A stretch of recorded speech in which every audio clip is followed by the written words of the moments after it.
Well, it's Friday morning, and it's time for relaxing painting with Dice and Dungeons. And what we're painting is not Submarine Wednesday. Sorry about that. I was moving all sorts of things around here on the workbench that you can't see in order to make room for what I'm doing today. But Submarine Wednesday was actually on Wednesday. And if you had joined in on that, or if you watch it later on YouTube, it was... Well, let's put it this way. If that was a real submarine, it would have explained why those kinds of things always go over budget and over deadline, okay? I mean, why is it that when you're building a nuclear-powered submarine and it's supposed to be done in like 3 years for a certain amount, it takes 5 years and it costs more? Well, I had a 1960s vintage model replication of that. Things didn't fit. It was so. Thanks for bearing with me if you watched Submarine Wednesday, because it was a pretty frustrating day. I got like a third of what I was hoping to get done. You'll be glad to know that if you did watch it, that the sagging torpedo racks, after spending a whole lot of time readjusting them over and over again, look like they're okay. So at least I should be able to go ahead with that without having to take them all apart and start over. The sail, on the other hand, is not okay. The very top of it, the top of the hull of the sail, which is the conning tower, some people might know it as that, it doesn't fit.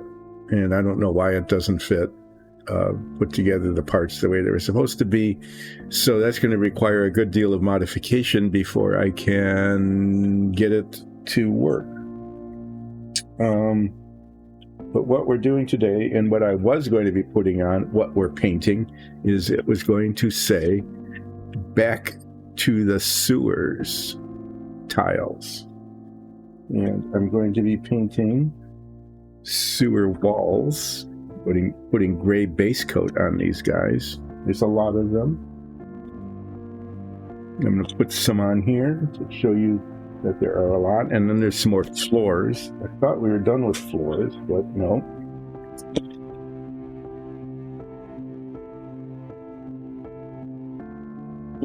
So these are kind of generic walls. And what I will do is, after I've pulled them all off the drying racks, they're not really drying, they're just sitting there at the moment. Let's count them. 1, 2, 3 sewer walls. 1, 2, 3 more. Yeah, there's quite a few of these. Play with blocks. So there's a dozen. There's a dozen there. Nicely lined up.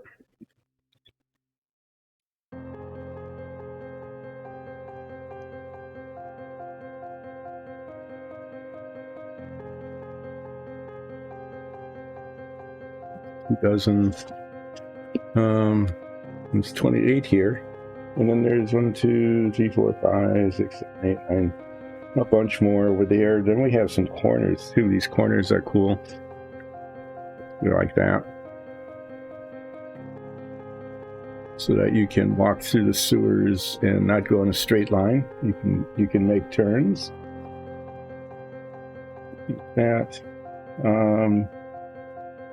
But the way these sewers all work out is, here's an example of how they all come together at the end. They're pretty cool. I will show them to you.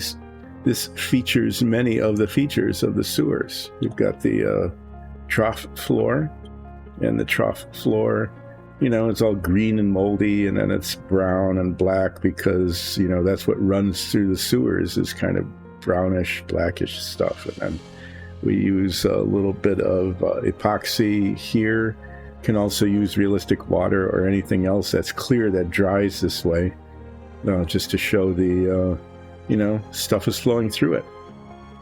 We've got sewer tiles that have sewer pipes coming out of them. This is done in 2 pieces. That is inserted into a hole in one of the walls. It's painted steel, and then in this case, brown wash and black wash to make it look rusty and gross. And then there's this, the favorite of the D&D party, Midnight Brunch, a barred gate. And you can come across these and can't get through them sometimes. In fact, we have spent probably the better part of a half hour trying to get through a barred gate and failed. But anyway, there's one of these that will be done as part of it. You paint them, and then you kind of, this one isn't touched up, but these are just nails that are put through there. But that could be washed with brown to make them look rusty. These little rust spots on the bottom. Anyway, that's how the sewers all end up looking when they are made sewery. Before they become sewery, they look like this, and they need to be painted neutral gray. And then on the walls, it's a coat of green wash to make it look all mossy, and then a line, kind of the line across the top of black wash that's kind of spread on there unevenly. And that is the flood line. Okay, that's the top of how high the water gets on the sewers. So there's that. I'm not going to be washing them today because there's just a lot of them that need to be base coated. And I'm using a neutral gray, which is the base coat that was used on all of the other sewer tiles that I did. I'll show you one.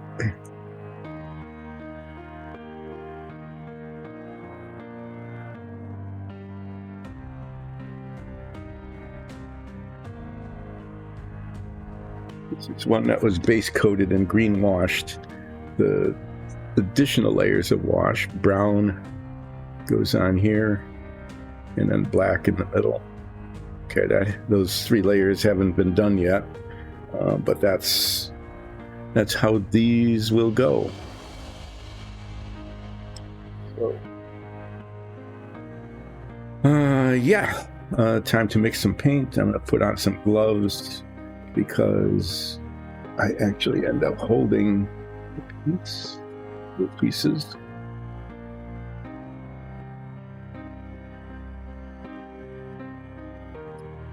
Wednesday, after we had it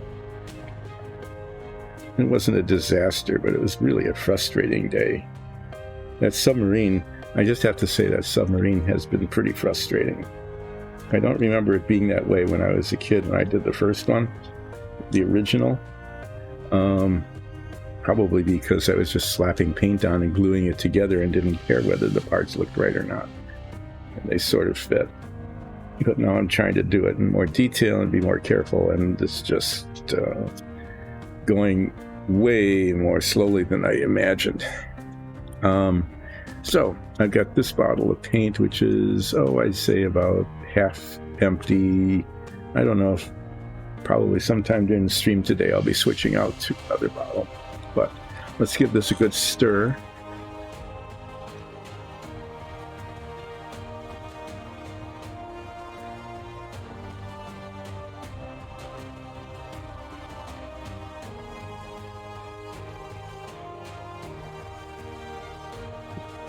Yeah, everything is kind of shaking rough in a rough way today.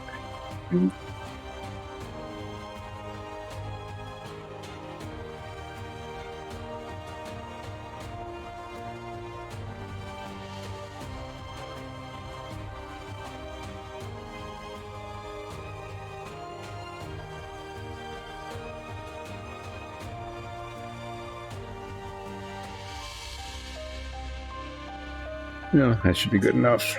And now we're going to be slapping a lot of paint on here This is a two-step process. One is I paint all over the place. Okay, I'm going to hold it on the top and the bottom because I don't paint the bottom, and then I set it down and paint the top. And anyway, that's how that goes.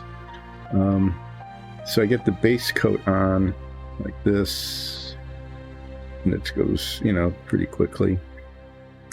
And then there's always a little bit of touch-up that's needed. And I found that what happens is when painting large surfaces like this, even though I'm using a fair amount of paint and getting it in, and like little bubbles will form maybe, or the paint will dry and pull away from itself. So there's a touch-up, which goes pretty quickly. I just have to look at all the parts and rotate them and just poke at it with little bits of paint.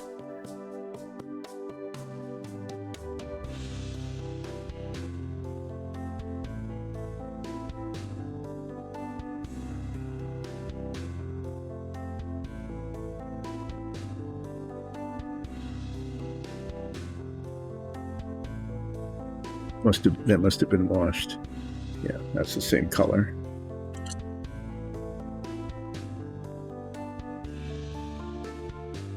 Anyway, this is going to be relaxing because it's just putting a base coat on. There's a lot of them, and so I will be spending a lot of time probably talking, I don't know what to talk about.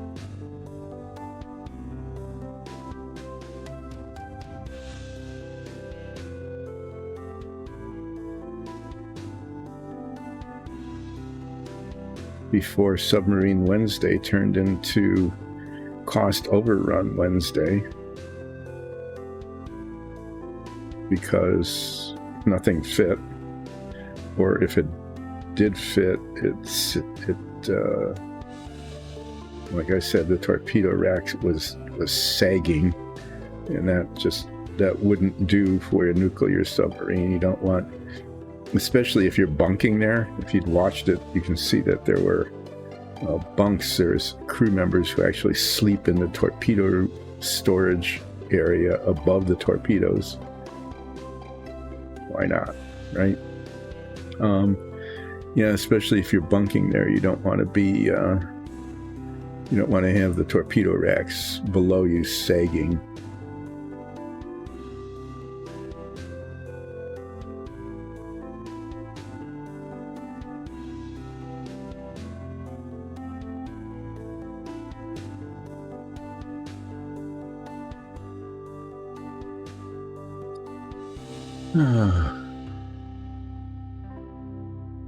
I am going to do a flip. I was waiting to see if you were there, and now that you are in this very confined space, I will do a flip. I'm going to flip the top of the paint bottle and see if it spatters. It doesn't, because it's kind of drying out in there. So, thanks for joining in. I appreciated you stopping in for Submarine Wednesday. And, I started calling it Cost Overrun Wednesday because it was a demonstration of why, when they're building actual submarines like that, they always come in over budget and over schedule. That was the modeler's equivalent of real life military procurement, I guess, because things did not go together well, and it took way too long to get very little done. I've been saying about that submarine, I think now, since I started it. This was like, the 4th Submarine Wednesday? And every single time since we started, I've been saying, I expect to get this done, and then I get maybe, if I'm lucky, 2/3 of what I was planning. Oftentimes, like this last Wednesday, I got less than half of what I was planning.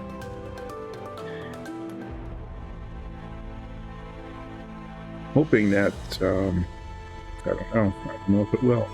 I'm hoping that when I get on to the next couple of sections, that it will go smoothly. The next couple of sections are not such an assembly challenge. Okay, the torpedo room and the sail, the conning tower, are real assembly issues.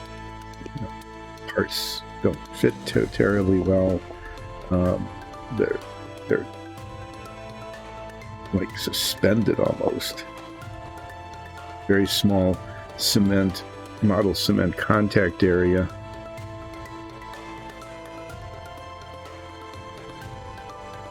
Yeah, I guess, is it nice? I don't know. It might have been kind of fun to have a little splatter on here. There's splatters all over anyway. And then the conning tower, the sail, was, all of these parts were interlocking, and they all had to fit together and then be cemented into the hull and lined up just perfectly. And the ones that I got in, it worked all right. Okay, it was kind of a chore fitting all those pieces together and cementing them in.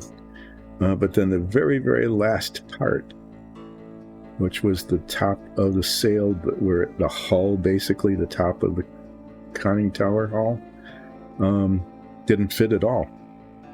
I mean, it looked like it was more than a 1/16 of an inch off of what it needed to be. And when I tried to fit it, it was, I got the top in, I had pushed the bottom out. So I had to abandon ship at that point.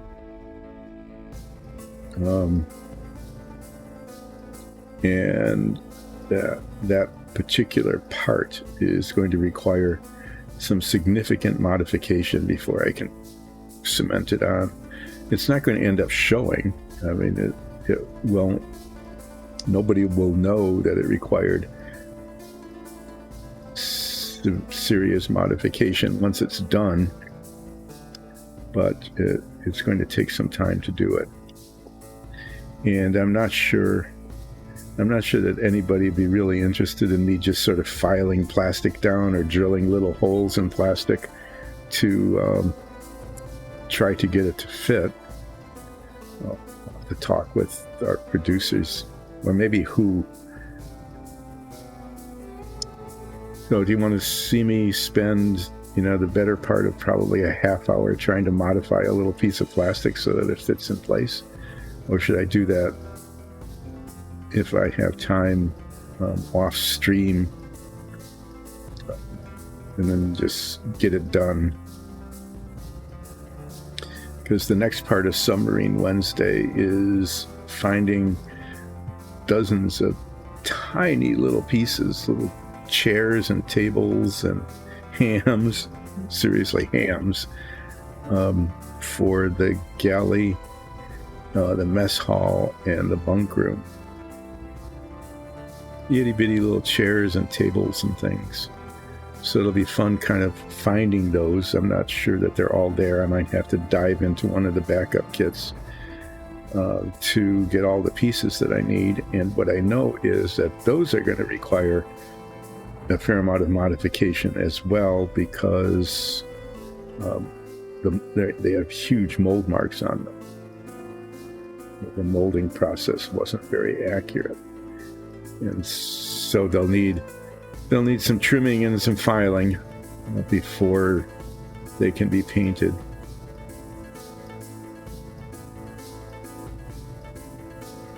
And then there'll be a good amount of painting.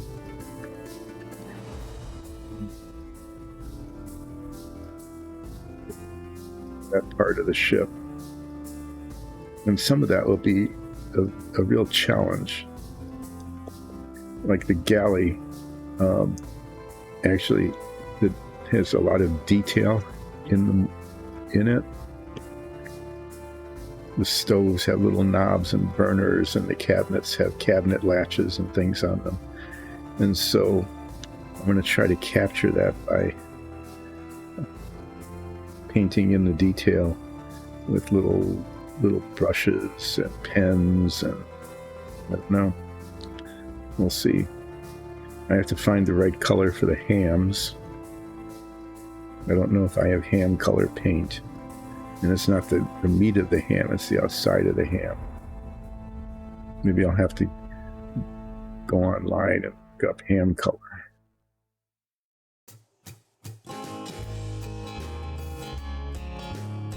I think they're hams, that's what they look like anyway. They could be a leg of lamb or something.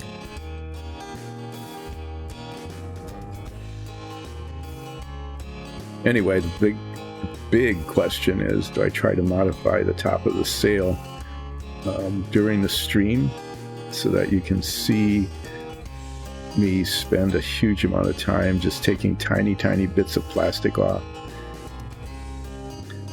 to get it to fit, and then repainting it, and then hopefully, if it does fit, cementing it together? Or should I just get that done ahead of time, and then the stream will just be cementing it on? Kind of like, I don't know if you've seen cooking shows, right? Especially some of the older ones.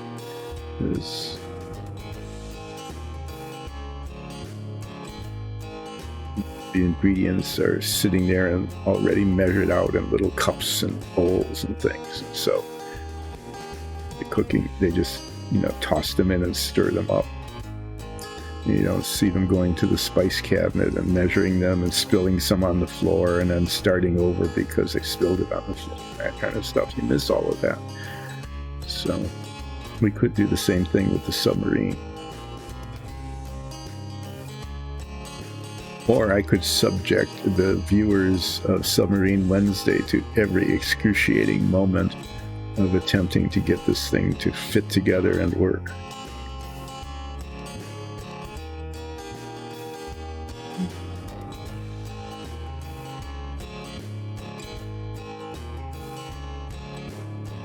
I can talk about that because I'm doing relaxing painting. That isn't what it says. It's not Submarine Wednesday. In trying to get all of this ready to go today, the one thing I was planning to do first, I didn't do, and then I didn't get done. That is supposed to say, back to the sewers tiles. And what I'm doing is I'm putting a gray base coat on sewer walls.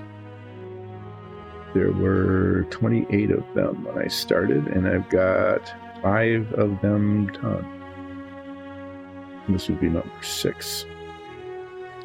So this would be 6 28ths, 3 14ths, reprising a discussion we had many times, the subjective value of different numbers and fractions and percentages.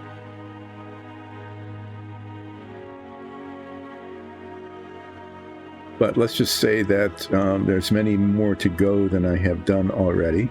And then after I'm done with these 28 sewer walls, I have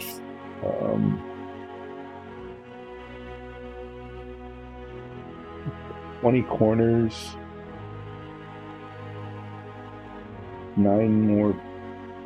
8 more regular sewer walls, 2 with holes, sewer pipes, and then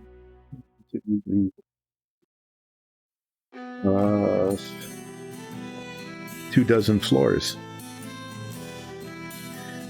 So I'm going to be putting on. This will be pretty boring today unless I can come up with something to chat about.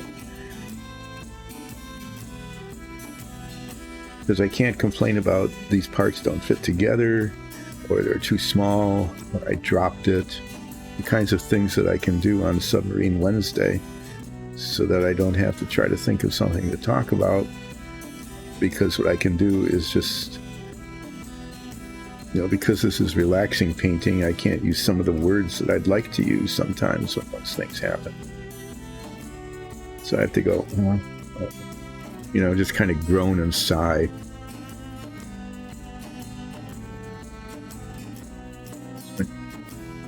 Get to be a certain age, groaning and sighing becomes just kind of what you do all day long. It's nothing really special.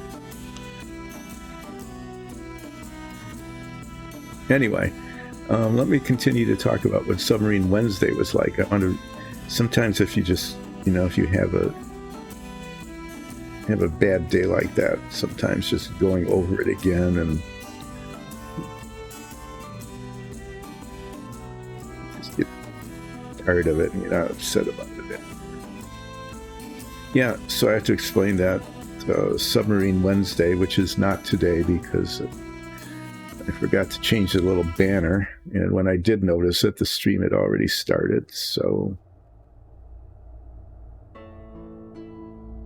this is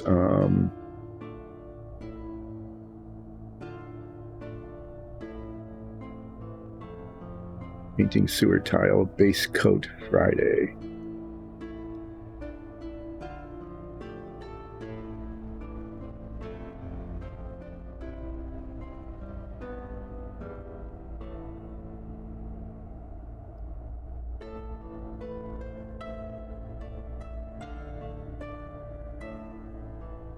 So there's the things I need to do on the submarine. Keep thinking, oh, well, this next part should be straightforward and easy, and it should be. Okay, the next part would be the torpedo room is in two large pieces. There's like an inner hull. This stuff isn't attached directly to the hull like the other sections of the submarine are, but there's this inner hull, and one set of torpedo racks is attached to that, and then there's a bulkhead, and the other is attached to that, along with the bunks and a walkway. And then those two parts come together, and I test fitted all of that. In fact, had to do some filing and sanding to make sure that they fit. I test fitted all of that at the beginning of early in the stream this past Wednesday, and it all seemed to fit together pretty well. But they need to be joined without breaking any of the pieces off, right? And so that's one thing that I will be doing next week on Submarine Wednesday, is joining those two large components, large relatively speaking. They're small because it's a model, right? I mean, they're actually small, but within the context of the model, they're fairly large components. Be putting those together, and once those are done, there's just little detail stuff that I need to do with them. One is the other side of the bulkhead, the side opposite the torpedo room, is it has three levels to it. One is the head, the bathroom. Then below that is, of course, the mess hall. It makes sense that you would put that right underneath the bathrooms. And then below that is just an empty area that probably was used like a ballast tank, I'm guessing.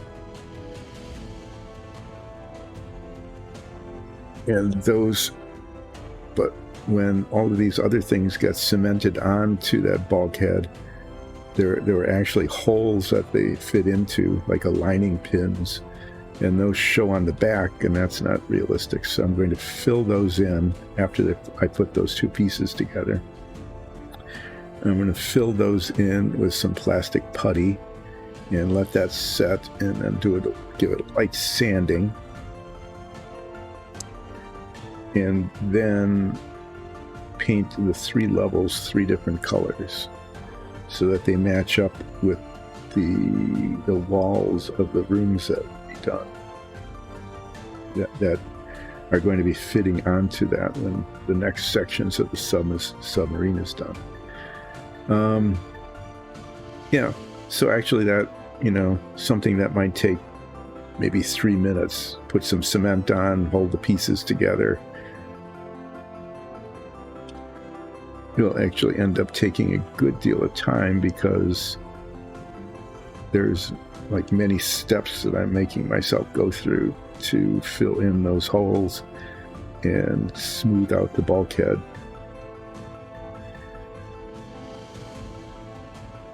Maybe that's why this is all taking so much longer than it did when I did the original one back in like 64 maybe.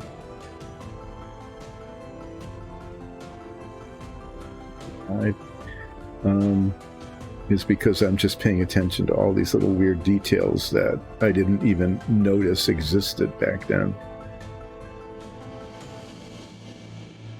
Of course, I would have noticed that the parts didn't fit.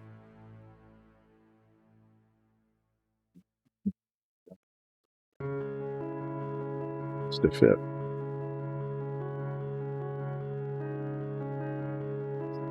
So that's what's going to happen on Submarine Wednesday.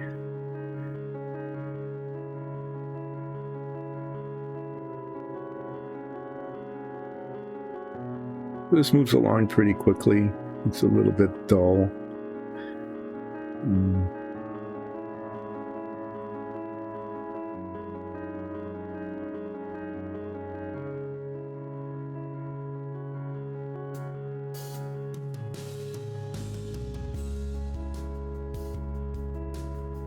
Could talk about the weather, but I've done that before. I keep doing the stream, and I have to just go back to the 60s again and start remembering 60s television, because that's something to talk about. It's really pretty amazing so in the 1960s, which is when most of my the late 50s and early 60s, really.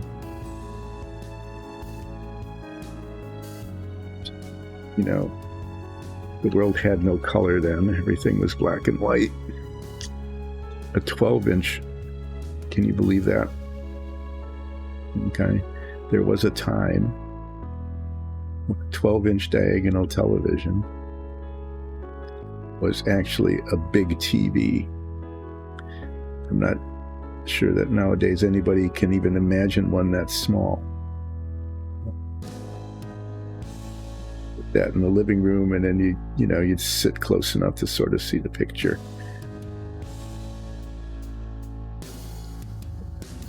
Family splurged, got larger TVs, like an 18-inch TV. I think actually they're in the 60s. I think a 24-inch diagonal TV was like super premium, top of the line. You couldn't get any bigger than that. And you can begin to imagine why if you think about what they were, because they didn't have these nice little panels of little LEDs or OLEDs or anything to work with. These were cathode ray tubes. The picture tube, gigantic vacuum tube. I mean, when you think about a 12-inch diagonal TV, what you have to imagine is that behind that is a vacuum tube, if you even know what those are, so that the screen was kind of even slightly curved because they couldn't get it perfectly flat. Didn't have flat TVs. So that was kind of a trick, is to minimize the amount of curvature, because the picture was painted onto the phosphors on the back of the thing by a beam of electrons that just swept back and forth.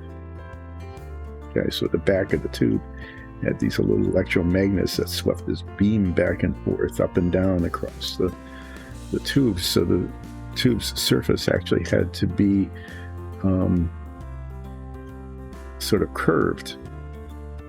Otherwise, the picture would be really distorted.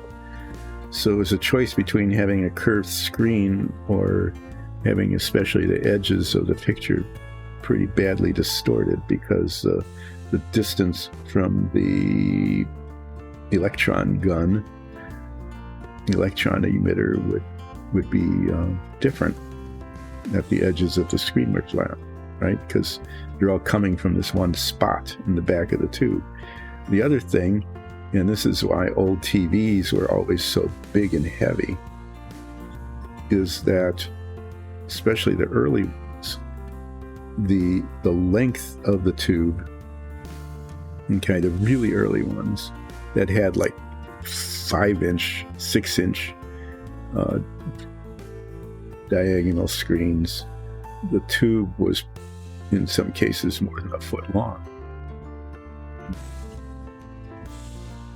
because that's the distance they needed to be able to effectively electromagnetically control the beam of electrons that were hitting the phosphors on the screen. And so if you had a 12-inch TV, you know, the technology had improved. Basically what they were improving was the control of the beam.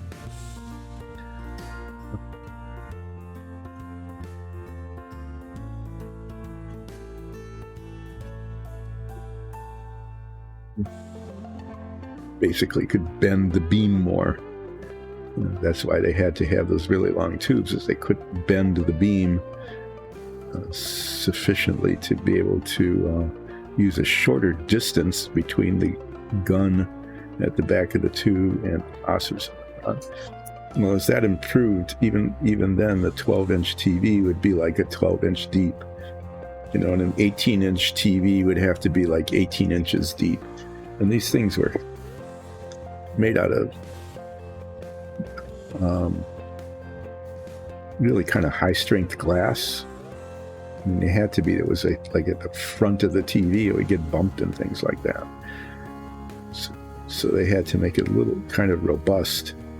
And so these things were just really hugely heavy. Anyway, yeah. So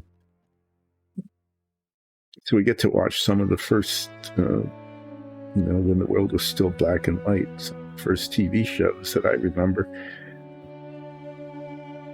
were on TVs about that size. And then we graduated up to like 18-inch TVs, and that was a major investment.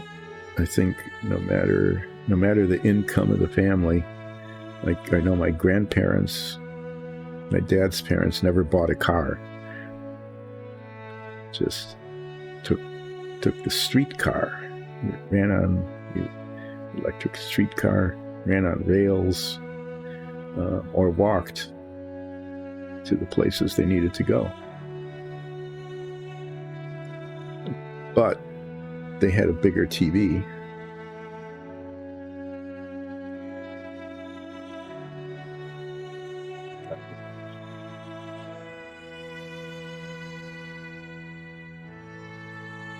Packers play, larger TV.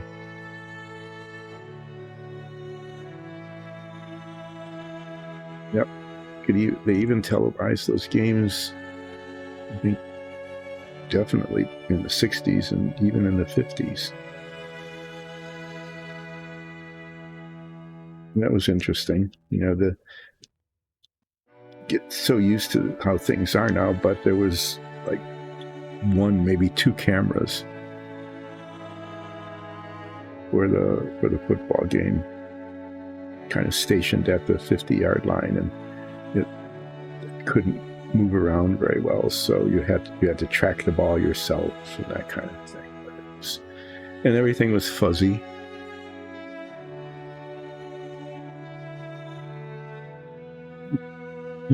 That's right. Huh. Thanks, Who. That really is true. It's people have gone back to little TVs. on tablets, or even littler TVs on their phones. So as growing up, we were struggling to get bigger. I mean, it was a huge technological leaps to get bigger and bigger televisions so that you could see them from anywhere in the living room, right? Now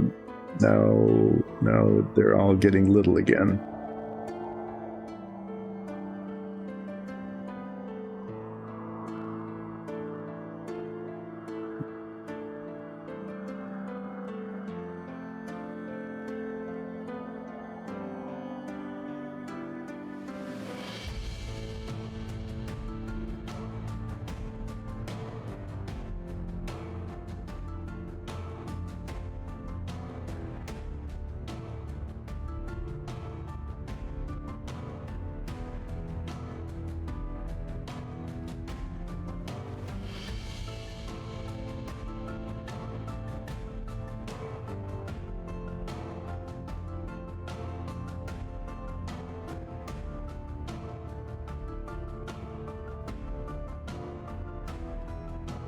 Television, there were 3 networks. This was before even PBS came out. 3 broadcast networks. You all kept adjusting the antenna. You know, the internal TVs had internal antennae, but they didn't really work, so everybody had to get an external antenna. Rabbit ears, right? That you could extend and move around and orient to pick up the signal. And it was different for each channel.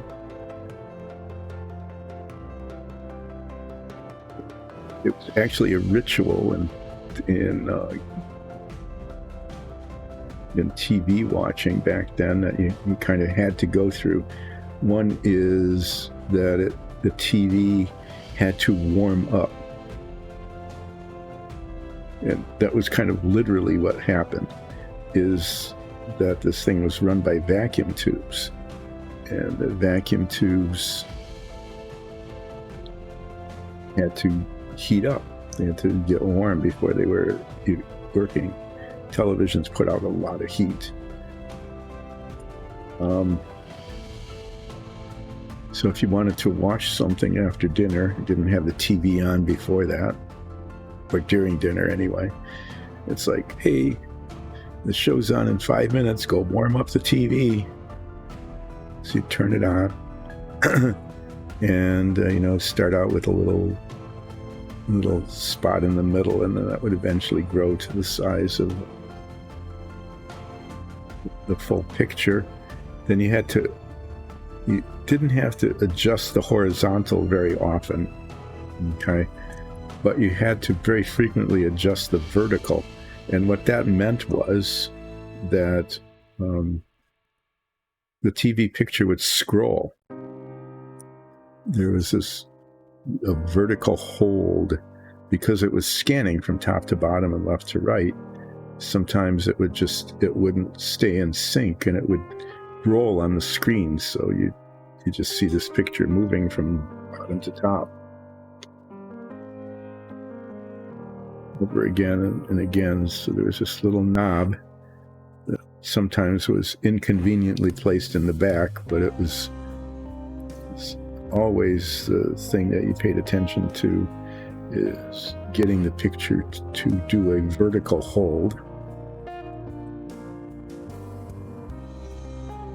So after it was warmed up and the screen was filled with a picture, and you got the vertical holding, and sometimes it would let loose during the show and you'd have to get up and adjust it again. There's a lot of work involved in watching a TV show, right, compared to now. Then you could, then you would adjust the antenna, the little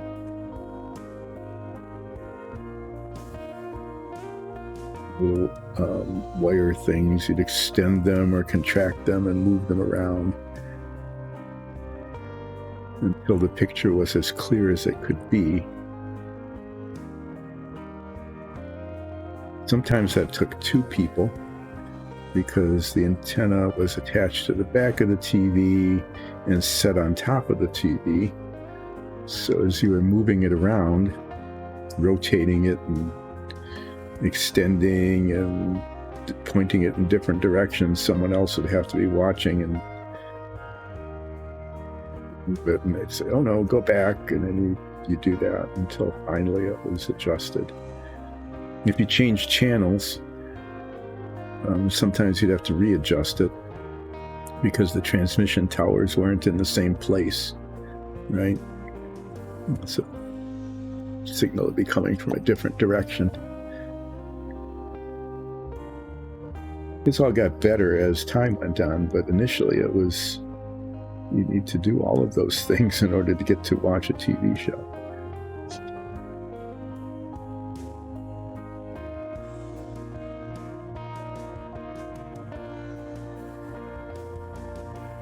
Of course, television was only limited hours.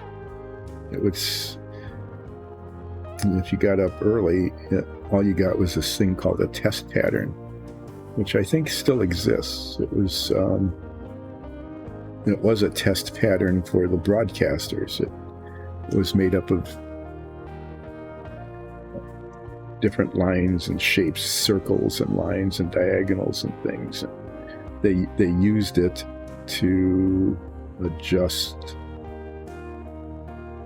the transmission so that it was more or less what it was they were trying to send. You got to watch a test pattern until the shows started broadcasting, and then in the evening, I recall a lot of the stations went off the air. This was about 10 o'clock. You know, the very last thing would be over about that. It was a big deal when they started going to midnight before they'd tune off for the day, and then you got the test pattern again. That was it. And in between, there really wasn't that much. Okay? I mean, TV shows exploded in terms of there being something on almost all the time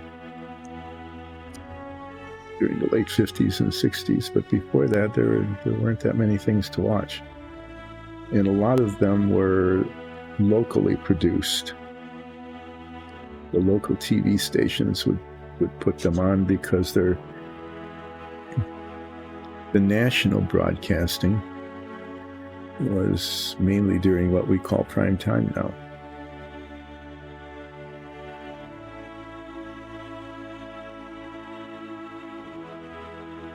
But I think a lot of what we watched actually were not, broadcast nationally at all, but they were like taped in a central studio, and the tapes were physically sent. The recordings were physically sent to the local stations, and the local stations played them. So when we watched the Mickey Mouse Club, for example, which was a thing to do,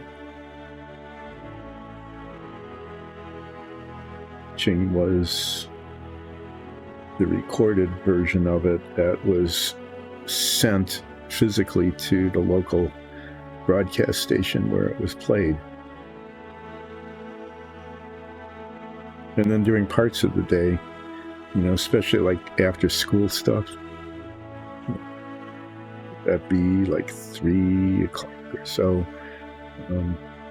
3:30, you get home from school, and then there'd be local hosts for little cartoon shows, and they'd show public domain cartoons.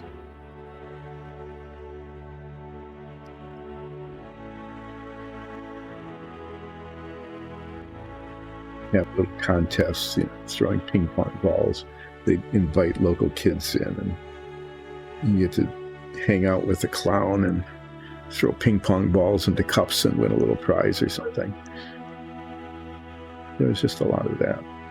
And then there was some national stuff like Captain Kangaroo. That was always kind of fun. Or Mr. Rogers.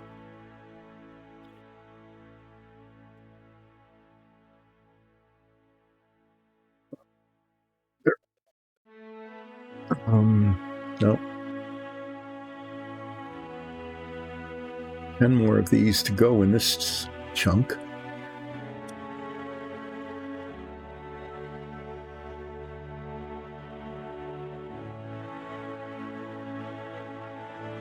Ten 28ths, 5/14ths. That's the fraction we're dealing with.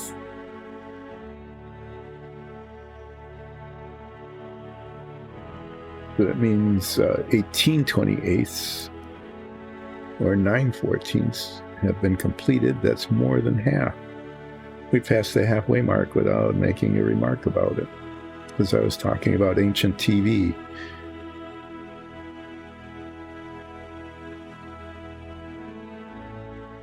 So then there were, there were huge breakthroughs, of course. Color TV came out.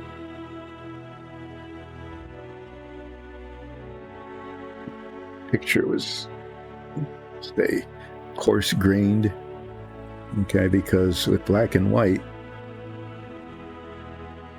we would call pixels now, were actually little rectangles, little squares and rectangles on the picture tube where the phosphors were.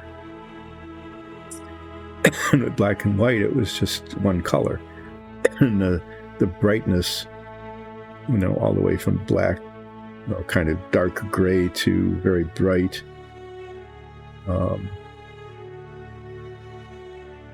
of almost white, that was determined by the intensity of the beam hitting it. And so the picture quality was not too terrible, because it was just like each little dot or pixel was one color. But when color television came out, each pixel had to have 3 pixels.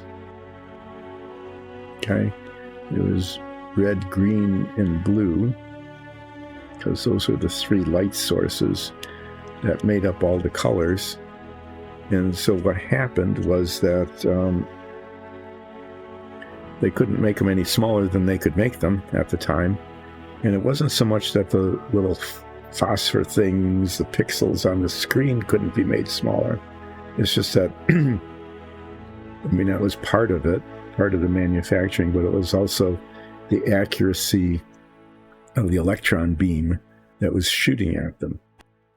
So they had to kind of match those up. Well, anyway, what happened is when you went from 1 pixel per pixel to 3 pixels per pixel, because you had to have all 3 colors in each one, because each pixel had to potentially be any color, is you kind of lost like 2/3 of your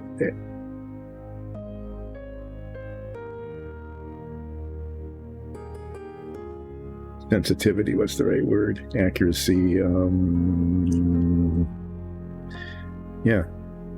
anyway, the picture became coarser by about 2/3 precision wise, and then they had to work. In fact, if you got up really close to the screen, which was not something you really wanted to do, because there was electromagnetic radiation coming right through the screen.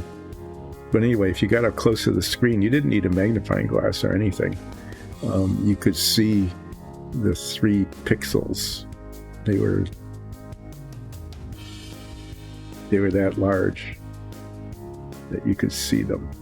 You could see the 3 different colors and how they got dimmer or brighter depending on what color each area was supposed to represent.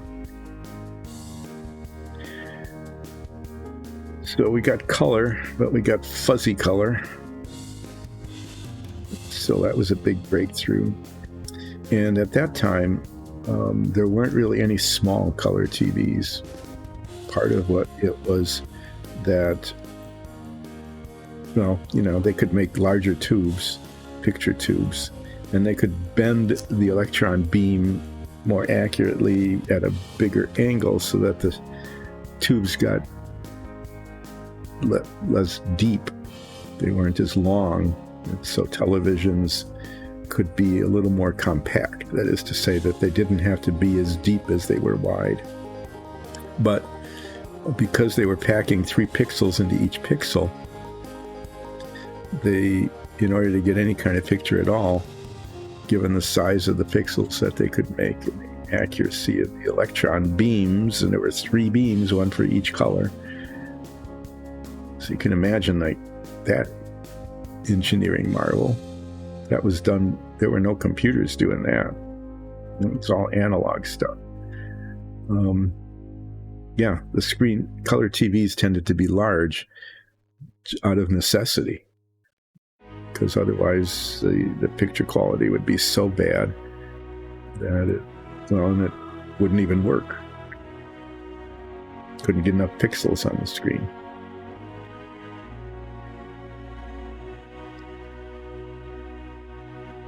But there were a few shows that were broadcast in color. In fact, what was it? One of the TV stations had the peacock, right? To advertise that they had color. And not all the shows were in color. So that was a big deal. They even had little jingles to talk about. This show is brought to you in living color. The show would sing about it. I think it might have been the Walt Disney show. I think it's in color.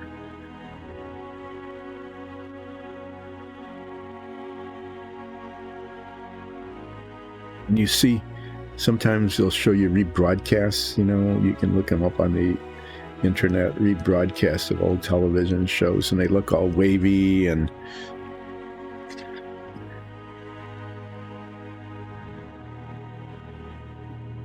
they lack detail. I mean, they're really they're very coarse. And you look at them and you just think, well, that must just be because they're old and degraded. And the answer to that is no, that is what they were like. It's the quality of the television that was shown them.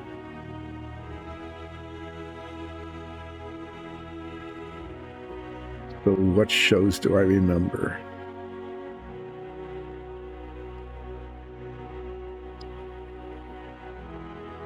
The TV shows are either before I started going to school, and my memory of those isn't, when I'm 4 or 5 years old. But I do remember the Mickey Mouse Club, and I remember that there was always this local cartoon show during the day and later in the day, where they would show old cartoons.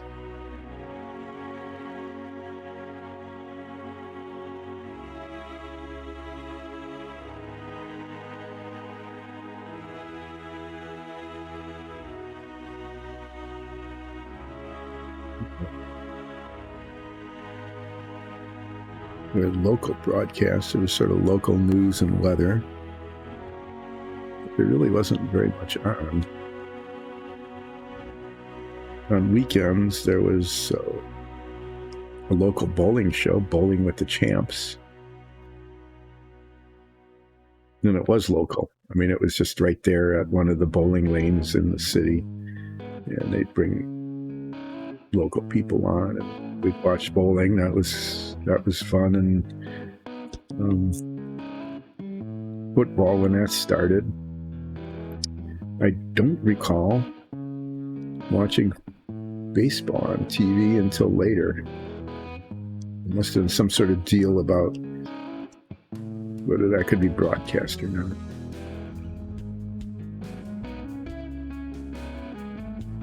There were a lot of variety shows then.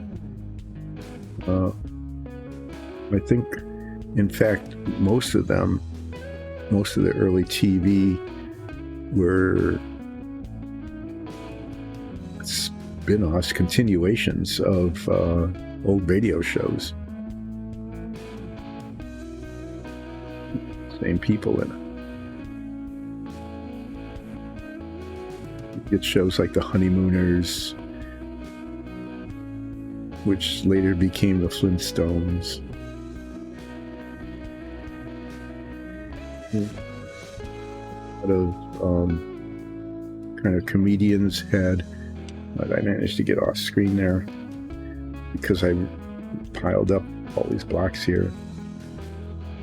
comedians and singers all had variety shows. Everybody did.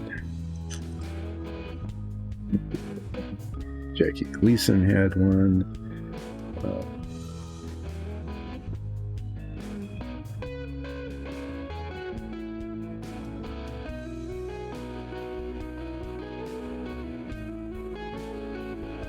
That, you know, they get up and tell some jokes, and then they'd have a band play some music, and there'd be some dancers, and then some guest stars would come on and they'd tell some jokes, or they'd do a little skit or something. You know, filled a half hour. Red Skelton. God, there were a lot of those. It seems like that was probably most of it until Westerns came out, and then there were like a half a dozen Westerns, all pretty much the same show. Some little crisis would happen in town, and bad guys would come in, and then at the end someone would get killed, because you always had to end a Western, the shooting. That's how the world was then, I guess.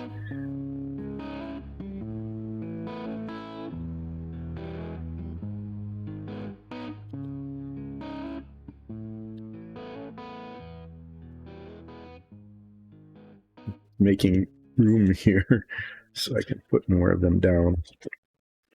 Once I'm done with this set, and I've got 5 more to go, I'm going to move them over to the drying rack that I've got sitting on the side here. And I'm going to do that because then I can bring a whole bunch more up. And continue to put gray paint as I continue to put gray paint on sewer tiles.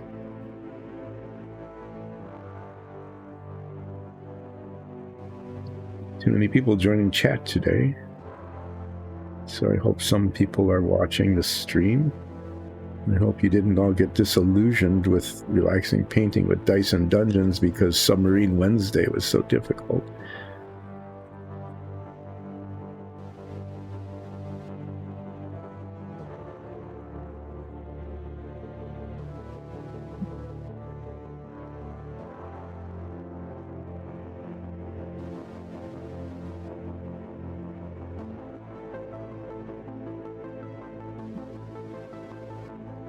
I was hearing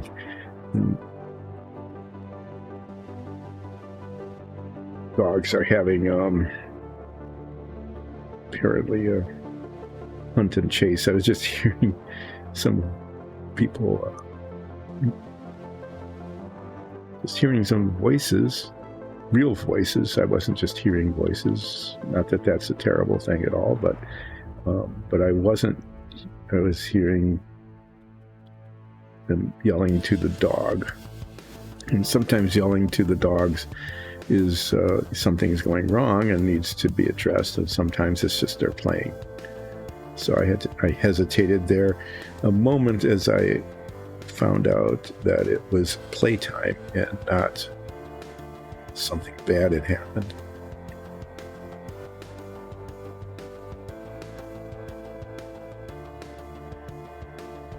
Oh, yeah. Some memory about all of these old TV shows. Was it the national ones were like Mr. Rogers and Captain Kangaroo. Those shows were always really very nice. They were almost like relaxing painting, okay? In that, sometimes you learn some lessons that were difficult, like the torpedo racks just aren't going to hold the way you want them to as you're waiting for the cement to dry, but you don't want it to dry right away because you have to reposition something. Sometimes those things happen, but mostly it was like this. The shows were a lot like this. They were a lot like just spreading gray paint on dungeon tiles or surfaces. They were just about as challenging. Oh no, there were shows that were very much lesson oriented. There was Ding Dong School with Miss Francis. Miss Francis was kind of scary looking, really. She was very stern.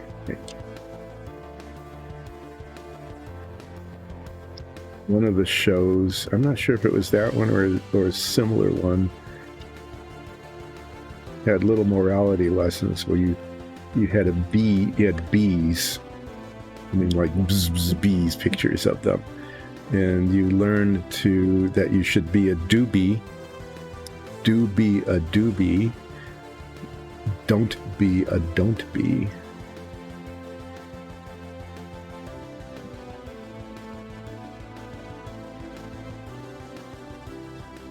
Teaching you what to be or not to be. I don't remember any of the real specific lessons, but there was always a little break during the show there between doing pipe cleaner art or finger painting or something, where you learned what you should be, a doobie, and to not be a don't be.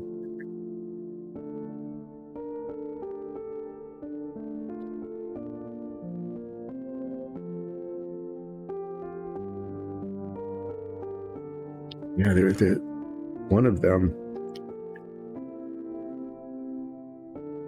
they did weird things. Like there was this one show, it was like a drawing show kind of thing, where you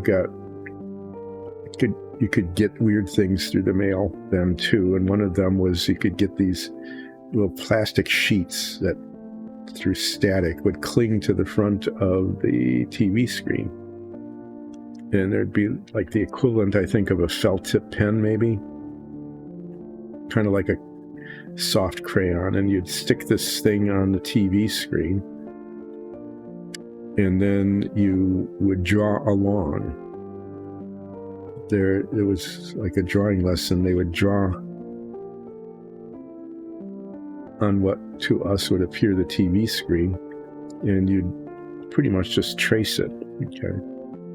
And you'd learn to draw these things, and then you'd have that drawing on the plastic,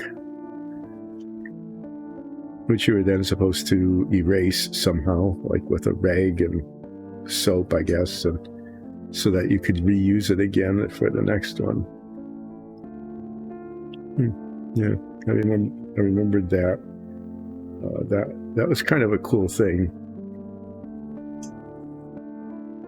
Of course, I was under strict parental and grandparental supervision because you had to be careful to make sure that that plastic sheet was on the screen and that you weren't drawing directly onto the picture too, because, yeah, you didn't want to mess up the picture too, that's for sure.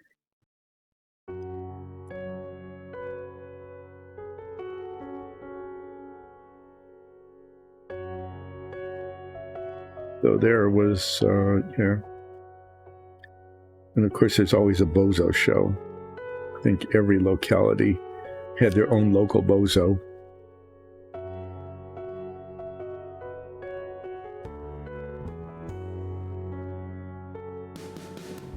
And kids would come and they'd play with balloons, and it wasn't, nearly the same as Super Sloppy Double Dare or anything like that, but it was a, small version of that kind of thing, and then they'd have little cartoon interludes.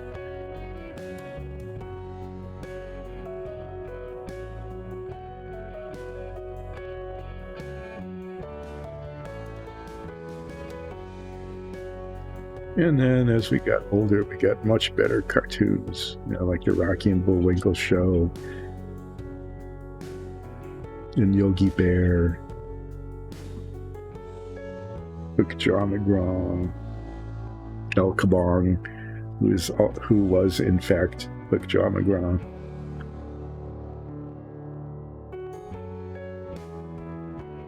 Then after school shows, in the 60s, we started getting, cool things like Where the Action Is, or the Dick Clark Show.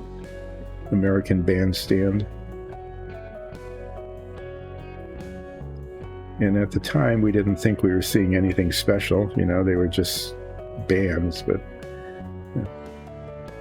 Paul Revere and the Raiders, I think, was a regular on one of those. Bring other ones in and show teenagers dancing while the bands were playing, and Dick Clark would talk about the music.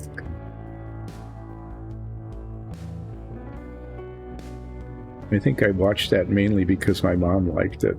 I'm not sure why. That's kind of my memory of it, is that turn that on.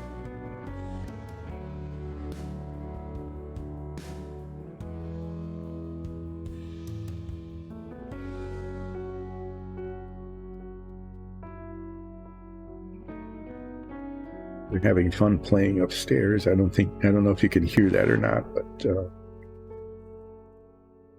if there's a little rumbling going on in the background, it is the dogs running around upstairs getting some exercise in.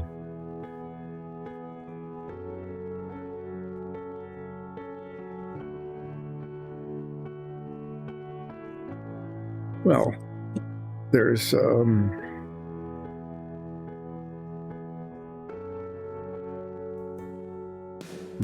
a big pile of these. Yeah, you can kind of see them all on screen here. Some of them are starting to dry and will be ready for a touch-up sooner than later.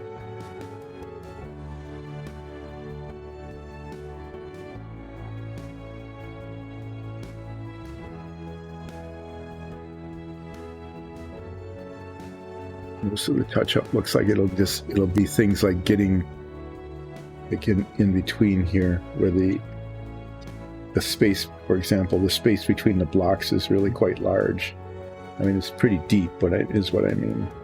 So I'll have to get a small brush out, and I'll just be catching those spots. I'm going to wash this brush out. It's getting pretty gummy. Probably remix the paint. And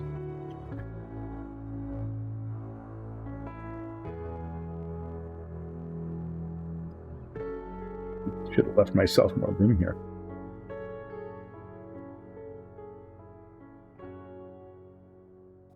What I'm going to do is I'm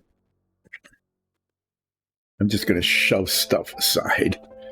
I'm pushing things out of the way back here.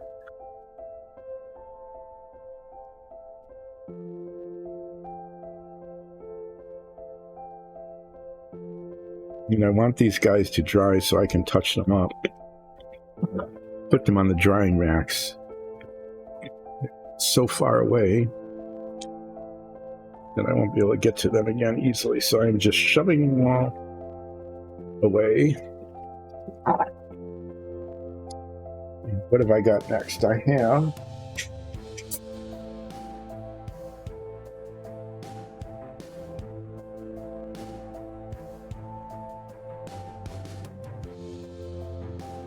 I have 24 floor tiles.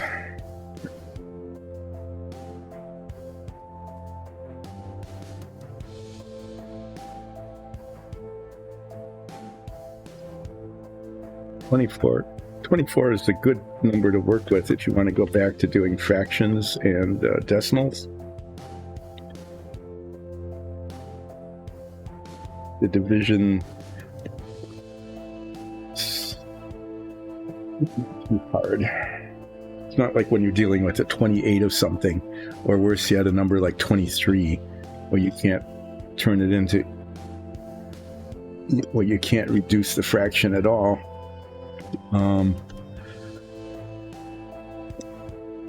And dividing it really requires a calculator, or at least a sheet of paper and a pencil doing long division.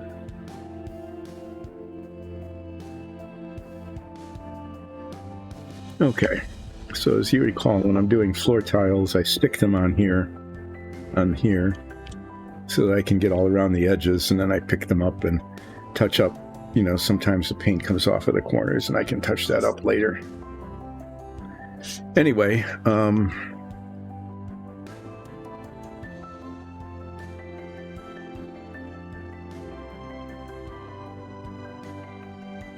ungunk the brush.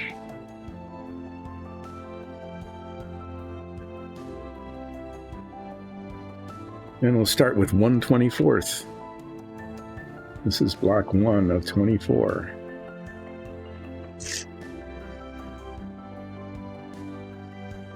This will take a while. Yep. These aren't too hard to paint, but there's like a lot of dimples, I would call them, in the surface. So what I've learned is that, you know, I end up with a lot of spots that aren't painted unless I kind of swirl the paint into it. I kind of get a lot on and then swirl the paint into the surface and then brush it across.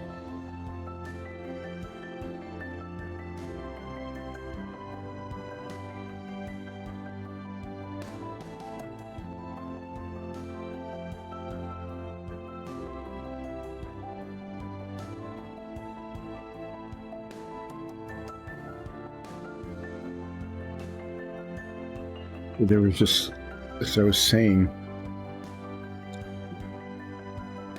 especially on weekends, I think they were like once a week shows where they're even during the week, there were just these variety shows, they called them, that were hosted by usually a singer or a comic. And everyone had one. Dean Martin had one, Danny Kaye had one, Jackie Gleason had one, Milton Berle had one. And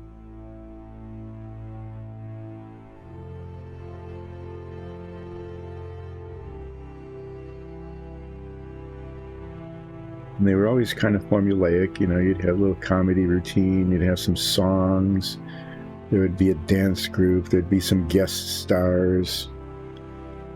Sometimes you'd have little skits. A lot of these evolved later. I mean, the genre kept up. Things like the Carol Burnett Show, even Laugh-In, which came much later, was basically the same sort of thing. The Muppet Show, when I came out in the 70s, that was a takeoff on those. Kind of a timeless sort of thing.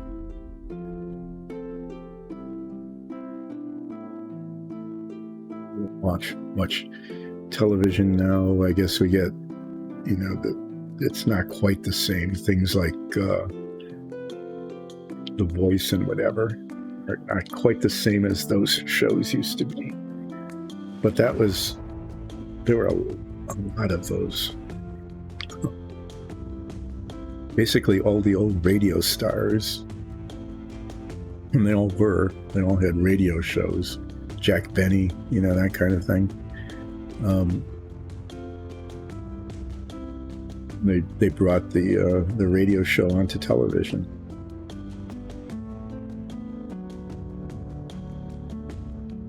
Generally, you know, they were all performers. They did radio because there wasn't television, right? But they were stage performers as well, so it worked out on television all right, because these shows were basically stage shows that just happened to be caught on camera.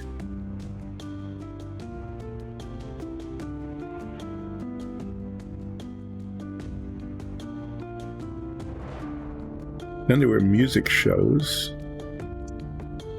The most famous of them, although probably, you know, some people would have different opinions about it, was the Lawrence Welk Show. He had a large orchestra. And they would just, you know, there'd be a lot of music, singing and dancing, and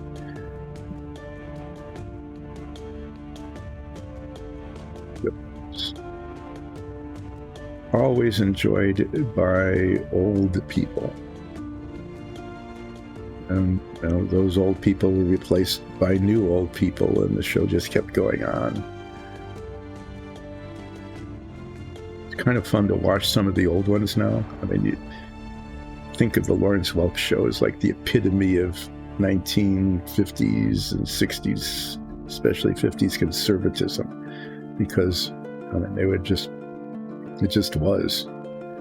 But if you watch what happened in the 70s,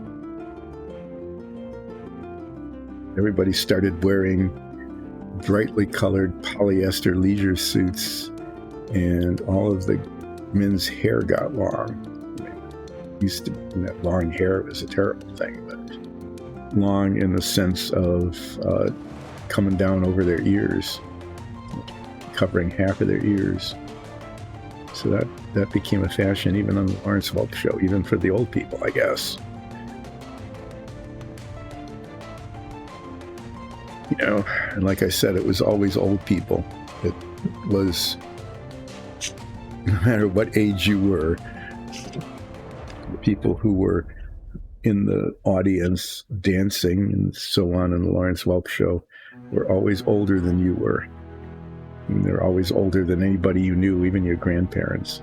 That was the impression anyway.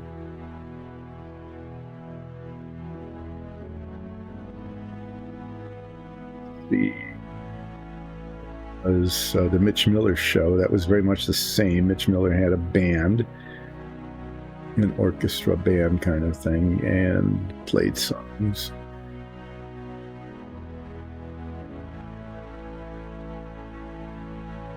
I don't remember that Mitch Miller himself ever did anything other than sort of direct the band and talk about what was happening next. He had this weird way of conducting. Lawrence Welk, I think, even held a baton, waved it around, that kind of thing. Mitch Miller, as my dad used to say, looks like he's just scratching his stomach. And he did. He put his hands down here. You can't see it, but he basically just went like this back and forth. That's all he did. I'm not sure how his band interpreted that, or why he even bothered, or why he got to be band leader, because that's all he did. But anyway, that was what Mitch Miller did. Maybe he got the money to pay the band or something.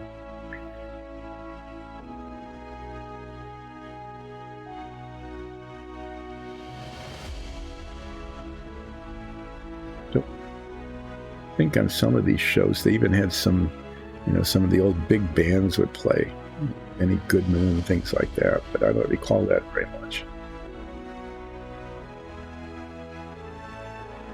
I do remember that Lawrence Welk had an awful lot of people in his orchestra.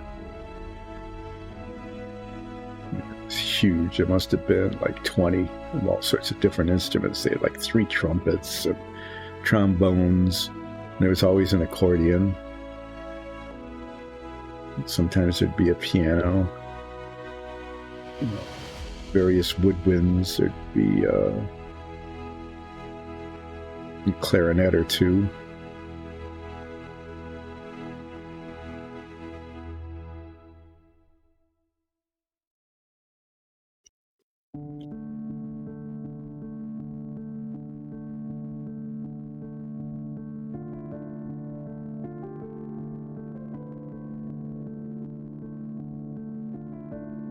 I'll digress. This is why not? One thing leads to another. See, orchestras, right?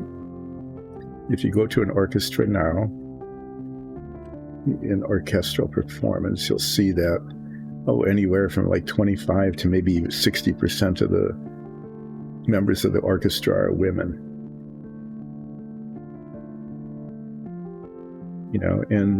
And there's some sexual stereotyping, it seems. I'm not sure why that is, but the little woodwinds, like clarinets, piccolos, those kinds of things, tend, I don't want to stereotype, but they tend to be played by women. Cellos, for some reason, And then there seems to be kind of an even mix on the other stringed instruments like violins and violas. The brass tends to be more male dominated, which is, I'm not sure why.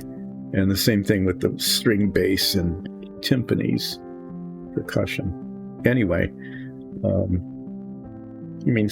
but where I'm going with this is that there's usually a pretty even gender mix, even though it's not even by instrument within the entire orchestra there is.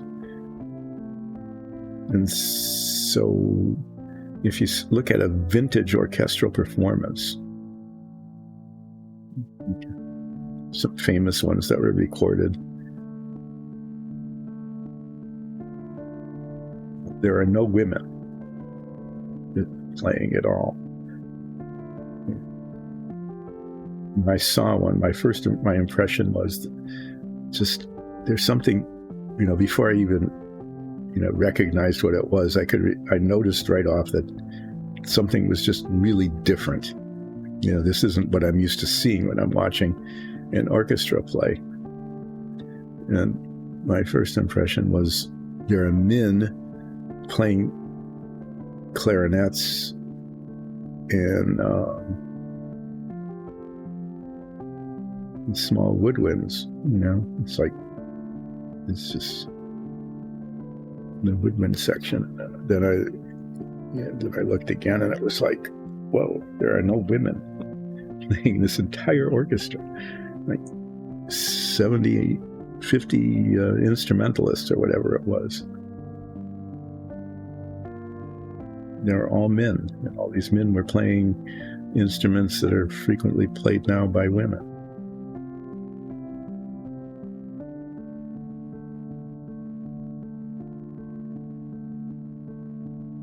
And so I was witnessing,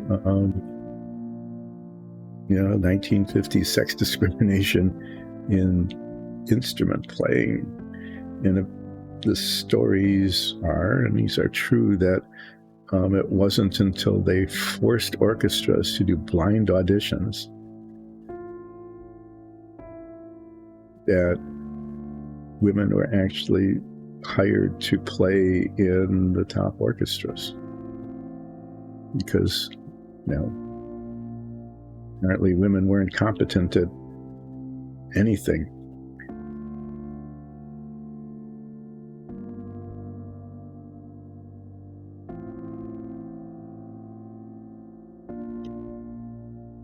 There weren't any women playing anything in Lawrence Welk's orchestra.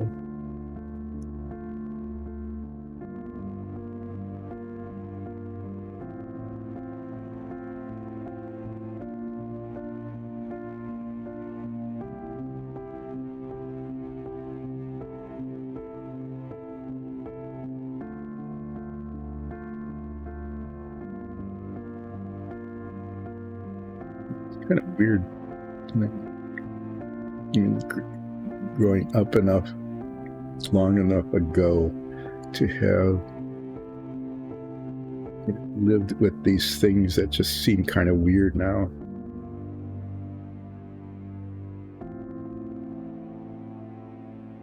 You hear about these things, and from having had personal experience of it actually happening, like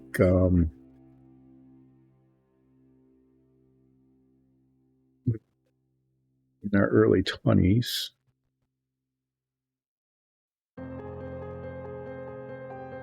wife couldn't get a credit card in her name. Seriously, the credit card company wouldn't issue a card in her name unless I signed off for it and it was in my name.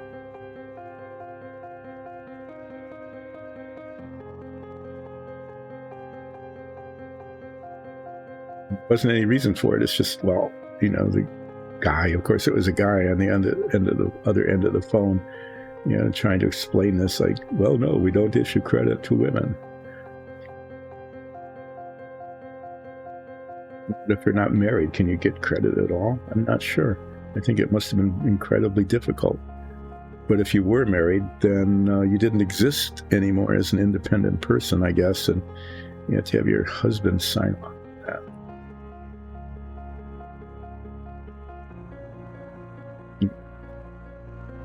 Exaggerate, but it's a little bit Taliban-y, you know.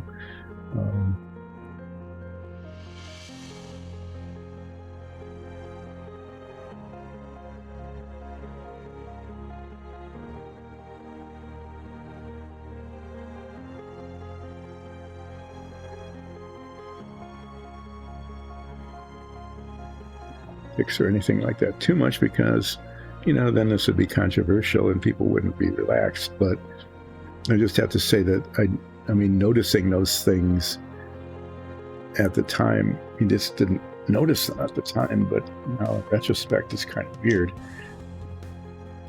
But I got off on a tangent because of the Lawrence Welk show.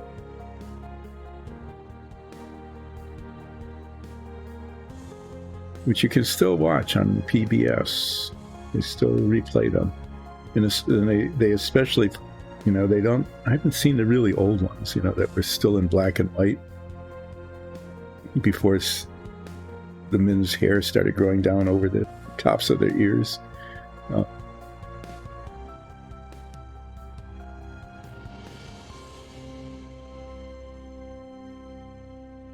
They're, right now I would say they're kind of kitschy. Is that still a word?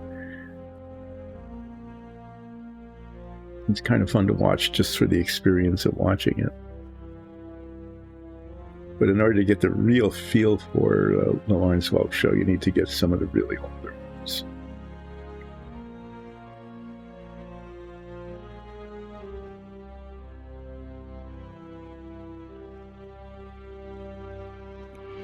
Weird thing. I mean, there were some weird things about the Lawrence Welk show, but one of the weird things is that people they always had these like grin smiles on, no matter what they were doing, especially if they were dancing. The dancers would always have this fixed smile on their face while they were dancing, and that probably, some of the things they were doing, they were getting out of breath and probably had a cramp in their leg or something, but always grinning.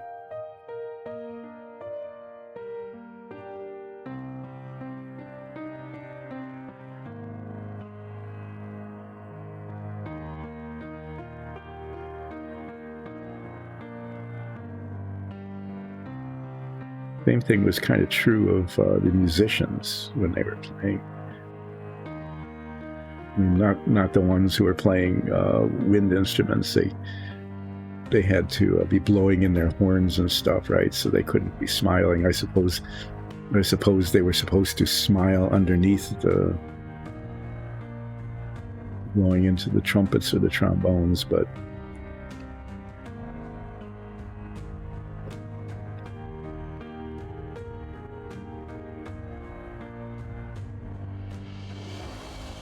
so not all the, some of the variety shows were putting on a show every week. How much variety can you get, right? Kind of had monotonous variety. Every show was pretty much like the last one. But that predictability was a feature, not a bug at the time. It's like, let's watch the Dean Martin show. So Dean Martin would come out with a coffee cup. And the rumor was, of course, that it wasn't coffee in the coffee cup, that it was booze, because Dean Martin was always boozed up, or you never knew if he was really inebriated all the time or whether that was just an act he put on. Anyway, yeah, so he would come out with this coffee cup and he'd be sipping on it, and everybody would go, oh yeah, we know what's in that coffee cup. Every week. You'd have to say the same thing. There were these like ritualistic things you had to say.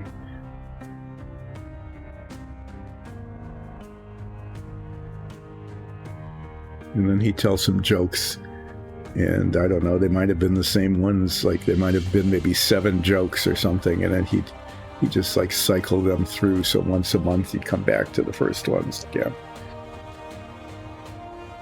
All laugh politely, and then he'd bring on some guest star, and the audience would applaud, and then somebody would dance, And then he'd bring on another guest star, and they'd banter for about 30 seconds, and then somebody would sing.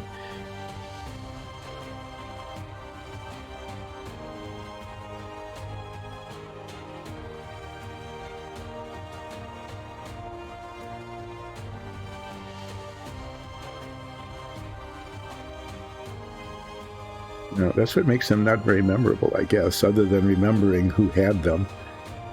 And everybody had one.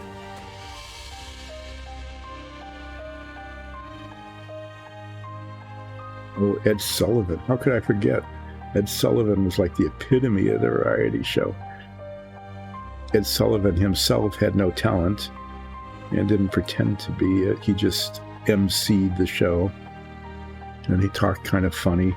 That was a thing to do, is, you know, especially like in 4th or 5th grade or something, is to talk like Ed Sullivan.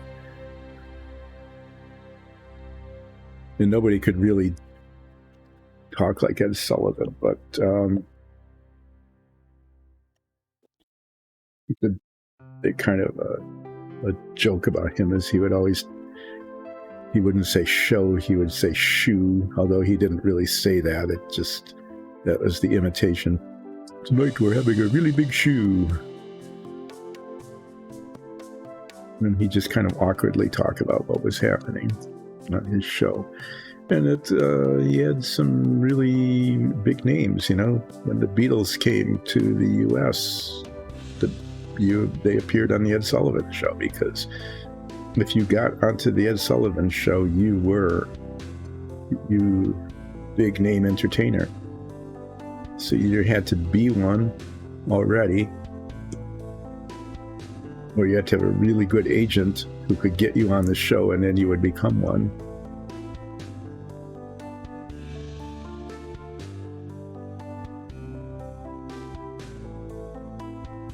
He had some regular guests. I remember his name, Topo Gijo, I think so. I think it was this little mouse puppet. This puppet was very popular.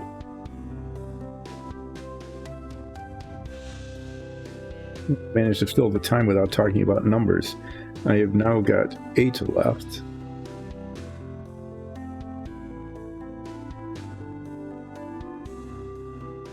Which means I have done 16 24ths. 16 24ths is 8 12ths. 8 12ths is 4 6ths. 4 6ths is 2/3, and 2/3 is one of those horrible numbers that goes on for infinity. And I am not going to get into that routine again. I'll save it for some other time, because it's really disturbing to think about infinity that way. Anyway, yeah, I'm 2/3 done with these floor tiles. And after these floor tiles, after I get the first coat of these on, it looks like that'll be about time for a break. It'll be a good time for a break, and then I can let these dry, and then I can do the touch-up on the wall tiles that I did before these. I'm going to do the touch-up on those, and I'm going to do that before, what really should do is paint the corners and the other wall tiles, and then do all the touch-up, but I don't have any room. So maybe what I'll do during break is I'll make some space on the work surface here. Maybe I'll do that during break, and then paint all the other wall tiles, the corners and things, and get those base coated. And then I can do touch-up.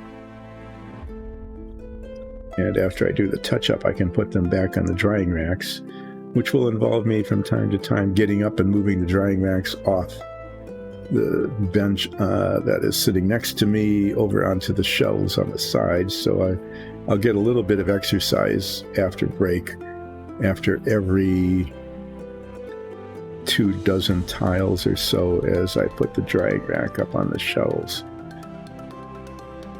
But I think I might be able to get enough surface area here on the workbench to get the other ones onto it.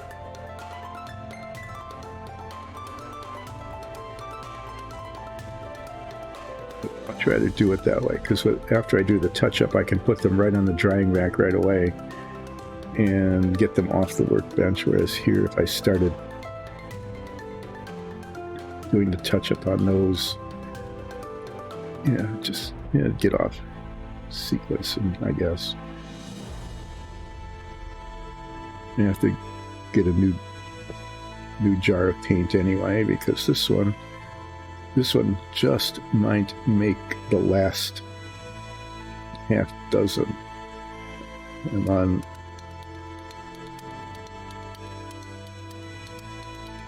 6 here. There's 6 left.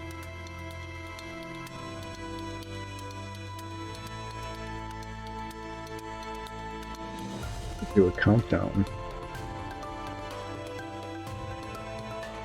Yeah, countdown is a weird thing too.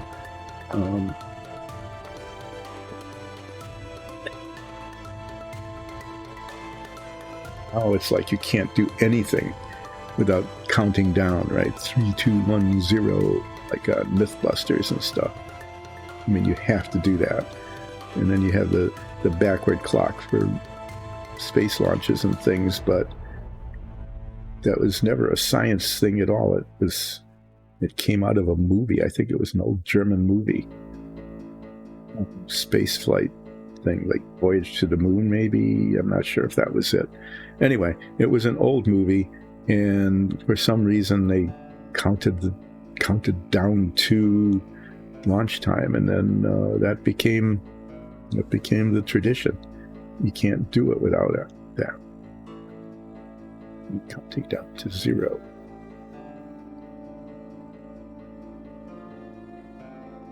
Kind of oddity that just sort of happened. So TVs, yeah. So TVs used to be longer than they were wide because the electromagnets didn't bend the electron beam very well, and so you had tiny little screens on the ends of very long cathode ray tubes.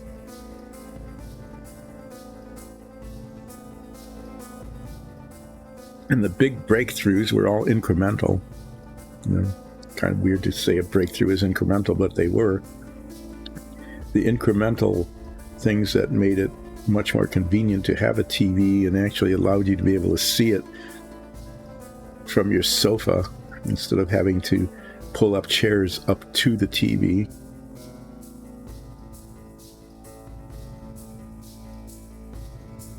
The big improvements were having the controls, the electromagnets that bent the beam and swept it across up and down and across the screen, to having those improve so that the tube could become shorter. Okay, and so that was one of the incremental improvements. And as it became shorter and material science got better, then the tubes themselves, the face of it, the size of the picture could get bigger, okay, because they could sweep across a larger area.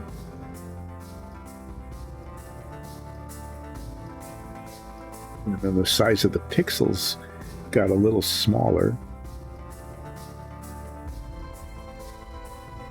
so that the clarity of the picture improved. I mean, not terrific, but quite a bit.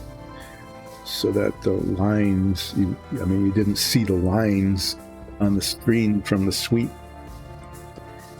anymore. You get bigger pictures with a sharper, clearer picture. It was all a huge improvement until color came along. which really, in practical terms, could not have been done until the tubes were big, because now you had 3 pixels for each pixel, 1 for each color, and so you needed a large screen in order to pack enough pixels onto it to have any kind of clarity of picture at all. Vertical holding became much better, but you didn't have to get up to the TV a couple of times. It wasn't unusual, a couple of times a night as you were watching primetime TV to get it from scrolling. It was especially annoying, if you were watching a show you really wanted to see and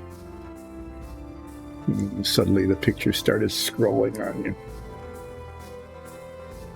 Get up and adjust the verticals. Somebody had to go up. No, you made it worse. It's flipping faster. And if you were lucky, eventually it would actually settle down. So that changed. All of this was, there weren't transistors then at all. Those came along actually pretty late in the game. So you started getting solid state controls. These were all vacuum tube driven. And, vacuum tubes burn out. They literally burn out because they generate a lot of heat.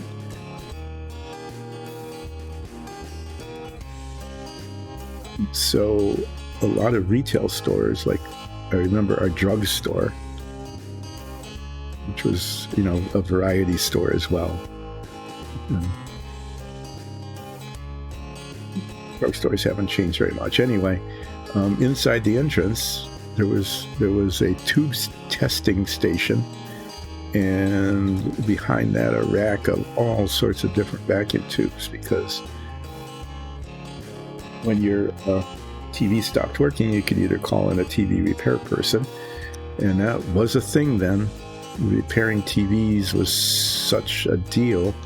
I mean, it had to be done common enough that there were TV repair persons who would come to your house, usually with a couple of pieces of electronic testing equipment and a tube tester and a small station wagon full of tubes. Yep. House call TV repair was a common thing. My uncle made, he had a second job, ran a TV repairs company.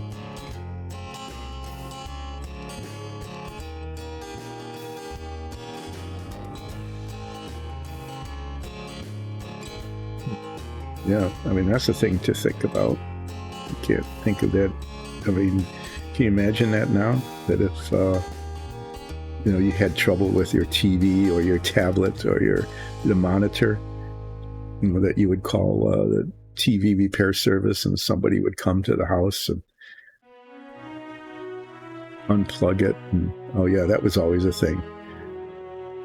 And it did happen. I mean, I think it happened to us once. It's like, nothing's working on this TV, and they come in and one of the kids had tripped over the cord and it was unplugged and nobody checked that. They charged for the trip anyway, right? I mean, you would do that. There's just a little bit of paint left in the bottle. I hate to waste it. So I'm just going to grab one of these wall pieces, I guess, and use up what's in here. Yeah, ancient TV history. There's all sorts of things to remember.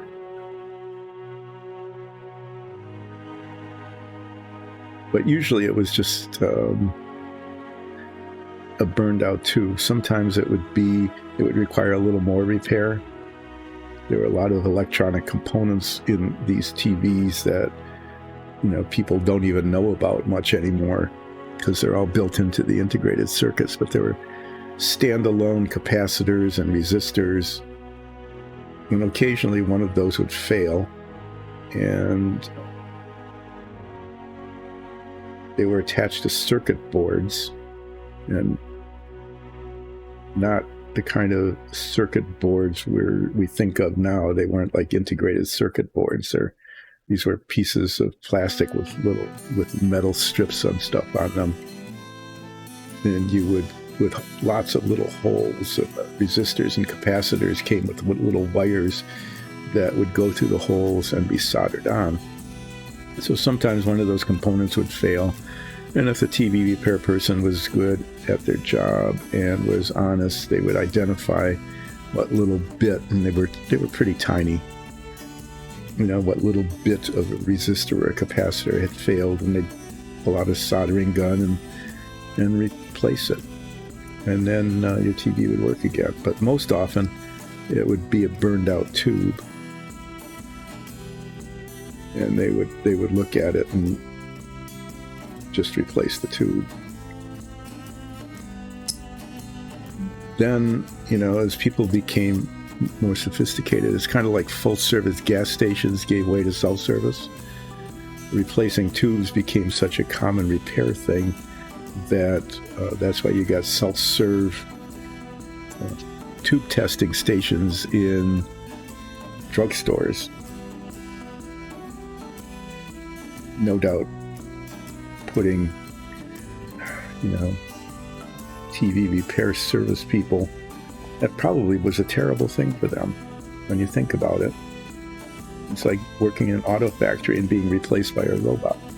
If you're a TV repair specialist at making house calls, making a living replacing vacuum tubes in TVs, and now people just go to the drugstore and do it themselves.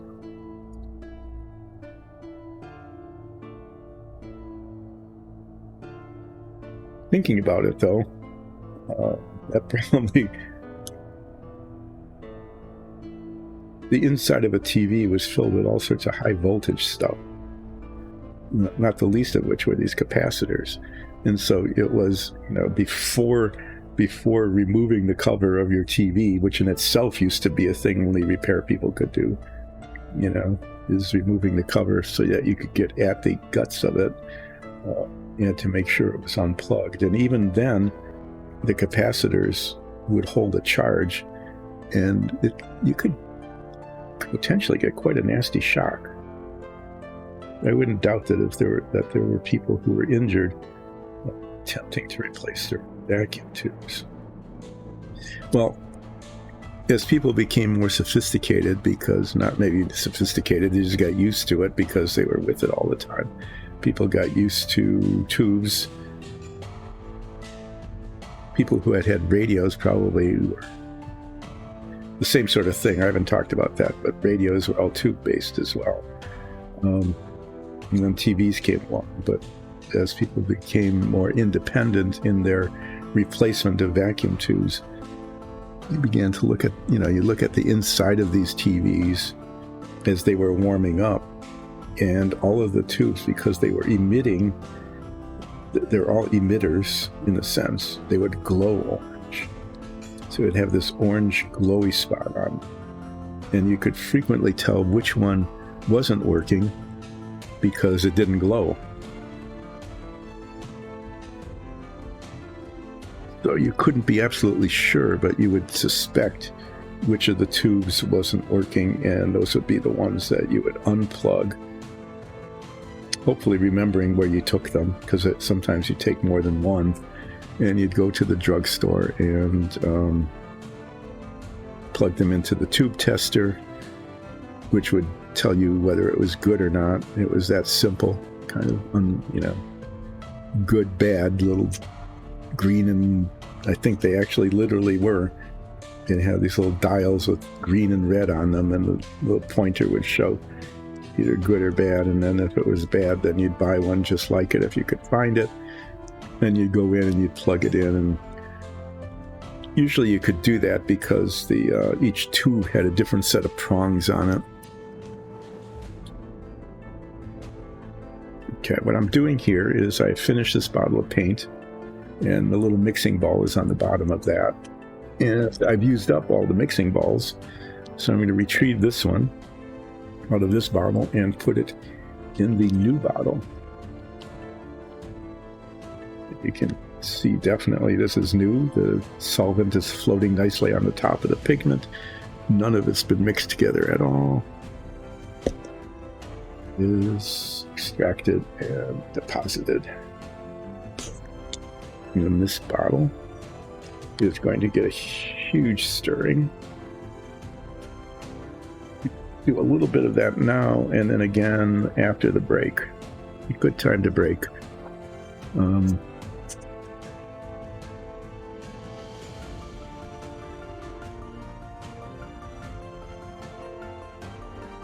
This on the little vortex thing, give it a big stir.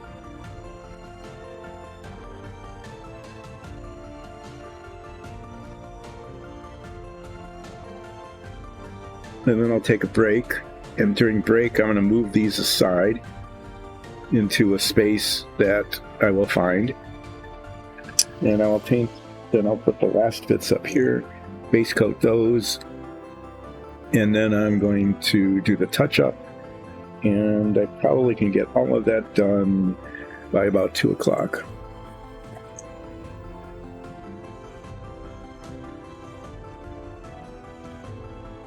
And I likely will, having a great time doing the digression thing about talking about vacuum tubes and stuff.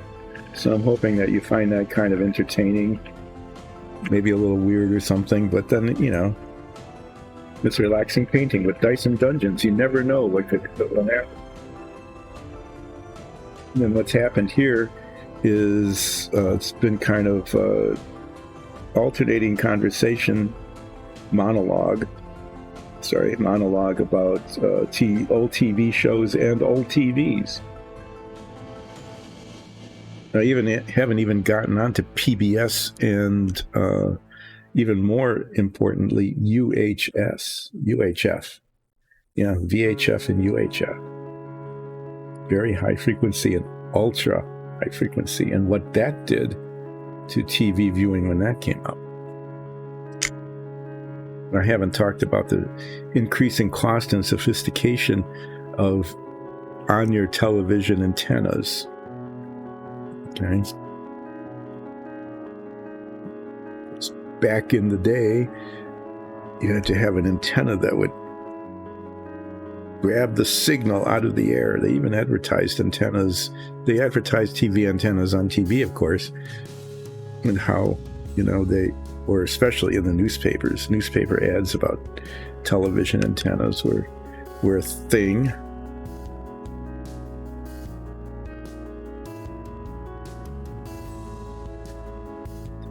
So, yeah, that's what I'll talk about when we get back. Something to look forward to is you will learn about my memory of TV antenna development as experienced in our household and the people around us.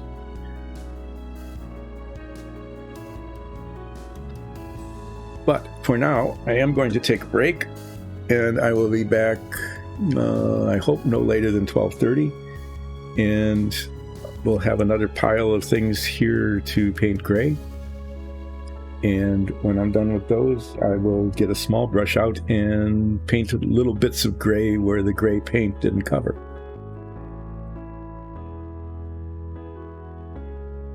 Setting us up for washing. I don't think I'll be able to get to that today. We'll see. I might do the touch-up on the floor tiles first, because if there is time still in the stream, I can put the green wash on those. I want to do all the wall tiles at once, though, because those have to be done a little more carefully. I'll grab one that's dry. The floor tiles just get washed all over, right? Just blob it on. These, there's a line that goes up to the middle of the whole bottom and up to the middle of the next row up. Showing this as an example, okay? The whole thing gets gray washed, or black washed, but the slime, the mossy slime, goes up to the middle of this next, the second to the bottom row. And then there's a gray wash on the whole thing, and then there's a black wash at the high water mark here. Okay, where you just get the scum that floats on the top. Anyway, yeah, break time. I will move some things around, take my break, and be back, restir this paint, and dive in once again into conversations about 1950s and 60s television technology. See you in a bit.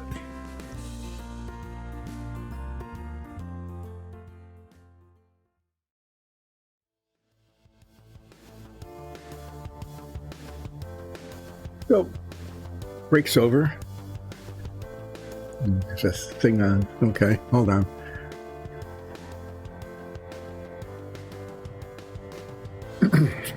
It was a pop-up on my monitor. And so I couldn't see what you could see, which is sort of important if I want to stay on screen. So this is the pile that yet needs to be base coated. I'm going to get through that as quickly as I can, then I'm going to touch up stuff as quickly as I can, and maybe get green wash at least on the floor tiles, these flat pieces, if not on the walls.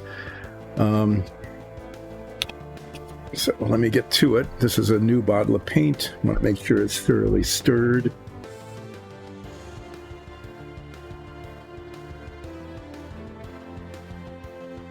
And then I'll resume my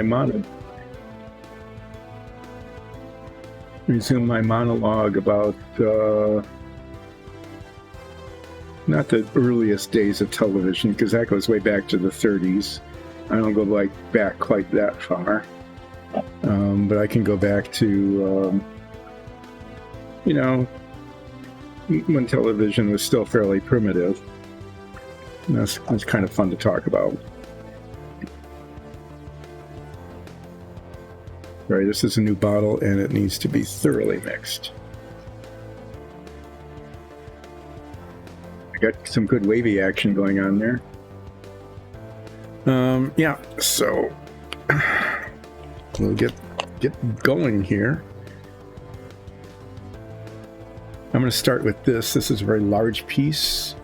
This is one of these gates that I showed you earlier, like this. It's got a thing across the top, and then these nails go into these holes, and it creates a barred gate. This one was actually done in 3 pieces. You can see how the magnets kind of hold it together. This was molded as one single piece, which makes it a lot sturdier. And I'll do this one first. It's big, so it's like equivalent of 3 pieces of floor and 2 walls, so it'll take a while to get this done. It's an important thing to have. So just as I'll do an update and some promo stuff now. So this is Relaxing Painting with Dyson Dungeons, just as a reminder to everybody, and to anybody new who's just joining in for the first time. Dyson Dungeons is a group of relatives and friends who started out doing a Dungeons and Dragons campaign now over a year ago, and that campaign continues. So we are a D&D playing group, and that campaign continues and is streamed with a live chat on 3 Sundays a month, starting at 2. And if you haven't, it'd be great if you get onto YouTube and watch some of the older ones. And if you like what you see, try to catch up with what's happening, and then keep up by joining us on the 3 Sundays a month that are on which we stream. So we started, like everybody else starts, right, with 1 inch by 1 inch grid. They're very nice things to have. 1 by 1 inch grid, sometimes portraying water, sometimes portraying forest. They come in different colors. People who play D&D know what those are about. And then our dungeon mistress, Alexis, said, well, I've always wanted a 3D printer. Let's get one. And so we did. We now have 3 PLA printers. You can see them behind me. And a rosin printer. And another PLA printer that's off to the side there that's used for smaller bits of things. But it was like, well, let's get a 3D printer and then I can print dungeon tiles and we can do like a real dungeon in our Dungeons and Dragons campaign. And so started out producing little walls and pillars and scatter stuff like tents and bedrolls and things. And then it just got more and more elaborate without going into all the details. Eventually we were printing out entire dungeons, stone dungeons, brick dungeons,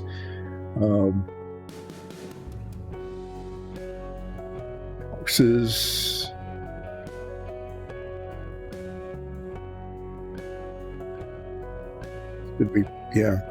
these stucco walls, which really nice with wooden floors, stone floors, and they were rough stone and cut stone and all sorts of things. And we started using them in our D&D campaign, and that just made everything a little bit more realistic and prettier. And then we were painting them, and Alexa said, well, people stream this kind of stuff. And I said, yeah, really? People watch this? She said, yes, indeed. People watch people,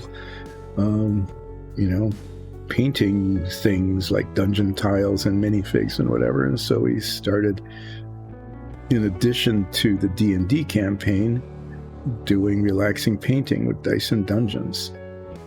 And we did some of it to 2 of us. The studio's actually set up so 2 or 3 people can paint at once.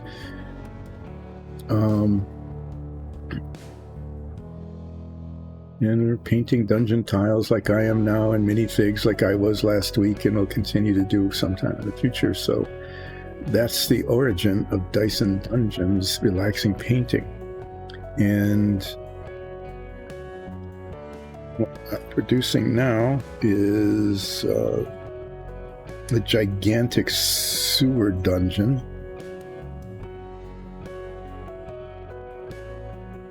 I don't know if this is all going to be like one dungeon or multiple ones or whatever, but I can just say there's a lot of sewer tiles. Okay. Just a lot of sewer tiles, and base coating them and then washing them. And I have been instructed to get these done as quickly as I can because it's been a request to have them available sooner than later for our campaign. So those of you who watch Dice and Dungeons D&D campaign sometime in the not too distant future, meaning, I don't know, sometime yet within the next couple of months maybe, you might be seeing these very same tiles, once they're completed, featured in an episode. The DM doesn't like to give things away. Likes to, things be a little bit of a surprise for the players, but,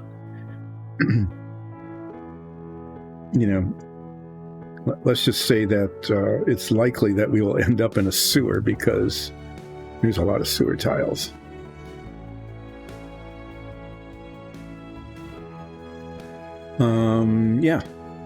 So that's a little bit about Dice and Dungeons and how we got started and what we are and why I'm painting super tiles now.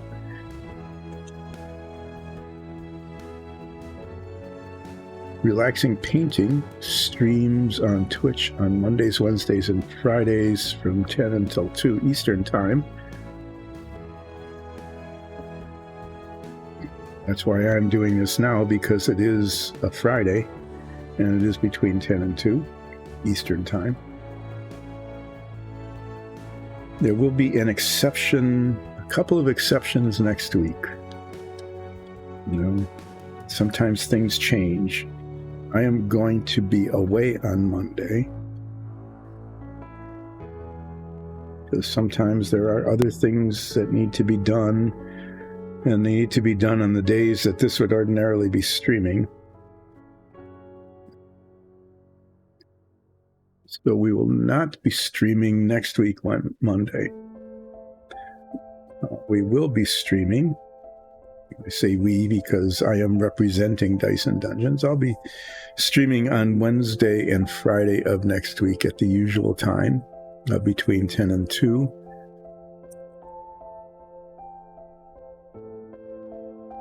And it is quite possible, since there now is some sort of time crunch that I was unaware of, but now I am, to get these dungeon tiles completed, that I might be skipping Submarine Wednesday and doing sewer tiles instead. So we'll see. Some of it depends on how quickly I can get things done today, and they are going much more quickly than the submarine anyway. But we won't be streaming on Monday, but then going back to the regular Monday, Wednesday, Friday schedule starting Wednesday. So there'll just be one day that will be skipped next week.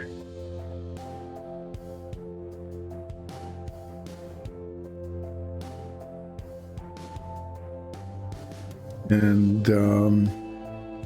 be working on sewer tiles.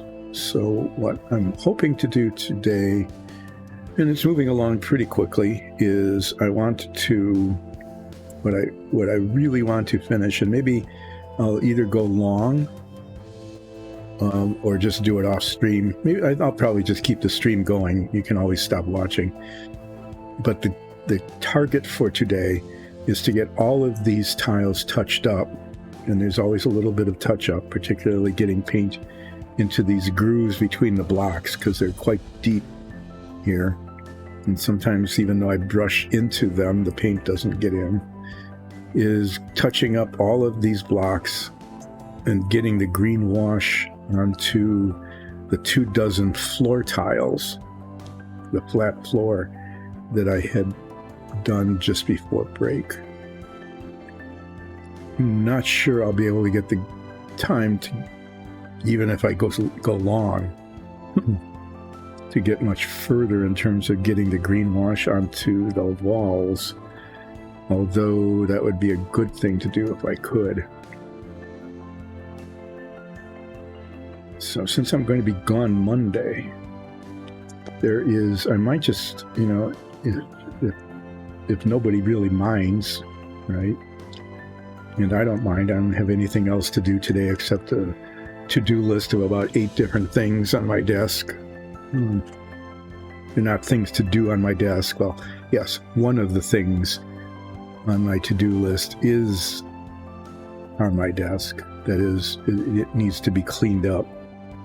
The to-do list is on my desk. Get the words in the right order here. There's like a half a dozen things on my to-do list, but they can wait, and there seems to be a little bit of urgency to get this done. So if I have the green wash out, I might just keep going until I get not just the floors washed, but all of these walls as well. It goes pretty fast. It's not a detail kind of work. It's just splotch, splotch, splotch, splotch, splotch. And it's just on these tiles, it's just the sides and the bottom.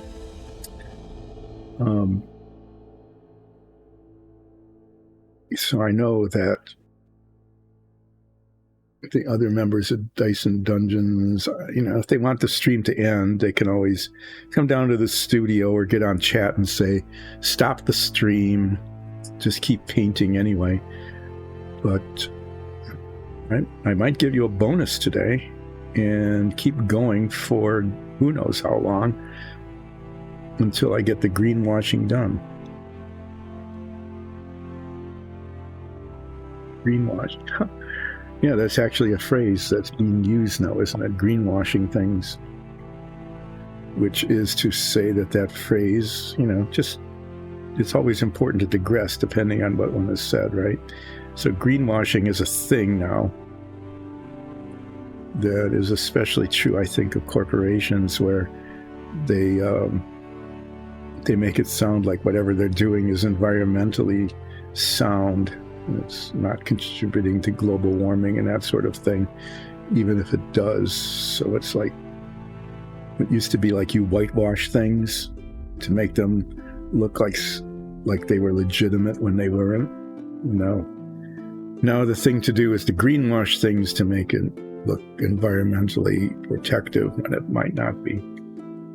Anyway, that aside, I will be quite literally, though, greenwashing things, because I'll be washing things with greenwash,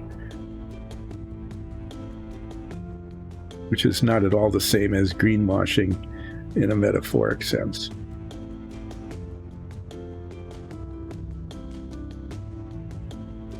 Yeah, I'm just moving along here, putting gray paint on things. I was told during break that it seems to be, very appropriate that I'm just spending all my time spreading gray paint around.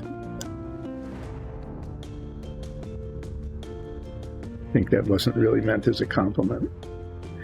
Anyway, that's what I'm doing. This is a little different than the others. It's got a hole in it, and that's because there's a sewage discharge pipe that fits in there, and that gets painted metallic steel and washed to look gross and filthy, rusty and dirty and stuff. That's why this has a hole in it, because that's, if you're in a sewer, the sewage has to get in somehow. And it's really important for a dungeon to be realistic, because, sewers, and so there's sewage discharge pipes that go into the sewer, providing the sewage that gives sewer its namesake.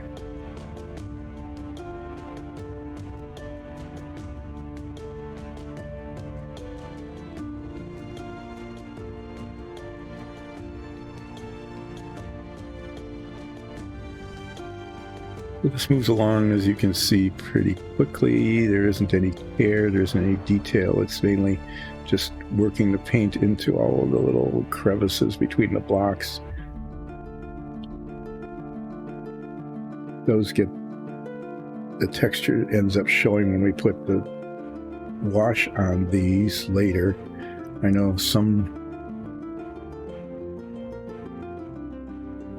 painters would paint all of this black, and then sort of dry brush the blocks on top of it so that the black would show in between, but that's not the technique we've decided to use here, because we're kind of mass producing these right now. And the application of a base coat followed by a wash is time-wise much more efficient. No, I made a mess of this one. Yeah, I shouldn't be grabbing it like I did. Yeah. Getting careless here. I just started getting careless by being quick. Trying to go rapidly.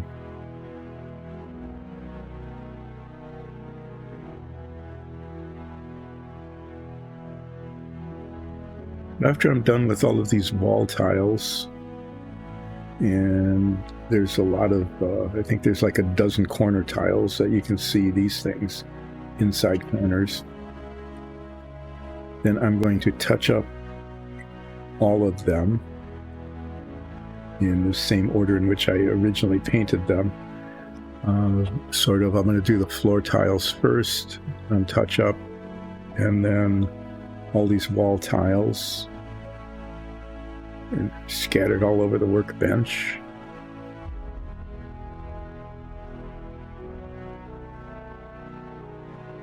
And then I will start doing a green wash. And as I mentioned just a little bit ago, because there's a little bit of a time crunch to get these finished, I will very likely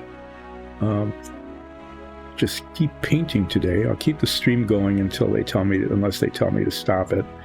But I'm going to keep painting and getting the green wash done on the floors and the walls both.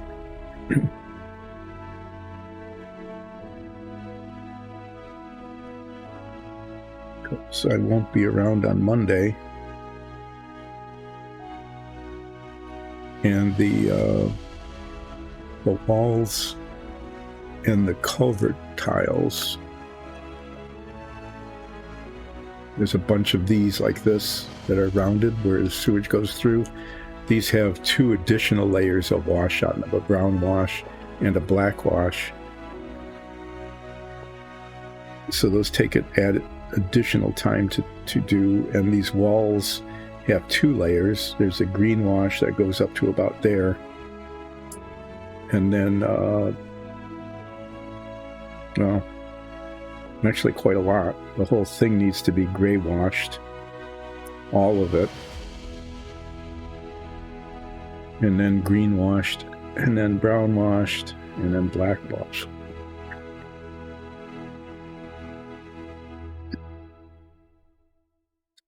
But I can get...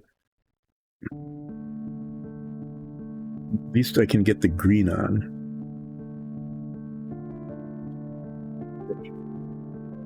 Saturated there. You can get the green done, and then I can start working on the other colors after that.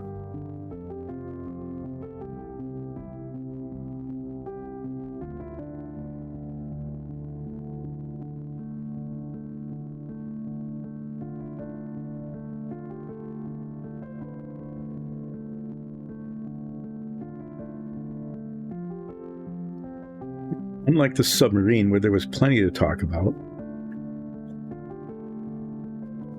the narration, my monologue, was basically about how nothing was working as I was working on the submarine. And thinking back at it now, there's been like 4 submarine Wednesdays, and every single one of them has been, this is going very poorly. This is going very slowly, or why is this taking so long? Or I didn't remember it being this hard when I did the first one back in 7th grade. But other than saying, oh, look, I'm painting this gray, and now I'm rotating it, and I'm painting this side gray, and now I'm painting the top gray. And the gray paint seems to be going on all the surfaces as I brush them.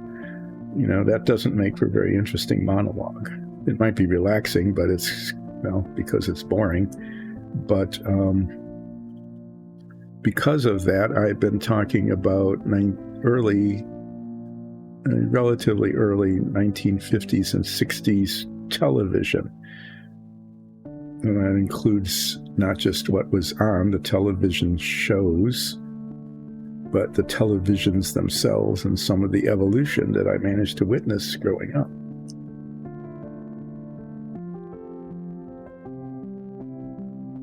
Before the break, what I said I would be talking about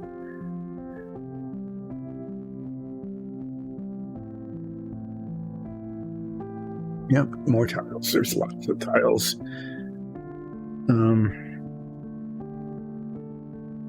What I said I would be talking about was television antennas. So let's talk about some of my experiences with television antennas. The television then was all broadcast. That you had to have an antenna that captured the electromagnetic waves coursing through the atmosphere in your body.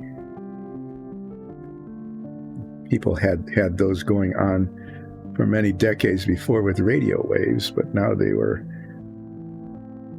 television waves, and I think there were a lot of radio channels compared to the 3 television channels we had initially, 3 broadcast channels. And I guess, the atmosphere is so full of electromagnetic waves all the time that, and microwaves even, anyway, we didn't really think about it that much, but there was a lot of that. So these things were broadcast, and you needed to have an antenna, and they advertised these antennas in newspapers and things that pulled the signals out of the air like magic. It kind of was magic. You couldn't see these things as they went zipping through at nearly the speed of light. Were captured by your antennas that pulled them out of the air. Didn't really pull them out, though. It just sort of created a little electromagnetic activity in the antenna as the wave went by. Anyway, so the first antennas we had were attached to the TV. They were indoor antennas, affectionately known as rabbit ears. Thinking back at it, that was kind of weird because they didn't look like rabbit ears at all, other than the sense that they stuck up and there were two of them. But, everything had to have a nickname. You couldn't just say the antenna. You had to say rabbit ears. Made it sound like you were in a know or something. Anyway, so we had these rabbit ears, and they were usually chrome because he wanted them to be shiny. I think they could have put any kind of coating on them, like copper or whatever even, but these were always chromed. It was the 50s after all. And chrome lobby, I think, was very strong at the time. Digress again, if you ever saw cars from that period of time, you could see that plating things with chrome was a pretty big business. But back to the antennas. So these things were collapsible tubes inserted into each other. It's hard to describe without seeing it. But these things came, and when they were collapsed, they were maybe about a foot long, and they would extend out. You could pull them out. They extended like over 3 feet. They could be quite imposing. And as you were walking through the living room, if you weren't watching yourself, a little bit hazardous. So these rabbit ears would come out, and they would extend, and each one was sort of independently set into a ball socket in the base. So they could be rotated in many different directions, which was important because the TV station broadcasting towers were in different places. And so, channel 4 might come from one direction, and channel 8 might come from a different direction. And so part of the ritual of TV watching back then was not just turning on the TV at least 5 minutes before your show came on so that it could warm up, which means that its components were all working at optimal temperature. You had to wait for all the vacuum tubes to get going and synchronize with each other. So that was one part of the ritual. The other part of the ritual was adjusting the vertical hold. That came after you tuned into your channel, though. And another part of the ritual was adjusting the rabbit ears, moving them around in many different directions until the picture quality was as good as you were going to get it that day. And it varied from day to day, too, depending on some atmospheric conditions. So we pull out the rabbit ears. So they're usually, for some reason, we thought if they were extended all the way out, I don't know if it made a difference or not, but why not? Longer rabbit ears have to be better than short rabbit ears. So we'd extend the rabbit ears out and manipulate them and move them around until the picture was as good as it gets.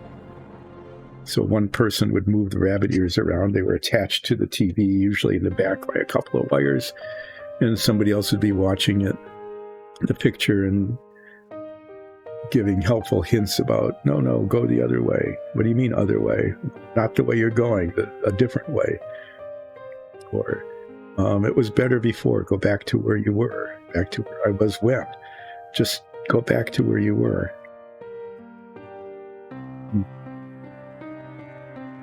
That was the instructions were not necessarily very precise or even intelligible, but eventually the picture got as good as it could get, or everybody just got tired of playing around with them, or the show started and, you know, even if it was a little fuzzy, and you got the vertical hold held.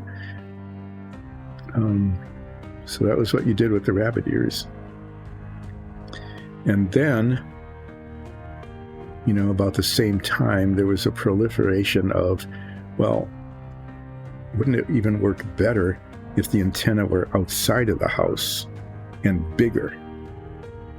And that's when you got this huge proliferation. You know, if you look at pictures of towns or suburbs or cities or whatever from the 1950s and early 60s, every roof has this forest of TV antenna on. So there was a whole industry of people who would climb up on people's roofs, put screw holes into the roof. That was always fun, hoping it didn't leak or that they didn't damage your roof while they were doing it. But it was a whole industry.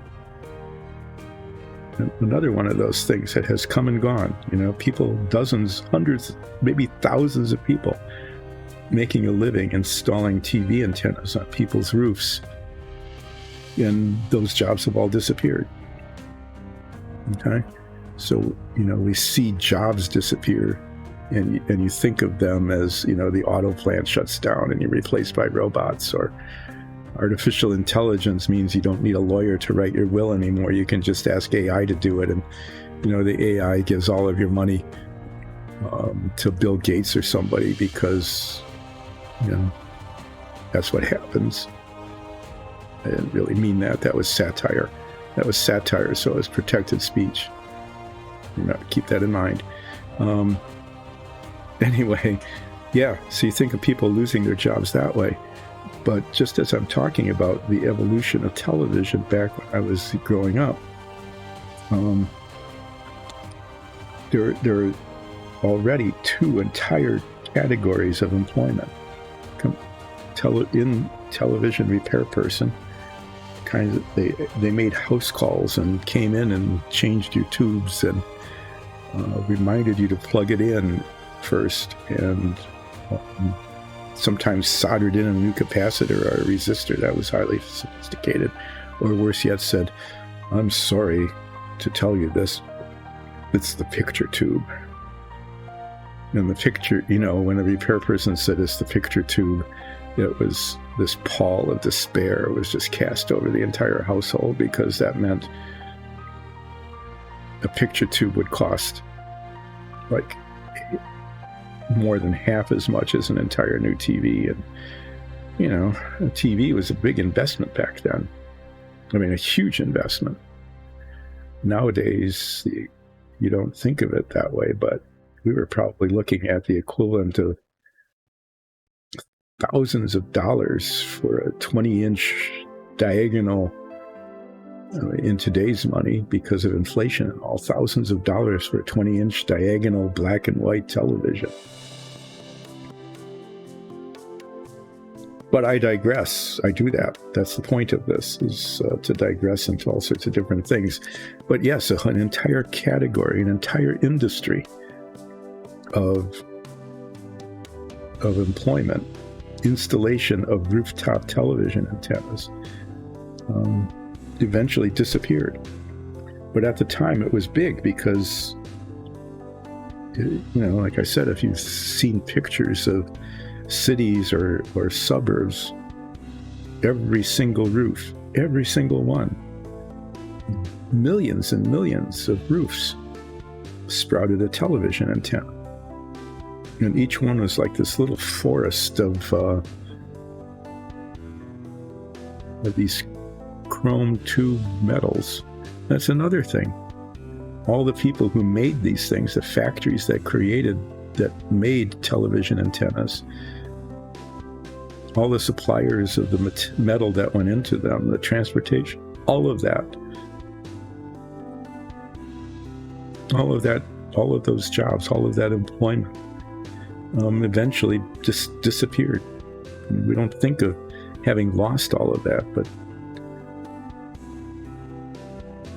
there were probably hundreds of thousands of people who were unemployed or forced to get other employment just because the television antenna industry disappeared.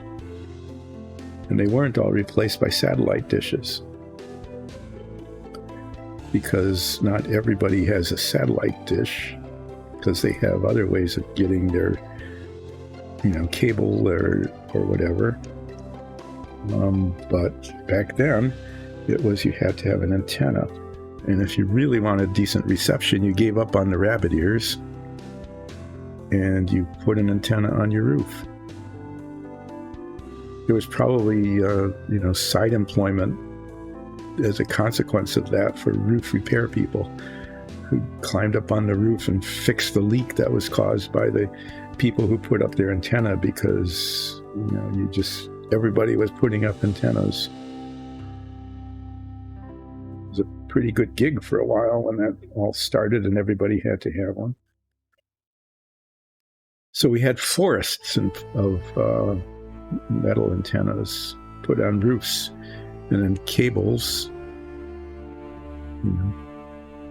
They weren't coaxial at first. They were just like by two wire lead run down the house, and I don't know. Oftentimes they would just come through a window or something rather than drilling a hole in the house to bring the antenna in, and then it connected to the back of your TV instead of rabbit ears. And that was the whole deal about the rooftop antennas. Rooftop antennas got more and more sophisticated and larger, and they started bristling with more and more little side branches of different lengths and diameters, because the number of stations increased, and supposedly the length, the length of the there really were tubes, not wires, of the horizontal structures that pulled the signal out of the air. The closer they were in length to the wavelength of the transmission, the better it would pull out. And so back in the day when there was only VHF, there were the equivalent, I think, of 13 channels within that frequency range. Nobody ever used channels 1 and 2. I don't recall ever seeing that. They started at 3 and went up to 12 for the most part, and they were different in different areas of the country because of local broadcaster allocation of frequencies, I guess. Anyway, yeah. So in order to capture all of the potential channels, they would have just branches, I'll call them, on the antenna of different lengths to match all of the frequencies that could be broadcast on. And then, to make things even more sophisticated and complicated and expensive,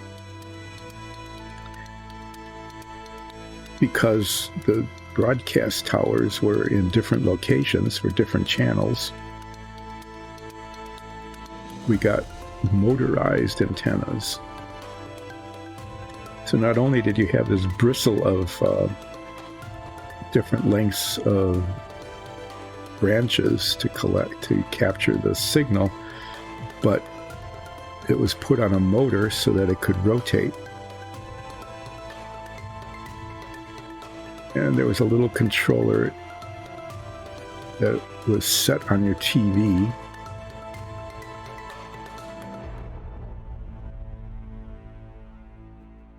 You turned the dial. This was actually pretty cool.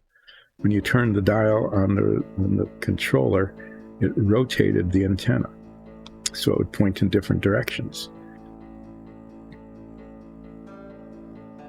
And most of these controllers came with little stickers, and the stickers had numbers on them, and you would rotate this thing, spend hours. It'd be great fun spending hours while one person rotated the antenna and another person watched, and you just iterate, go back and forth, until you got the best signal for each channel. And there was a little pointer on the dial, of course, so you could tell which way it was pointing. And then you put a little sticker down so that the next time you wanted to watch channel whatever 8, you would rotate the dial so that the pointer on the dial pointed at the little sticker of the number 8 that you very carefully placed on the outer rim of the dial when it was getting you the best reception. So that added yet another level of ritual to not just letting the TV warm up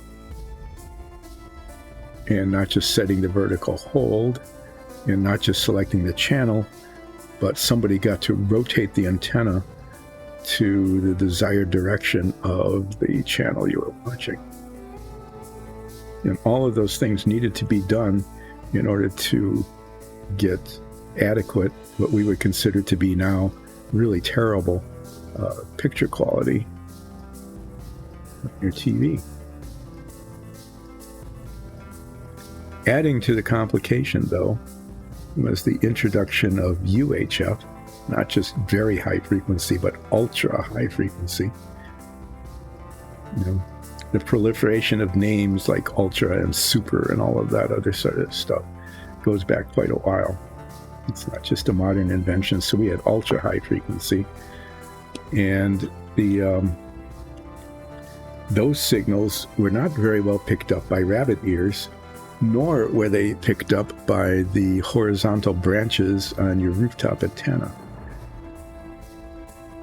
They were picked up by a circular antenna, a loop. And if you had an inside antenna, and we did for a while, in order to get UHF, you had this loop. It was maybe about 7 inches in diameter, a chromed wire loop that was set to the back of the rabbit ears and was also independently rotated in many different directions.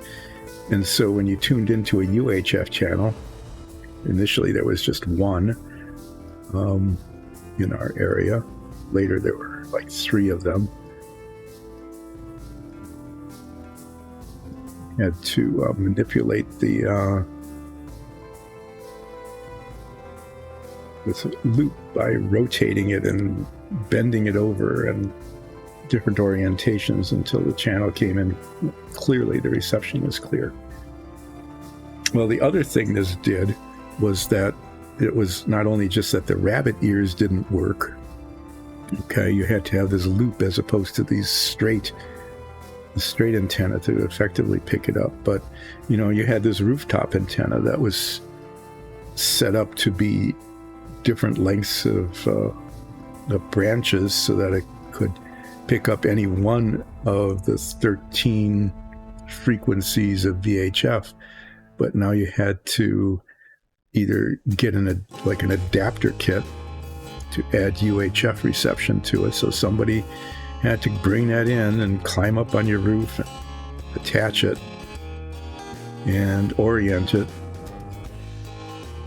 either there, where they oriented it. Sometimes when they installed it, you didn't, before you had motorized rotation, they rotate it, yelling down from the roof, "Hey, how's the signal now?" Until you got decent signal for each channel. So they got to do that again with the UHF. Or what you did was you just abandoned the old one, and sometimes you just wouldn't even take the old one down. You just put a new one up.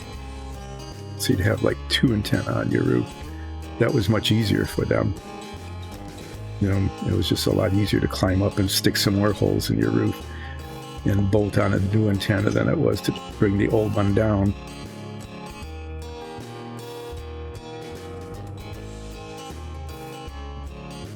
There was another way of keeping that now lost industry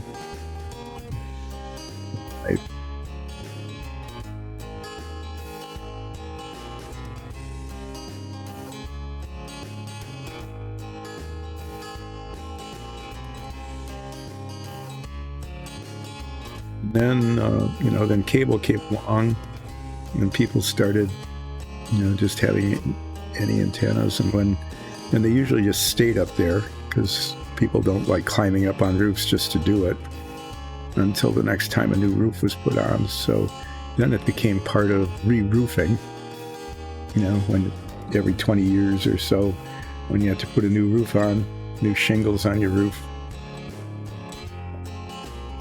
Yeah, there was a whole lot of antennas that were torn down and probably just thrown in a landfill. So I'm guessing that if you go to a landfill, and you dive down through the different layers.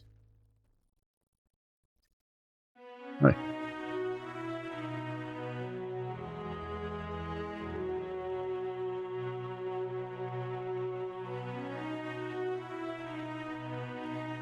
Oh my, painting minis. Hi. So this is weird. I've got two chat screens, and the one that's large print to my left is a different chat than the one that's on this channel. It looks like it's put on a different channel. I'll have to check that. For minis, yeah. One thing that I don't always do, but is a good idea to do, is take a little bit of your paint and test its viscosity ahead of time. And there's no real magic to this. You just have to kind of practice it. Just try it. Is if you have some thinner, and sometimes you can thin the paint with water. Sometimes you can do it with like isopropyl alcohol, kind of safe things.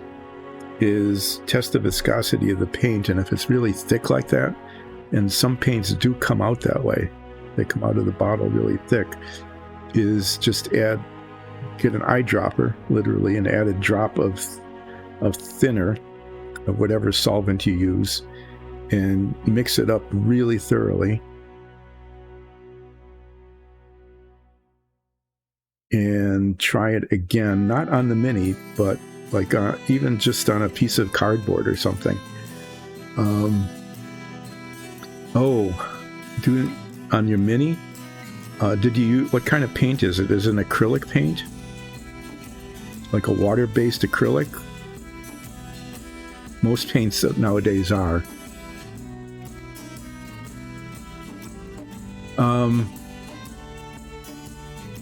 Okay.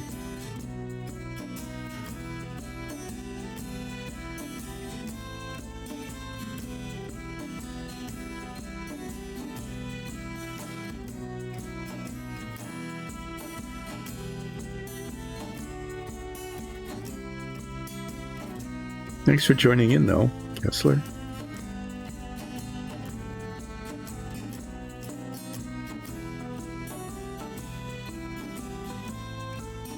So I think, yeah, somehow the stream chat on one screen is different than the stream chat on the other, which is weird.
So the thing on my chat screen to my left, my large print version, where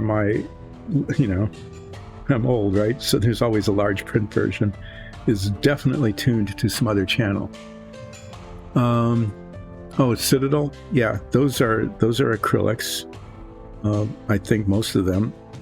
What you can try is if you get like rubbing alcohol, isopropyl alcohol, which you might have around the house, you can get to it pretty easily. That's a pretty good solvent, and it's relatively safe. And just a bristle brush, even a toothbrush would work. Is you would put the isopropyl alcohol on it, and rub it with the toothbrush, and that should remove a lot of the paint.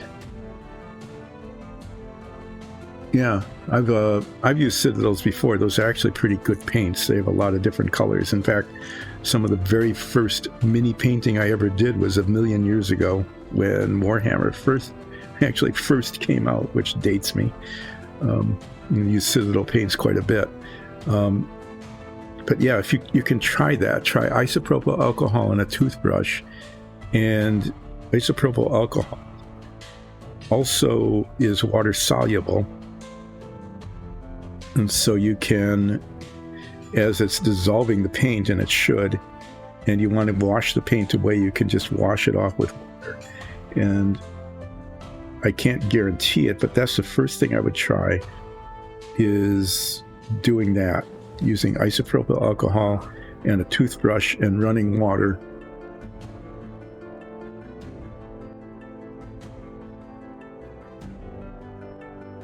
And it should work pretty well. What you need to do, depending on what your mini is and how it was printed, be really careful with things like sword blades. Okay, through experience here, those can snap off fairly easily if you push them the wrong way. I have replaced now about 4 sword blades with toothpick blades because they broke off and got lost because they're really tiny and you can't find them again. And I've actually got another one I need to work on, so that should work. And then when you test your paint, if it's too thick, okay, which means that it's flowing on and kind of gumming everything up, I would just add a drop of thinner. And with a Citadel, you can actually use water even. That will slow down its drying time quite a bit, or isopropyl alcohol, which will speed up its drying time. But either one of them will actually thin it, and you don't have to buy Citadel thinner, although that would, if you can get it, that would be the best. And then just like put 1 drop in and shake the bottle really, really well and see if that works.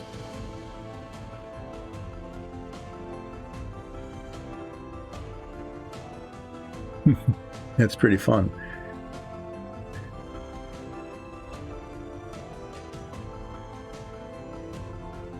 That should work. Anyway, yeah. And you're going to find that each bottle of paint has a different consistency that it starts with. And you'll also find that the consistency changes over time because, when the bottles are opened or it gets near the bottom, or depending on how it's been shaken and things,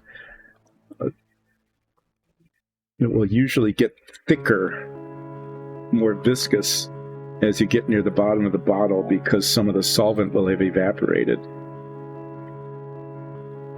And you just need to kind of keep up with it that way. If you're doing things like these dungeon tiles, it doesn't matter that much. You just want coverage. But if you're doing a mini, and I found this to be the case, if your paint gets too thick, then you lose the detail and you just have lumps everywhere. If it's too thin, and it'll be hard to control. But it also sometimes needs more than 1 coat for it to work. But You usually don't have to play with it too terribly much, but sometimes you do. And that might be the case at what's happened there.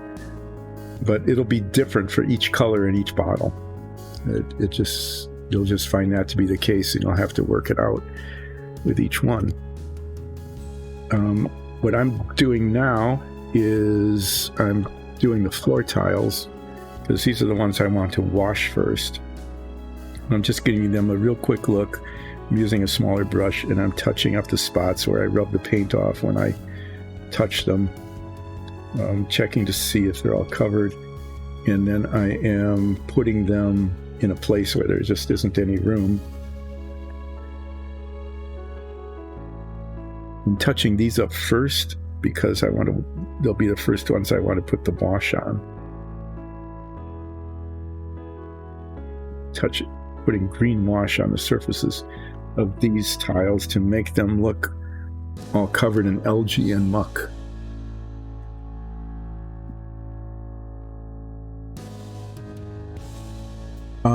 If the paint is too thick, and keep in mind that if you use isopropyl as your thinner, the paint is going to dry more quickly, which is okay. I mean, sometimes that's what you want. But I'd get an eyedropper if you've got one, and put one drop in, just one drop, and see if that thins it out.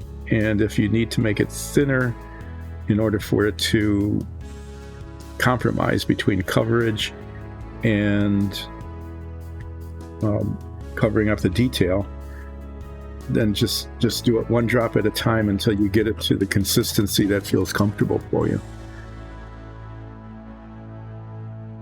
But I've used that in the past. I've done, it's not the best, it's not the professional way to do it, but it's effective, cost effective, especially for me, just isopropyl. And you can even use water, but water slows down the drying time really significantly. Because basically what's happening is your solvent is evaporating and leaving behind the paint. So give that a try, and hopefully that will work. Hopefully you'll be able to get the paint off of your model. I think isopropyl should be, pretty safe for most plastics. It's not like, you could use something like acetone, and that would definitely take the paint off, but it would probably also dissolve your model. And it's also really nasty stuff. You don't want to be breathing that or getting it on your hands, but the isopropyl should be safe. As solvents go. Don't drink it.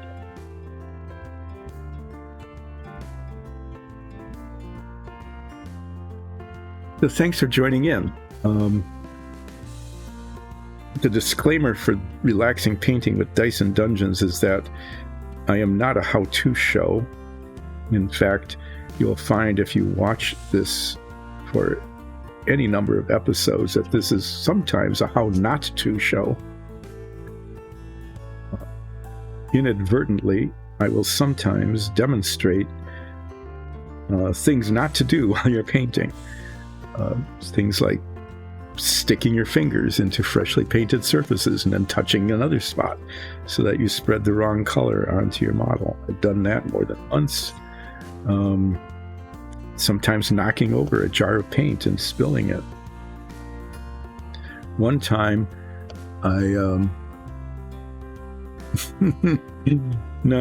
some people really like the odor of, it's rubbing alcohol. They use it for massages, but it's definitely not a very palatable liquid. It's a little bit horribly poisonous.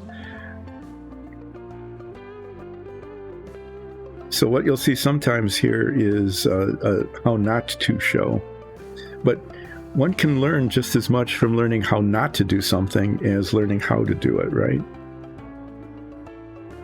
Or at least I can say that. I've learned how not to do some things and ended up not repeating it.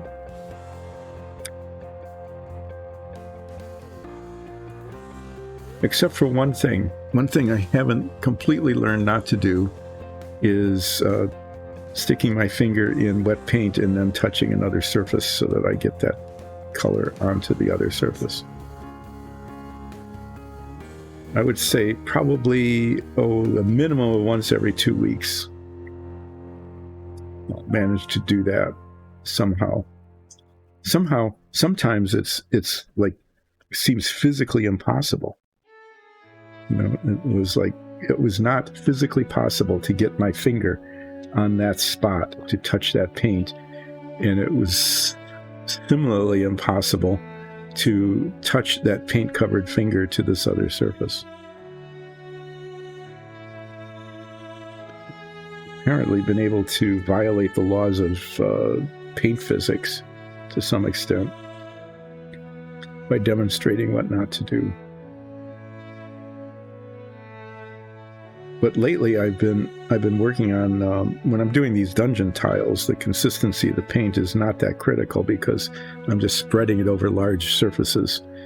On minis it is, and there are some paints that are just, if it's too thin, there isn't too much you can do about it other than be really careful in terms of where you're brushing it, because as you put it on a surface, it'll run.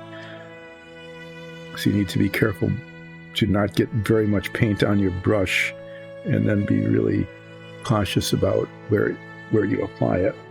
If it's too thick, though, then you can work on thinning it, and that's usually the case. Although we have some paints that just don't cover very well because the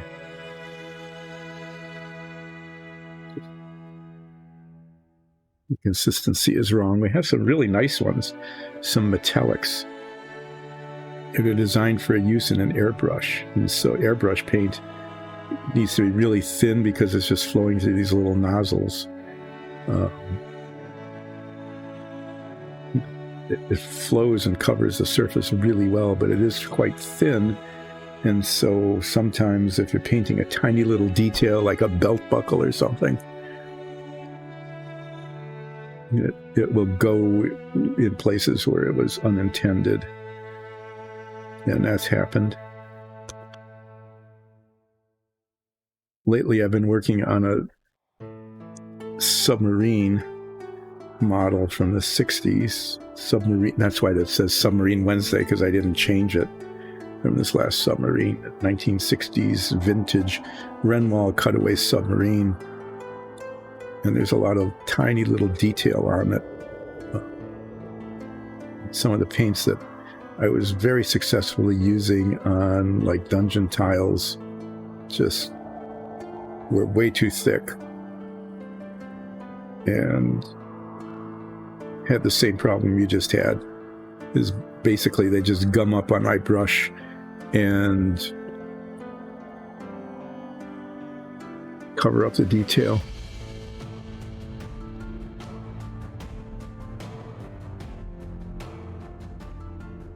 I have learned my painting technique, if you could call it that, by trial and error. Most of the trial and error happened when I was in grade school, so it was a long time ago. I'm not very skilled at the artistic part of it. Another member of Dyson Dungeons, Nicole, is actually a trained artist and is really good at things like shading and highlighting and stuff. I am mostly good at spreading paint on dungeon tiles. And a little bit at doing detail in terms of just getting paint on the right parts of it. But I've never been very skilled at shading or dry brushing.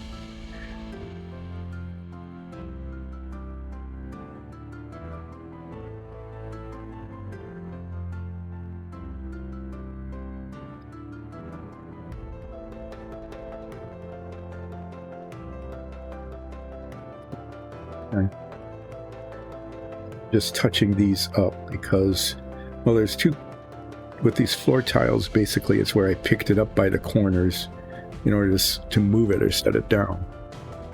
With these wall tiles that I'll be doing next, the main touch-up There are so many of these. We'll be checking the spaces between the blocks, the mortar lines, to make sure that paint got in those, as well as where I touched them to pick them.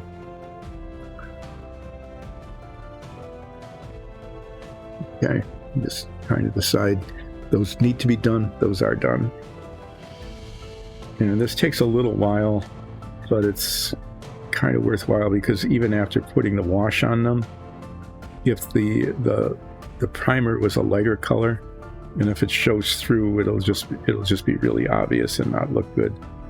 So I want to do just getting it in these grooves. So I know I need to get on with getting these washed.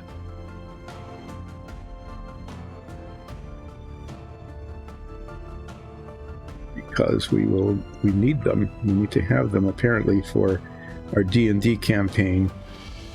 We've been anticipating getting into a sewer. We used to spend a lot of time in sewers in our campaign, but haven't been in one for quite some time. So we started anticipating that maybe we would, and then assigned the task of painting all of these sewer tiles. It's kind of giving it away. We're going to be going into a sewer. But we can't go into a sewer unless the sewer tiles are sewered. So that's why I am frantically attempting. Oh my. Yeah, I'm going to be going really late today. I'll just say that. I'll give you a heads up.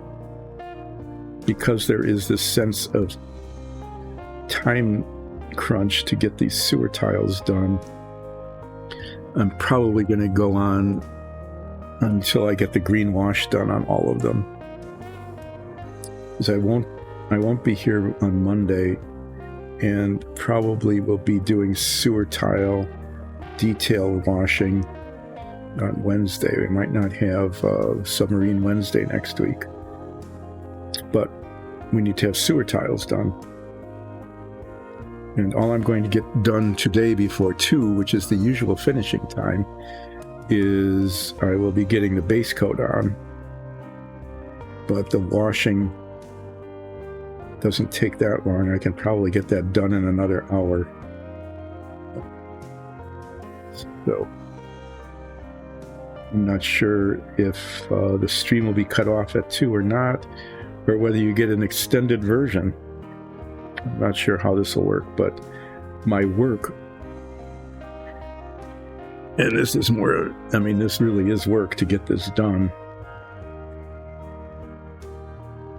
It needs to be done, so I'm going to continue working yet past the normal ending hour of the stream, just to make sure that this stuff gets done on time to match up with the schedule of the Dungeons and Dragons campaign.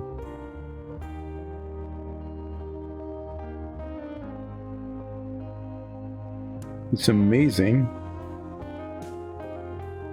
sometimes how little can get done in an hour.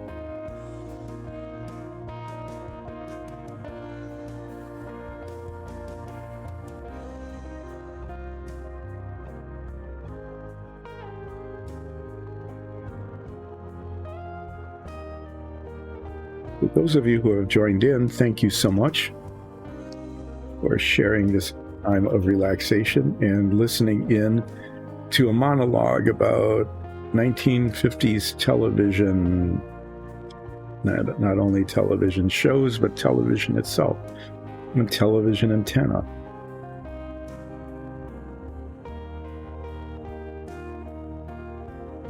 Here, reminiscences about rabbit ears and the introduction of UHF and the need for a whole new roof antenna to get the new stations that have started broadcasting. All of that so that you can watch Lawrence Welk.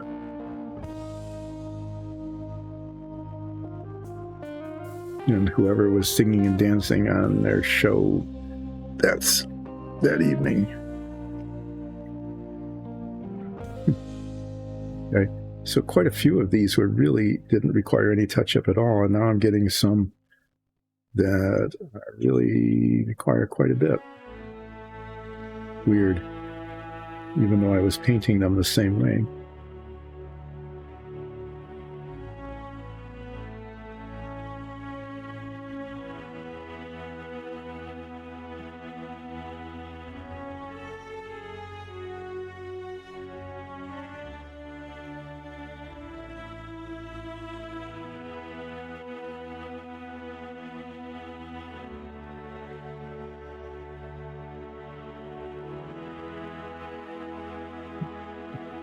Up is going okay. It's just one more thing that takes time.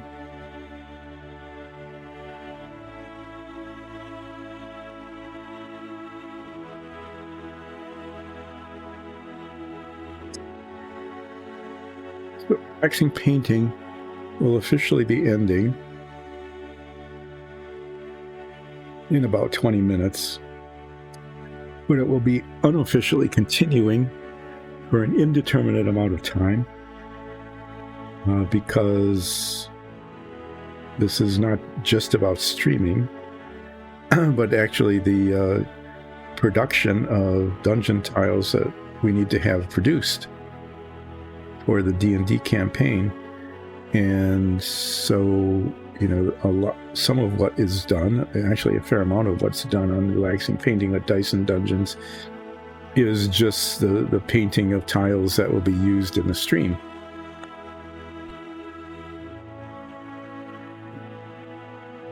And in this case, apparently a massive sewer, but there are multiple steps that need yet to be done to make these usable.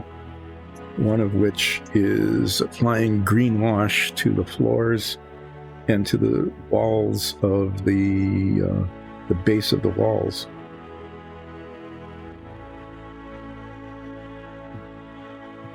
So it's at least another hour's worth of work. And I'm just going to continue then. I'm going to just keep working. And I'm not going to turn off the stream.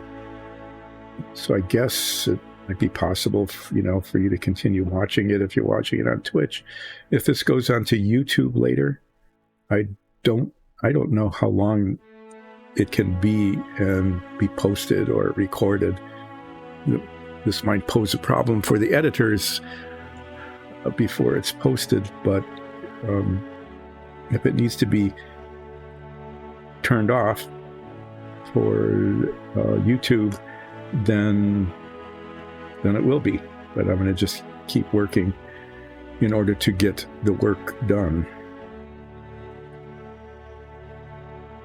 There's like so many of these.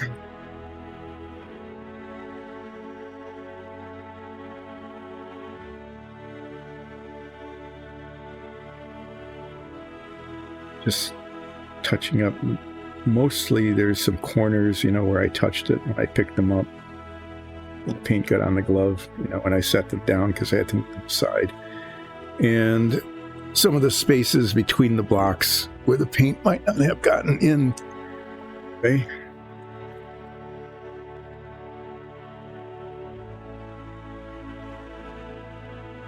I'm rushing to touch up a little bit. Hopefully I'm not missing anything. I'm not missing anything big anyway.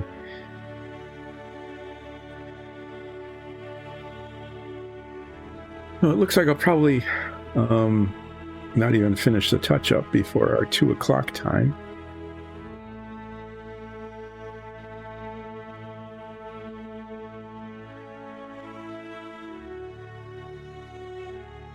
I don't know if there's going to be a group shot.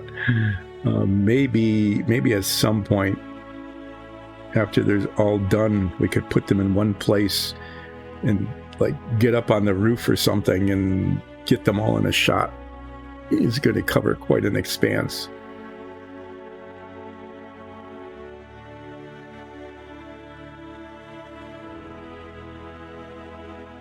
Maybe here, I'll do that. I'll do this for you right now since who asked for it, is I'm going to, the camera's going to move, so get ready for that. I'm going to do a panorama of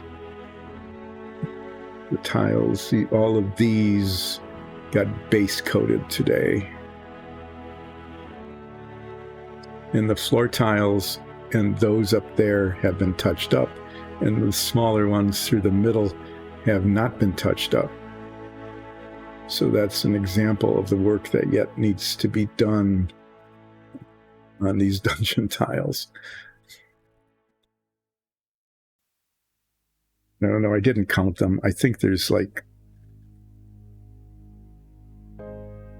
at least 60 individual pieces here.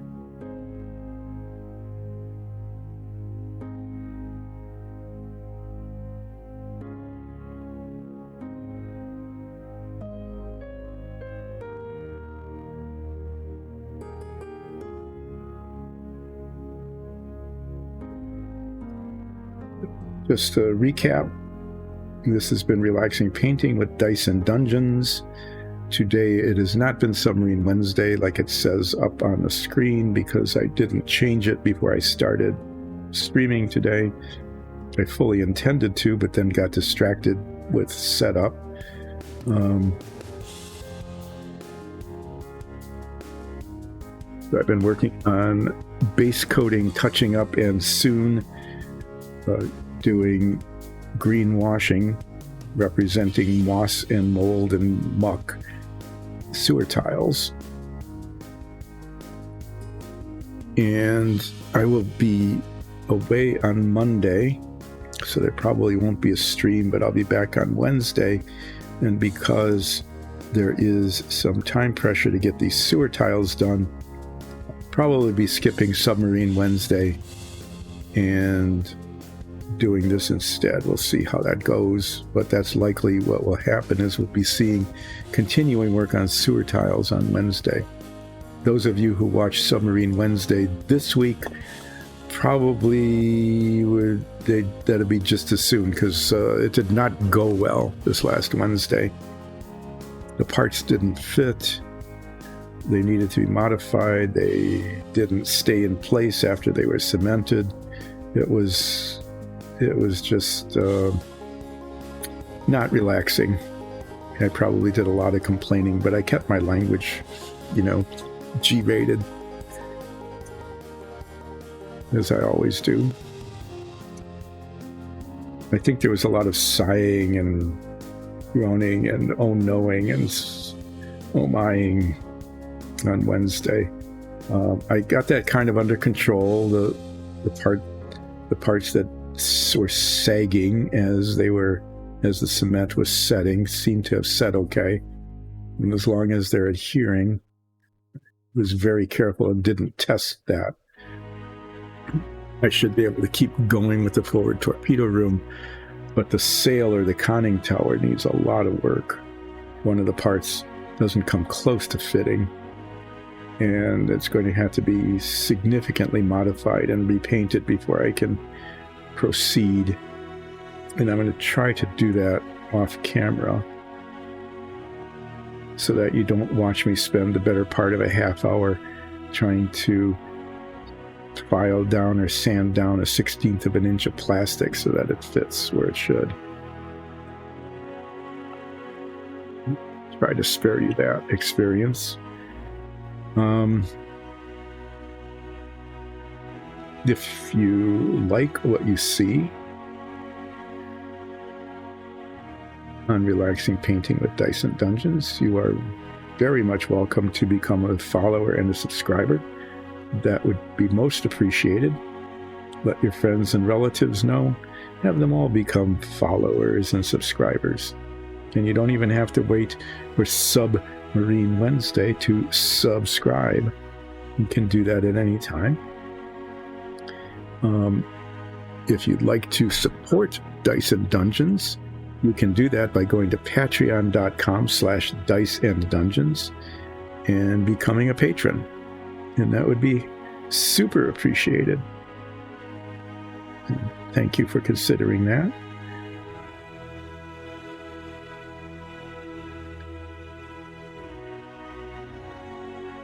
If you like Dungeons and Dragons, you will like our campaign that streams with a live chat on 3 Sundays a month, starting at 2. And you can also catch it on YouTube or as a podcast, and the podcast works because there are very few moments of silence in our campaign. Somebody is always finding something to say.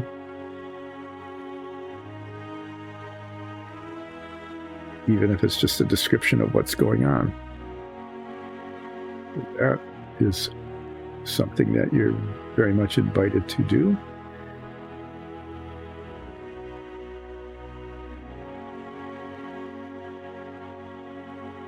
I'm trying to differentiate between done and not done here as I'm running out of space on the workbench, but I want to keep them all up here as I'm doing the touch-up.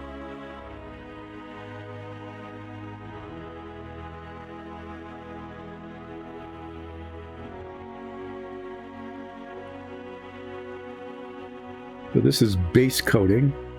After the base coat is put on, there will be several layers of wash on many of these. On the floors, there's just one layer of wash. And that's a green wash that represents the algae and slime that grows up in the sewer. That's what I'll be doing in our special extended version of Dyson Dungeons Does Relaxing Painting today. And then for some of these tiles, there are several other layers of wash representing different components of sewerage.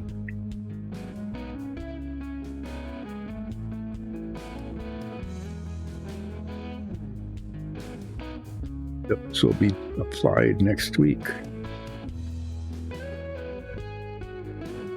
Right now it looks, because I'll be gone on Monday, like there will not be a stream on Monday.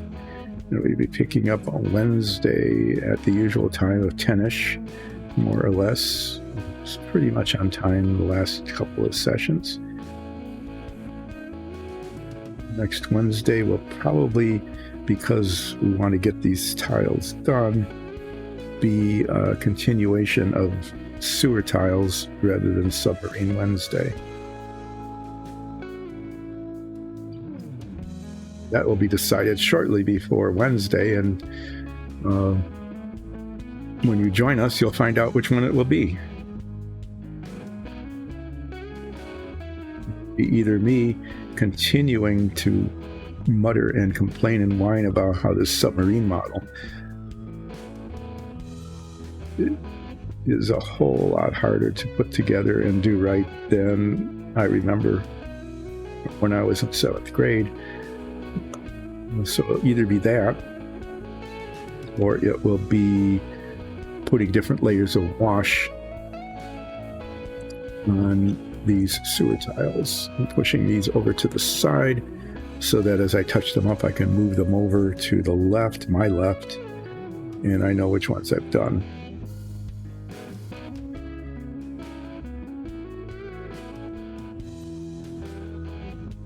During the regular time of 10 to 2, there isn't even going to be enough time to finish the touch-up, much less the application of the wash. So I'll start by saying now, if you need to leave at the regular leaving time for Relaxing Painting with Dyson Dungeons, thanks for watching. And if you've been in chat, thanks for chatting. Be sure to come back to watch Relaxing Painting with Dyson Dungeons on Mondays, Wednesdays, and Fridays from 10 until 2, except for next Monday with 1-8. That's the only exception that I'm aware of. As we continue the effort to complete this massive sewer. And on most Wednesdays, but maybe not next week, the Submarine Wednesday, as I make a valiant and difficult effort to reproduce and 1960s, not reproduce, I'm reproducing something from my youth, but to complete a 1960s vintage Renwall cutaway George Washington Polaris missile launching submarine model, which has run into massive time and cost overruns, just like the real thing.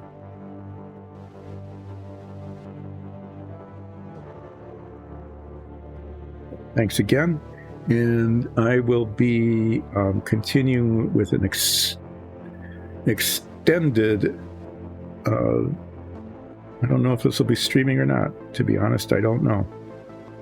I'm not sure if there's a time limit on what can be streamed or what isn't. That isn't what I do. So either this will end while I continue working, or this will continue as I continue working, because I want to get the green wash onto all of these floor and wall tiles yet today, so that it can dry and be ready for the application of the brown, gray, and black washes to finish them up maybe next week.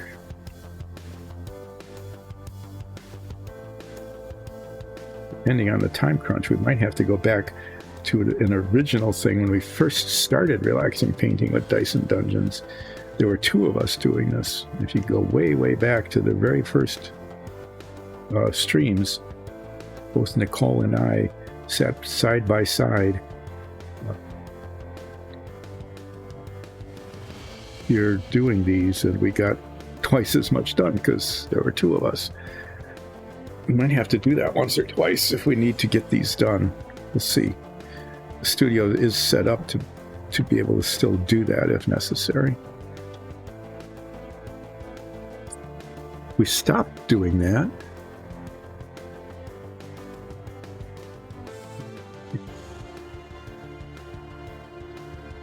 I can keep streaming as long as I want. Well, like is to okay, well, I guess I'll just keep streaming as long as I need to. Isn't necessarily what I want at this point. It is beyond, it has gone beyond what I want to what needs to be done. So I'm streaming out of a sense of obligation here. In 3 more minutes, I will be working overtime. That means that my pay will double. And as you all know, if you multiply by 0, you keep getting it anyway, yeah. I'm going to be working overtime today because of necessity, the need to get these things done.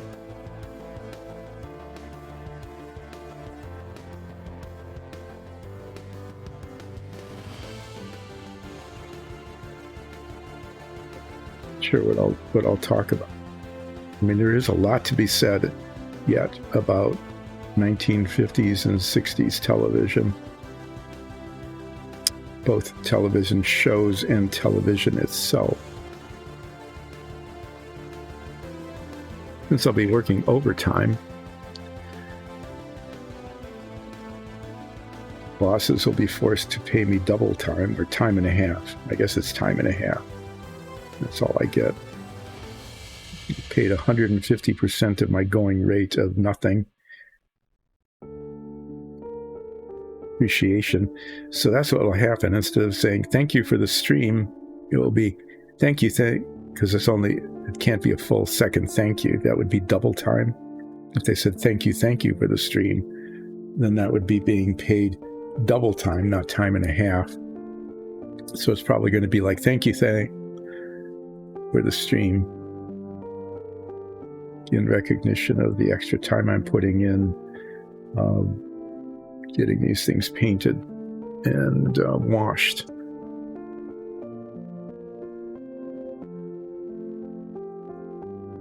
Maybe what they could do is, there's always the post-edit, right? There's the live stream, but then these things show up on YouTube. Is maybe they'll just sort of cut it off in a couple of minutes after I'm done with the touch-up. I've got 6 more of these to go, and I'm going to take a real quick break after that, just because I need to hydrate and dehydrate.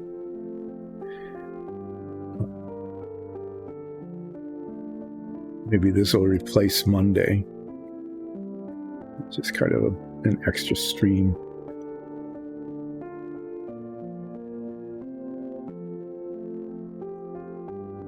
Sure what they'll do with this, but I know how I'm spending my afternoon. Not enjoying the beautiful weather outside. I'm going to complain about the weather. I'm going to complain about the weather because it's not that it's bad weather, but that it's beautiful weather. And I am down here in the studio spreading acrylic paint on little plastic chunks. There, that's my whine, my complaint. So my D&D overlords, my Dyson Dungeon overlords will now know the sacrifice I'm making by this extended version of relaxing painting with Dyson Dungeons.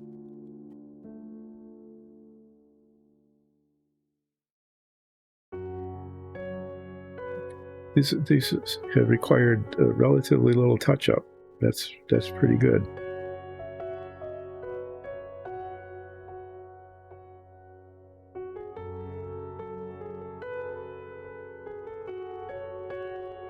Well, it's about 2-ish, and I've managed to complete the touch-up. If this were a normal stream, I'd be saying, thank you for joining and watching Dyson Relaxing Painting with Dyson Dungeons. Be sure to come back on Mondays, Wednesdays, and Fridays from 10 until 2 as we continue the quest to complete the sewer, and occasionally on Wednesdays have Submarine Wednesdays, and doing that, all of those things. Ordinarily, that's what I would be doing, but today, because I have so much extra that needs to be done, that is to say, all the washing that needs to be done on all of these tiles, they all need washing with green wash. I'm going to instead just take a very short break, probably something like around 5 minutes or so, because I keep doing this all day. I'll be coming back and putting green wash on these tiles to make them, nice. Maybe I should, no, this one needs a lot of touch up, and I managed to I set it aside and didn't get it done.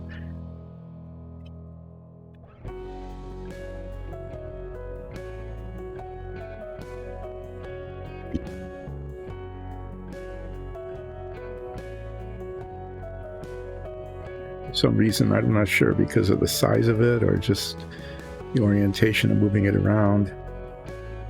Looks like this one needs touch up in several places. Yeah, so I'm going to take a short break, and then I'm going to come back and I'm going to continue with Relaxing Painting with Dyson Dungeons special expanded edition, going on for probably another hour or so of spreading green slime on all of the dungeon floors. I think it'll work if I hit the break button. And there's a little button on the control thing here that says taking a break, and then it says end break. Hopefully it'll work more than once during a stream. Okay, well, there's that. I'm going to cap this up. I'm going to keep these gloves on because I'm going to be getting green wash on them probably. Green wash, that'll need some shaking up. And I'm going to need this thing, this palette, because this has to be squeezed out into these little wells.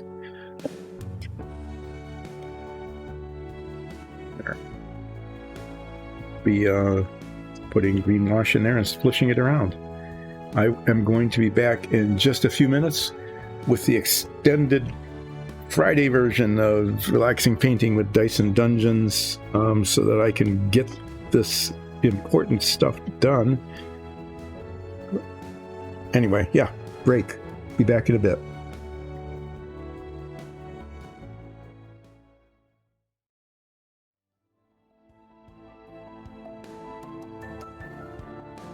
So, welcome back to the unplanned but essential expanded version of Relaxing Painting with Dice and Dungeons. There is a need to get all of these dungeon tiles done, and I just base coated them and touched them up. Excuse me, and now I'm going to be applying the algae, the green wash, to the floors and the sides of the walls. This goes fairly quickly. I don't have to be real careful about it. I want it, in fact, to be splotchy, especially, because algae doesn't grow evenly. But there are a lot of them. I mean, a huge number of them. So I'm going to be diving in and spreading this green stuff on them. You'll see what that looks like in a minute. There, it's quite green. There's little bubbles and things in it, but I want it to be blotchy. These floor tiles, I just am getting it on there, making sure it covers everywhere and that there's some unevenness to it. Setting them over onto a drying rack, and when I'm done with all of the floors,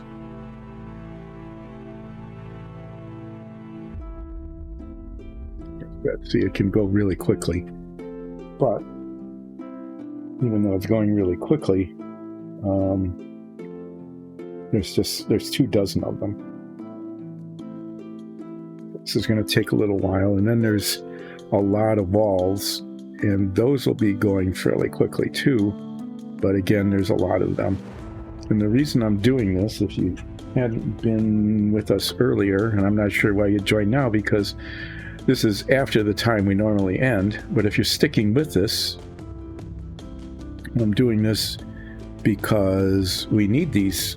We're going to, at least not, if not all of them, many of them are going to be featured on our Dungeons and Dragons campaign. At least that's what I've come to believe. We have not been in a sewer in a good long time. We just kind of miss the stench after a while, right? But we've been anticipating the need to go into a sewer for some time, and now, since there's been a request to get these sewer tiles done, unless there's been a wholesale purchase request, I don't think one has come through. What we're looking at is creating a giant sewer dungeon for us to muck around in. And literally, it will be mucking.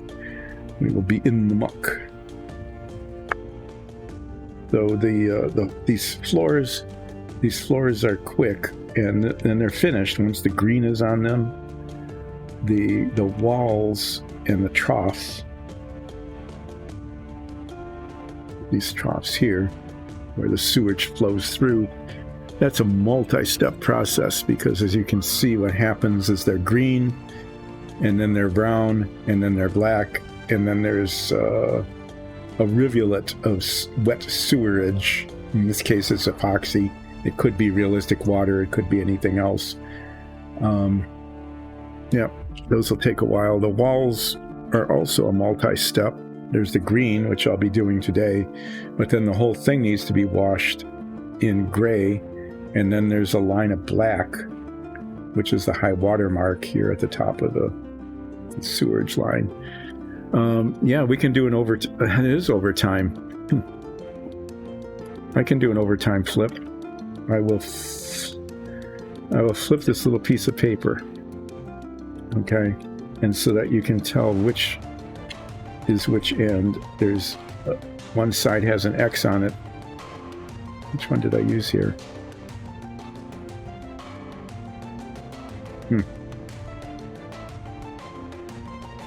Anyway, one side has an X and one doesn't. So here it is. Here's a flip. X side down. X side down. X side up. And an extra flip. There we go.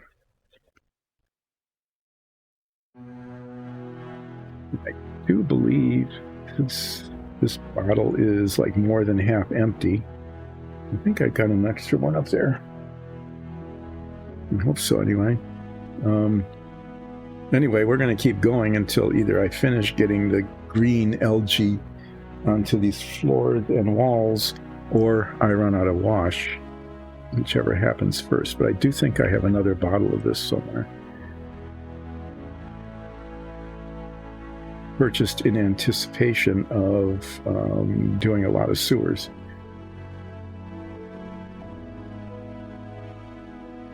That might necessitate another break at some point. Finding it.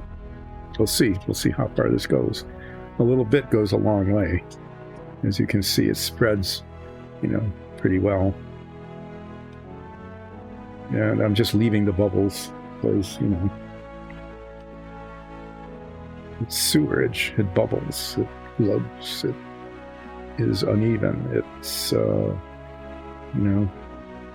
that's how it is. Everything but the smell. I suppose we could even introduce smells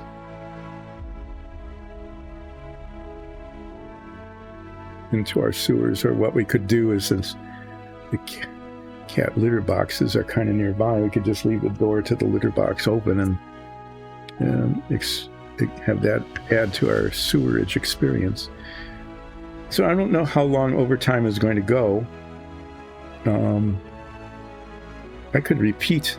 I've done this rant before. I'll call it a rant because that's what I am told it is. About what you do if your game ends during regulation time in a tie. Okay. What do you do then? And each sport has a different way of handling it. Some of which are really stupid, I think. I'm going to express personal opinions. These are personal opinions. They do not necessarily reflect the viewpoint of Dice and Dungeons as an entity or other members of the Dice and Dungeons family. These are my personal opinions about overtime.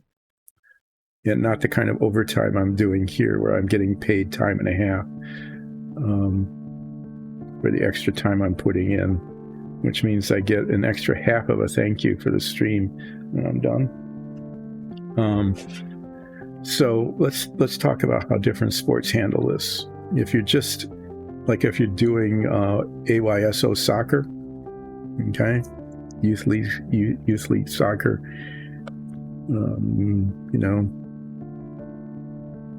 and you're 8 years old and you just ran the whole game and it ends in a tie, well, it just ends in a tie. And then your coaches go on to talk about how there's no shame in a tie. A tie is a tie. It means that the teams were equally balanced. And you get all sorts of talk like that. But basically, it just means that the teams were equally balanced. And during the period of time you were playing, you both scored the same. Maybe you both scored 7 in AYSO. That's possible. Or maybe you both scored 0, which is also possible. Anyway, there's nothing wrong with that. But in professional soccer, or I shouldn't say, in the World Cup, which is the one I watched, World Cup football, not soccer, that shows how,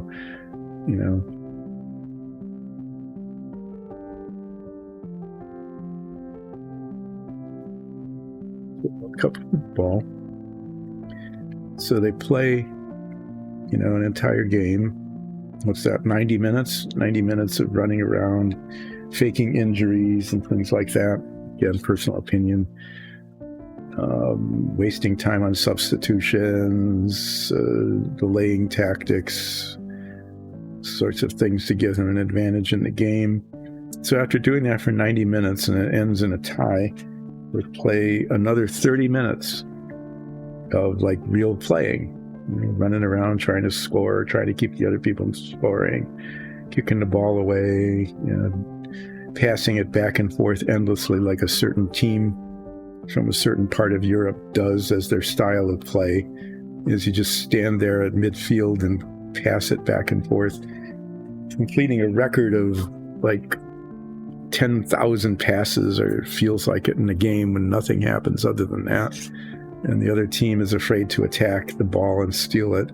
But that being said, we're not talking about the incredibly boring style of play that some World Cup teams have exhibited, but we're talking about what happens if after that 30 minutes of actually playing the game, it's still tied.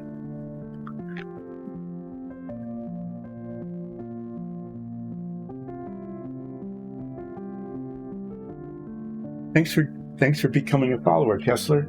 I hope that technique of, I'm moving some things aside here. Drying racks, I'm moving them aside so I can get some other things going.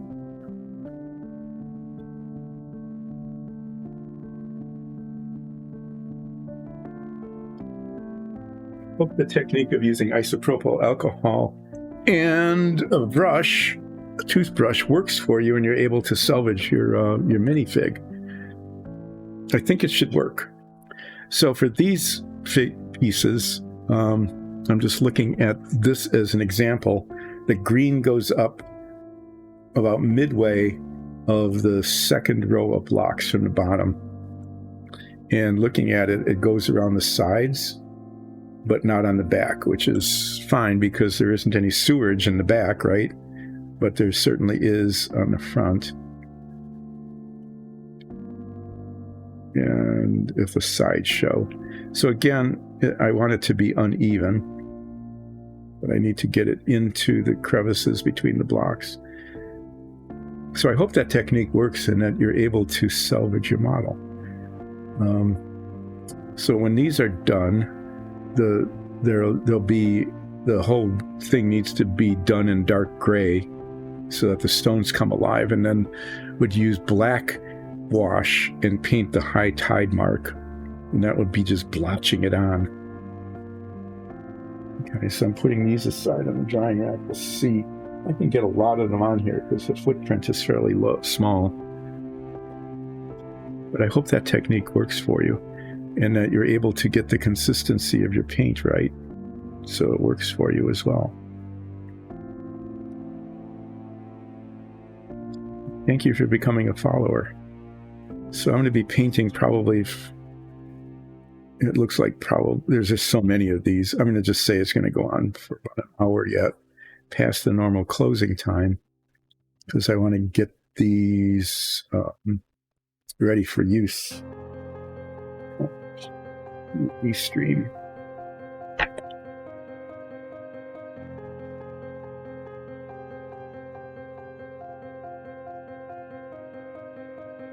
Ordinarily, we would be ending about 2, but this is a special.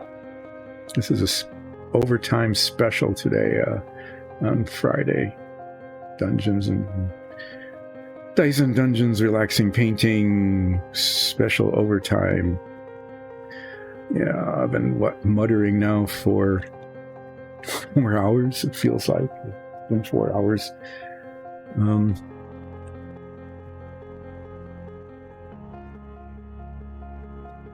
Not incoherent yet.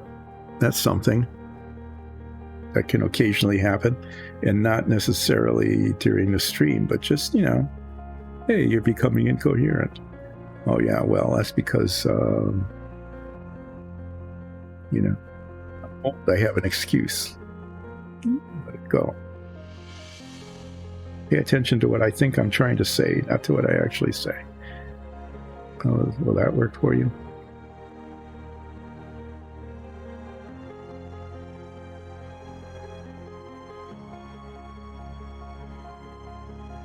So if I can get this on, get green all over, then for the wall tiles, there'll be an overall dark gray wash, kind of a thin wash. Okay, it's like on all the other stone tiles that we've done, just so that it doesn't look so flat and lifeless. And then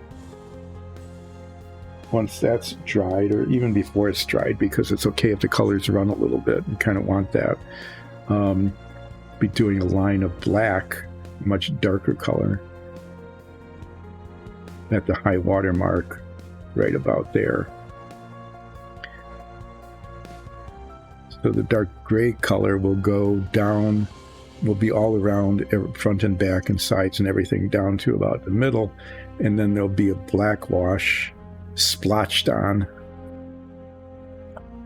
and evenly, like shaded and splotchy like that, where the high water mark is just below, right about the top of the second row.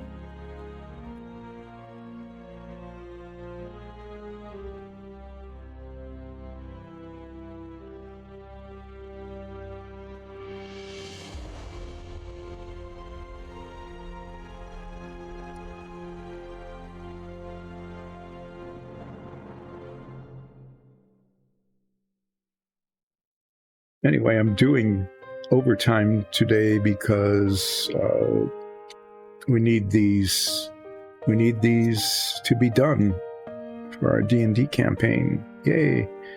I know as my character does, kind of really, in some ways, our adventures in the sewers in the past have really been kind of fun. Making our way through and running into barred barriers that the DM doesn't, the bars are there to keep you from going any further.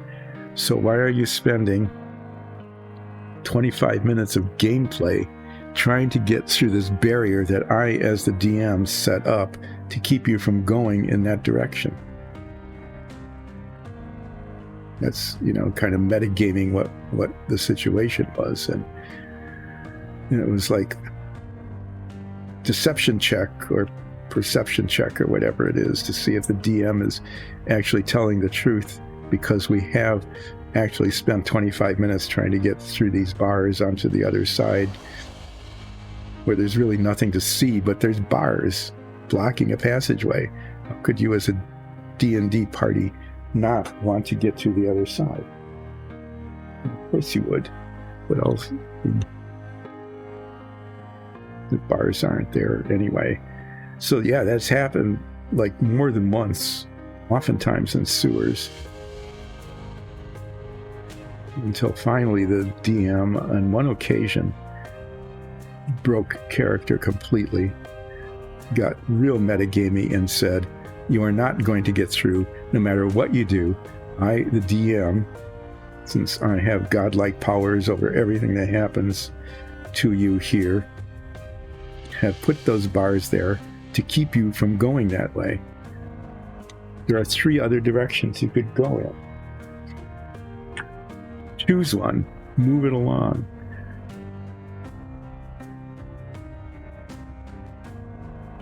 We did.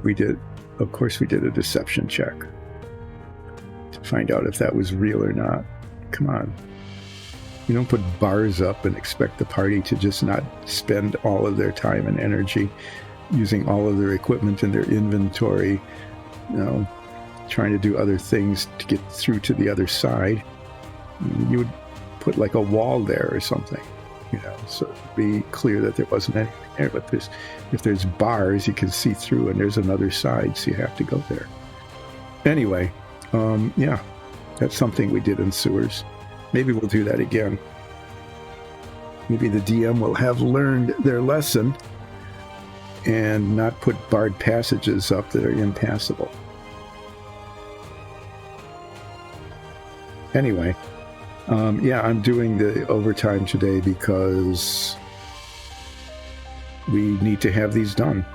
And Relaxing Painting with Dice and Dungeons is not just about doing it for the stream, but everything that's being done, including the dungeon tiles and minifigs, are either to be used in our campaign or potentially, this is a possibility, I'm not promising anything, possibly even being made available for sale to others who might want something similar to use in their campaigns. It's just a possibility. We'll see if that's actually the intent of the Dice and Dungeons overlords or not.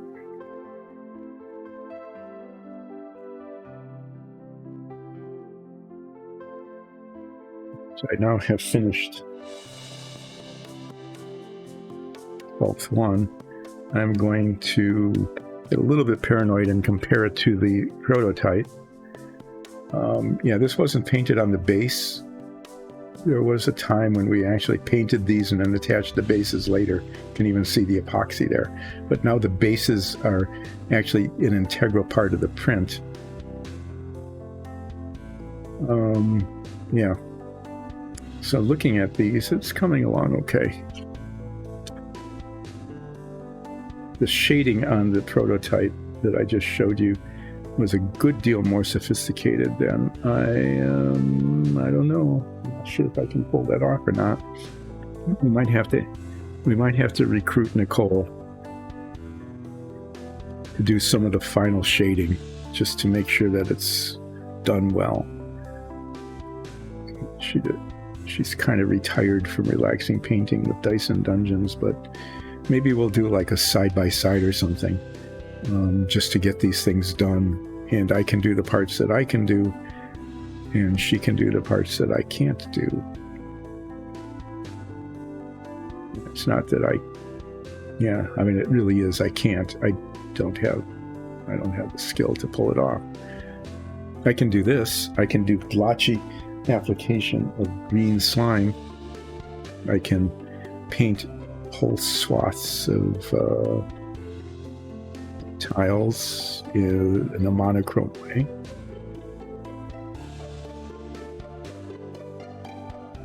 But that kind of shading, even though it's, intentionally uneven, confidence in my ability on that.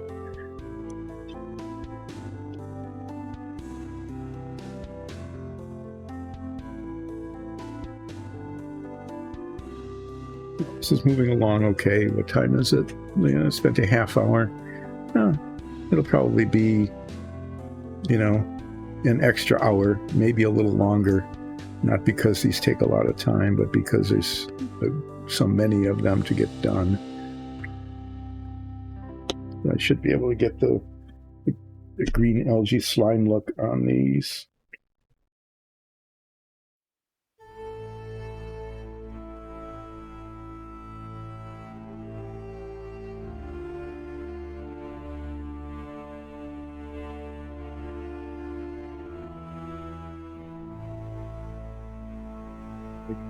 The relaxing painting part where I get to just, not have to have a technique, but just persistence.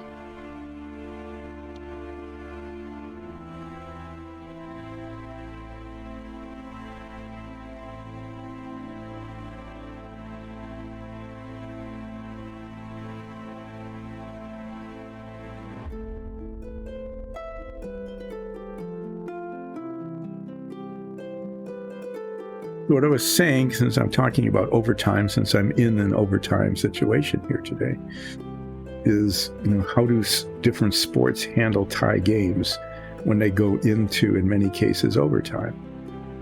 Okay, so I was watching World Cup games, World Cup football, and I have to say that they have what I consider, again, I will disclaimer. These are my personal opinions and do not reflect the position of Dice and Dungeons on any of these topics or the opinions of any other members of Dice and Dungeons. These are just my own personal opinions.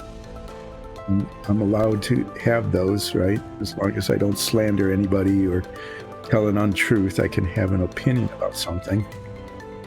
To be careful about that. Be sued for like $1.4 billion or something by saying something wrong,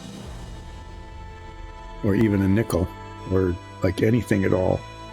But I'm talking about professional sports here, so there's like entire like FIFA. I would not want to be going up against FIFA because of my opinion about how they handle tie games in World Cup. So I just want to let FIFA know that this is just an opinion. I'm expressing this opinion as an opinion, not as a fact or anything like that, or even necessarily as a Anyway, what I'm going to say is that I think that, you play 90 minutes and then you go through 30 minutes of continuing to play the game, right? And it's still a tie. You end up doing goalkeeper practice. I mean, you put the ball right down in front of the goal and have somebody kick it one-on-one on the goalkeeper. So you spent 2 hours playing this game.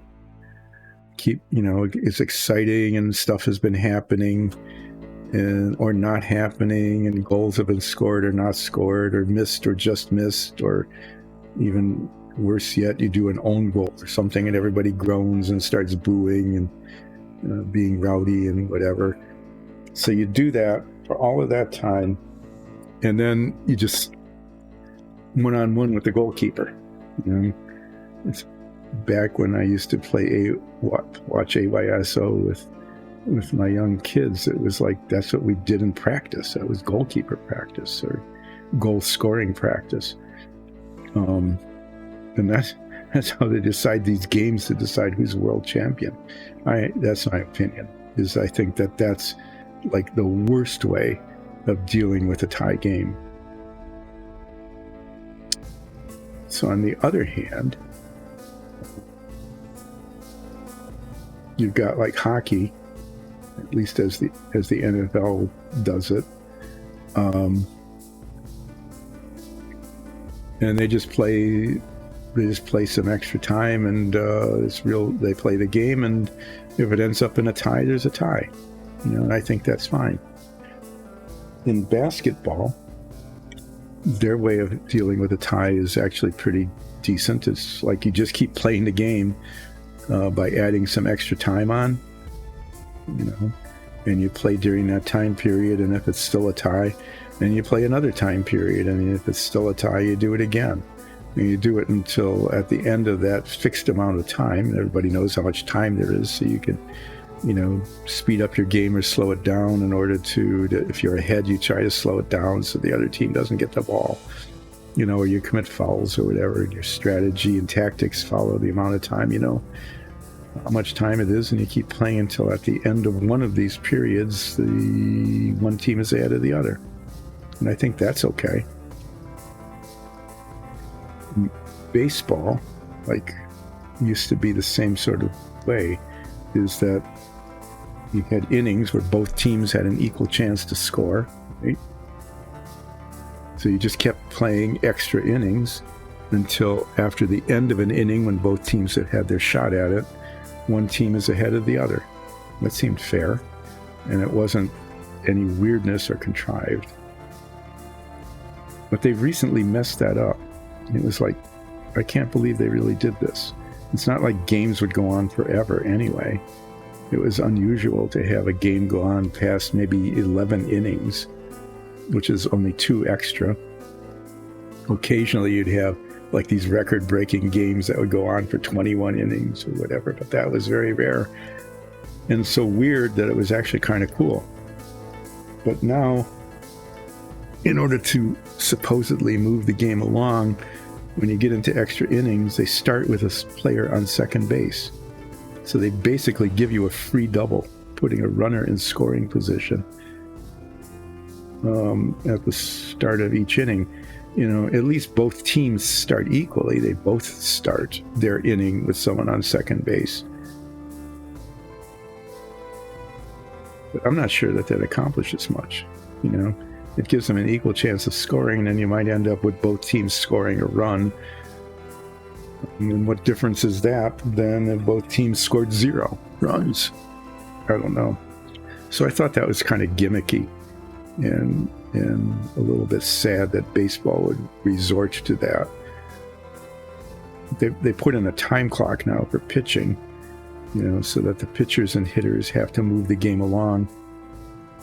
It's like they did with basketball too, a shot clock kind of thing, because it was really boring watching one team just stand at midcourt, just over the midcourt line, dribbling the ball for the better part of an entire period, because they had a 3-point lead and wanted to protect it. So they put the shot clock in, and then they did the same thing with American football. so that if you were ahead, you couldn't just sit in your huddle for 5 or 6 minutes and run out the clock. I think those innovations were okay, and it might work for baseball. I watched an exhibition game, and it actually turned out to be kind of interesting, because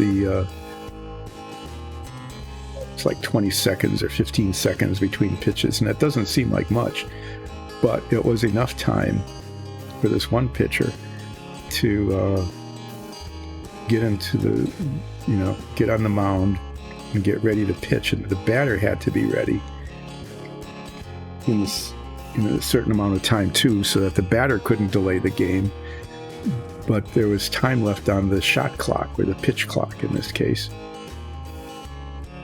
And so the pitcher just stood there until there were like 2 seconds left, and the batter had to stand there in the batter's box, not knowing the pitch would come eventually, and they had to be ready.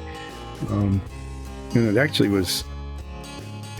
worked. It was kind of weird that in baseball you could use the clock as a tactic, where the pitcher could either speed things up or in this case use up the entire pitch clock or shot clock, while the batter had to stand there and wait for the pitch.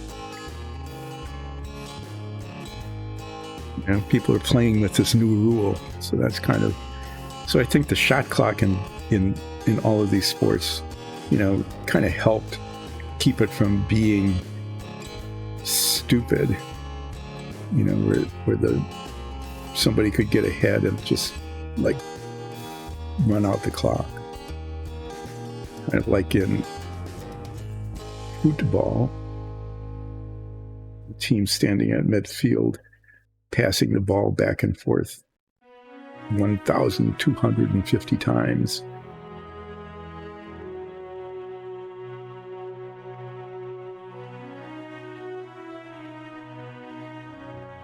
Anyway, what does that have to do with tie breaking? Well, basketball just keeps playing the game.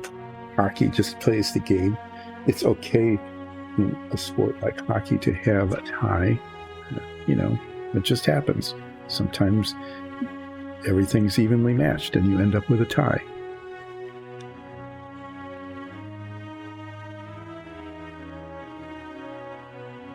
International football, with their goalkeeper practice shootouts, seems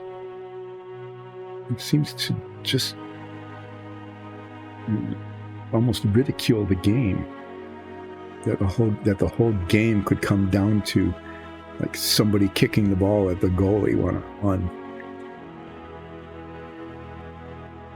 Baseball used to be okay. The player starting on second base at the start of each extra inning, I think, just seems unnecessarily gimmicky, and I don't think really moves the game along.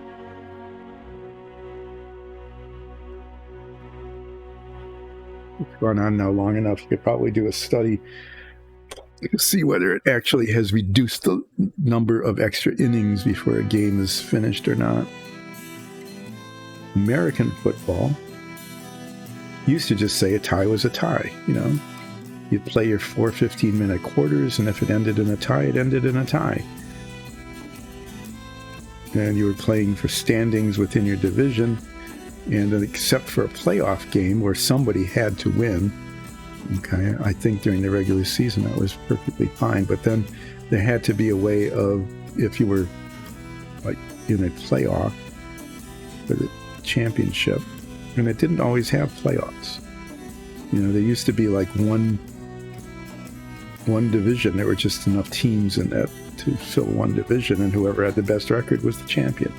And then you had more teams, and you had 2 divisions. So you had 2 champions that had to battle it out for the final championship, and those games had to not end in a tie because somebody had to be champion, right? So there had to be some way of ending the game not in a tie. So they invented overtime, which was like another period, and those could end in a tie. So then it became sudden death overtime, which meant They didn't actually kill anybody, at least that we ever heard about.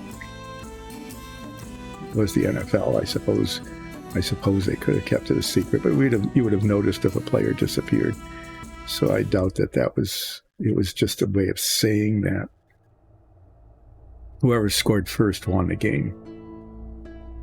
And then that got kind of weird because it all could come down to a coin toss. So whoever got the ball first, could score first because they had the ball and the other team didn't. So then it was, we have to give each team at least one possession, and that seemed fair.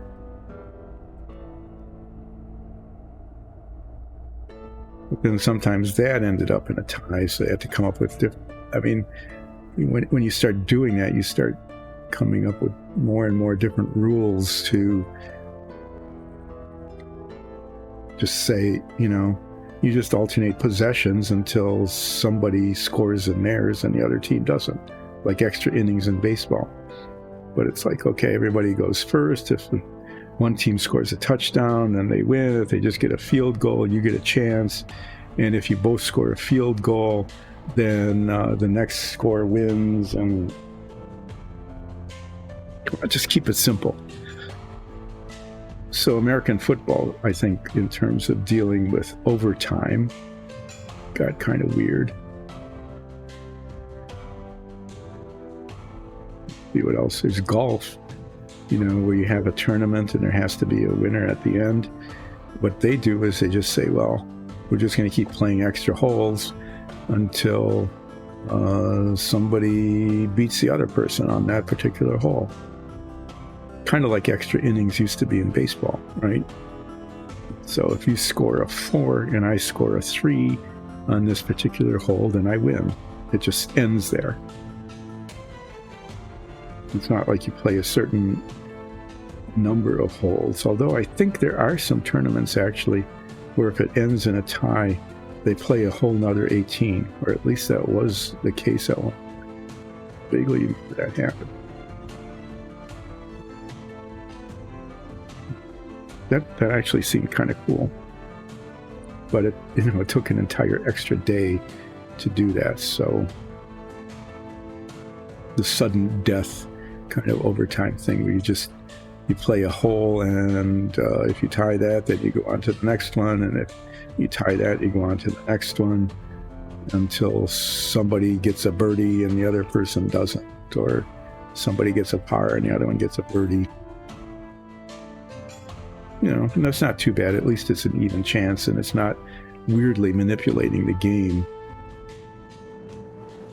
to end it.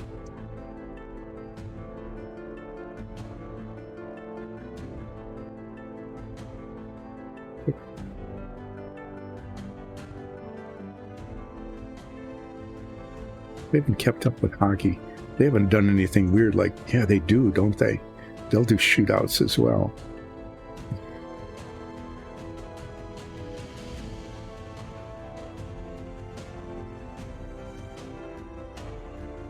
So overtime.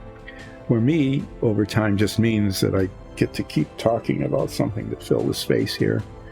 Well, I am putting green wash to represent algae, these dungeon tiles. These dungeon tiles, the walls and the troughs, a multi-step process. So after the green slime dries, then the tops of the walls and the backs get washed in a dark gray wash so that the stone isn't flat and lifeless. And then there's a line of black wash that goes in on the top of, right along the line here at the top of the green, kind of right at the top of the second row of stones. At least that's the kind of prototype that was developed for these sewer tiles. And that's what we're going to continue. The troughs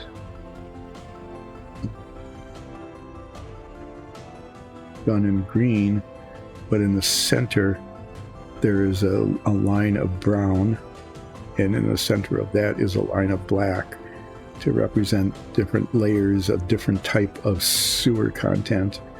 And then down the center of that is a very thin line of, we've used epoxy, we might use realistic water to represent the liquid draining through the sewer. That many trough tiles. Anyway, after I get this green on, these are all going to dry until next week, I guess. And then the next step is going to be to put the dark gray wash on all the rest of the stone. And that goes on the back as well as the sides and down to the top of the green here. And then the last step will be to use a black wash to put a very splotchy kind of line that represents the top of the water line of the sewer.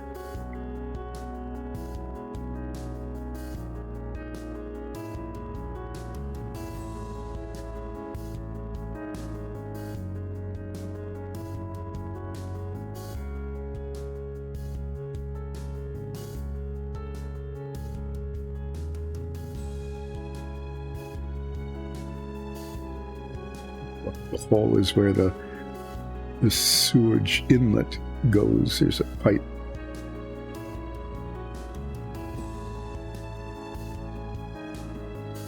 It's in that hole, and that gets painted and shaded and things to make it look like it's all rusted and covered in goo, and that spews the liquid out into the sewer.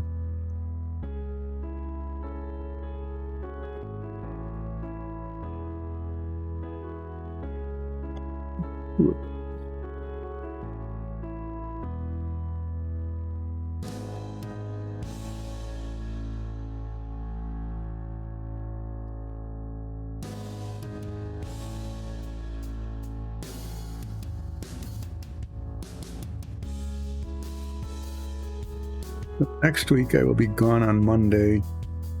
I don't think anybody will be picking up on Monday, so that will be kind of a day off. I guess I get a day off after doing overtime work today. And then on Wednesday, which would ordinarily for the last month has been Submarine Wednesday, is likely to be continuing sewer prep, sewer tile painting instead of submarines next Wednesday, which might be just as well, because if you had either watched the stream or the YouTube of this last Wednesday, you will see that it was a difficult day. Things did not go well. There were lots of, see, how does this go together here?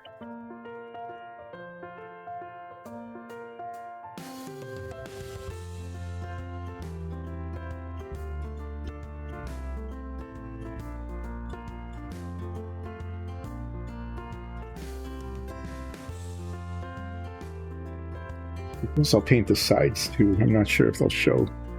So this is going to be painted all the way around. It's slimed at least all the way around, just in case there isn't really an exterior wall. I know. These are all inside corners. I think that I haven't done one of these, so I'm not really sure if that's right or whether I should have just done the inside. Because on one hand, it isn't ever going to show, okay, because it's up against that. If this were just like on the outside showing, then that would be the outside of the sewer, and that wouldn't be. So, well, this one is what it is. I think with the rest of these, I'm just going to do the inside curve like I was doing with these where I was not doing the outside wall, because I think if the sewage is going to flow, it's only going to flow on these surfaces. So that one I got green slimed on all four sides, you know, that'll be an inside corner. But I think that's what I'm going to do with these, because as I see this, it's either covered up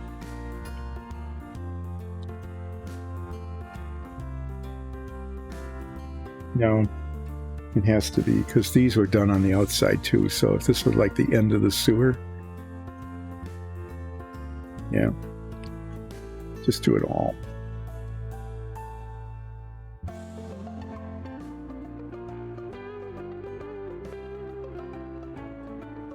It's the safest way to do that. I mean, if that isn't what the designers had in mind, you can always just recover it in gray paint.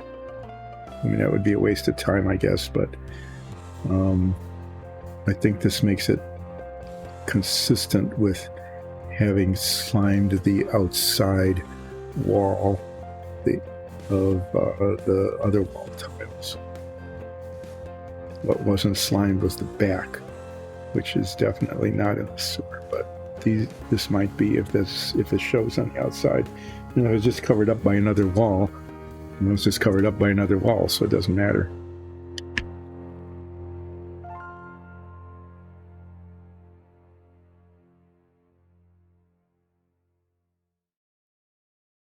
Anyway, making that call. Hope it's the right one.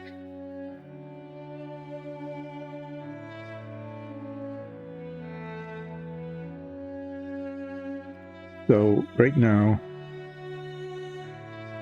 I guess no sport, except maybe basketball, where you just keep playing periods, you know, added time, until somebody finishes the added additional period ahead of the other team. Probably has the cleanest, I'd say, most consistent with the rest of the play overtime rules. Baseball had been pretty decent until they added this starting with a player on second kind of nonsense.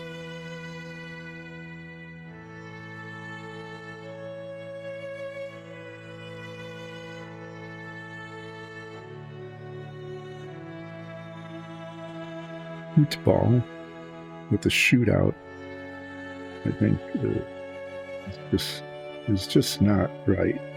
It's just not right to play all of that time and have it all decided by that kind of activity. American football, I don't know. They keep going through more and more contortions of the overtime rules.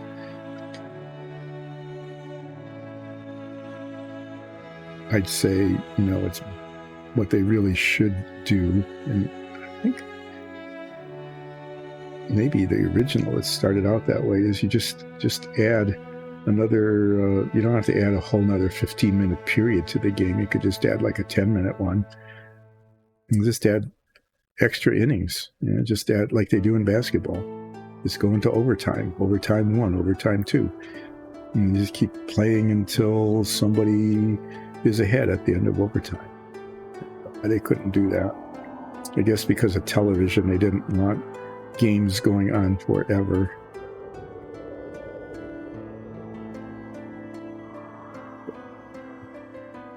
Better than the sudden death thing, where it all came down to, did you win the coin toss and get the ball first? Especially nowadays, when there isn't apparently any team that plays defense.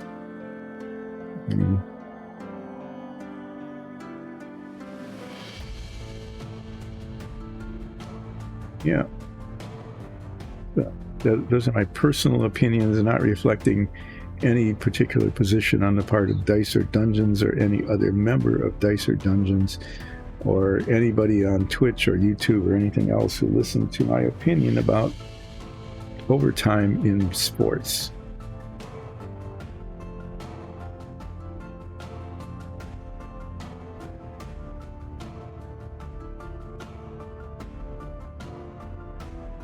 That's about the third time I've done that, so I feel okay repeating that here because this is, in fact, an overtime. And what is overtime other than repeating the game until, it ends? So, it was appropriate that I would just repeat that in my own particular personal overtime here until it ends. 2, 4, 6, 8. I have 11 more of these to go. I'm going to just do this big one. I haven't done this. This is the single piece. That's the gate. So this combines a trough with 2 walls.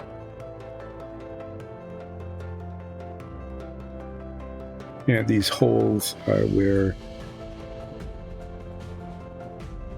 spikes, I think, we've used nails with some success.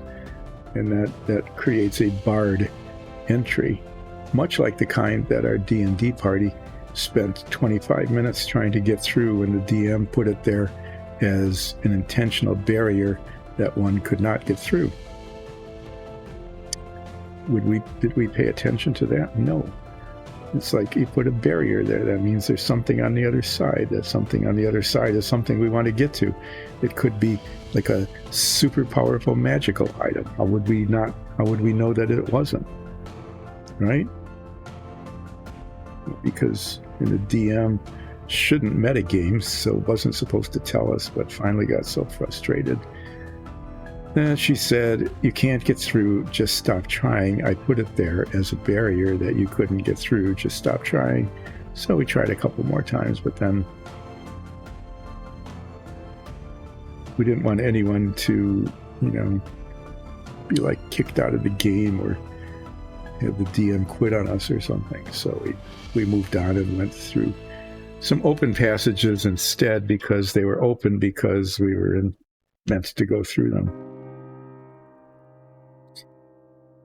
Got this over here with the pipes.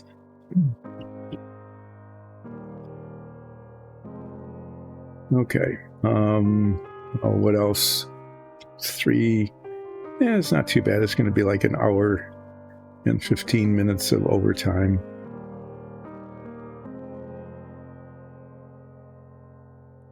What else was there to do today other than it being a beautiful day, going out and sitting on the deck, having a grapefruit-flavored carbonated beverage, probably eating a non-nutritious, crunchy, salty snack, watching the birds at the bird feeder. I mean, who would want to do that? Who would want to do that instead of sitting down here in the studio, spreading green slime on sewer tiles? I can't imagine anyone making that choice.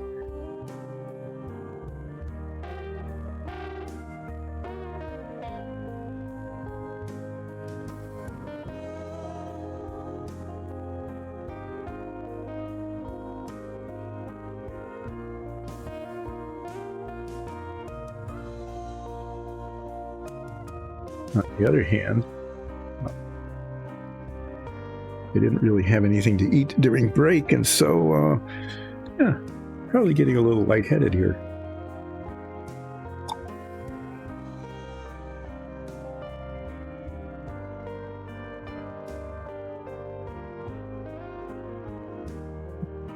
My babbling will become even more incoherent than usual as my blood sugar starts to drop.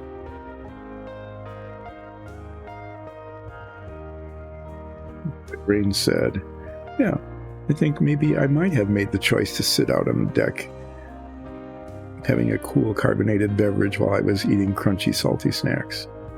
Maybe that would have been an okay choice.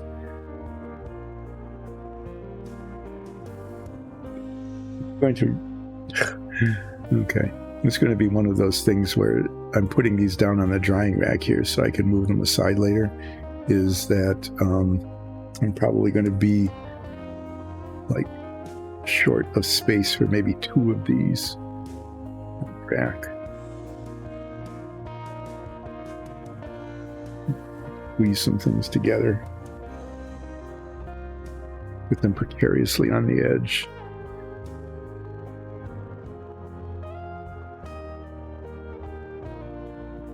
At least it's a good thing I'm not working on any kind of fine detail, because yeah.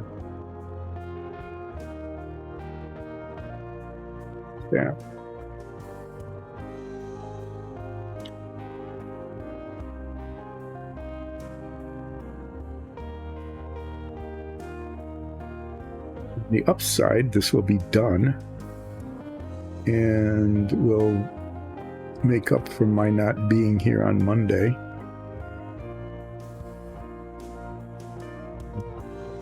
Significantly behind schedule, if that were the case.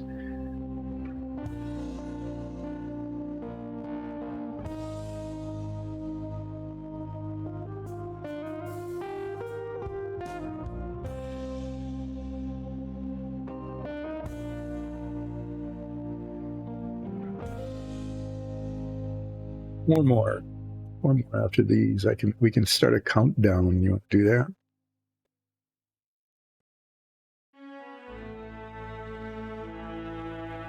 I can do the countdown because I can see how many are left. I'm going to pick this up, and I'm just going to let it sit there. I'm not even going to put it over on the shelves, because I know what will happen is that in my low blood sugar, I've been doing this now for 5 hours with only 1 break, really. Is that if I were to pick that up and try to move it, it would end up being scattered all over the floor. So it's just going to sit there. Hopefully gravity will remain constant and not take it down. And it's just going to sit there perched on the end of the stool where I perched it. And it will be moved by either me or somebody else later.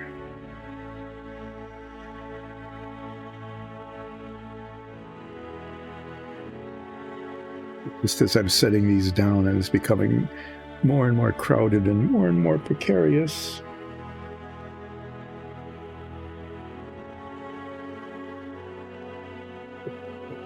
Squeeze these last 2 onto the very edge of it.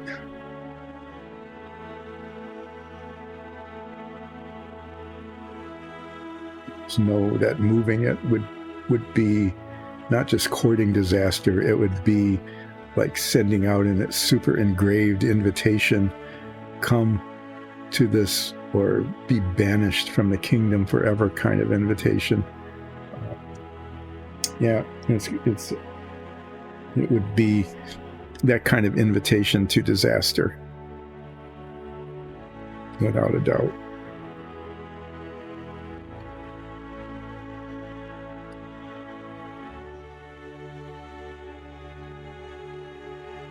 This is the last one.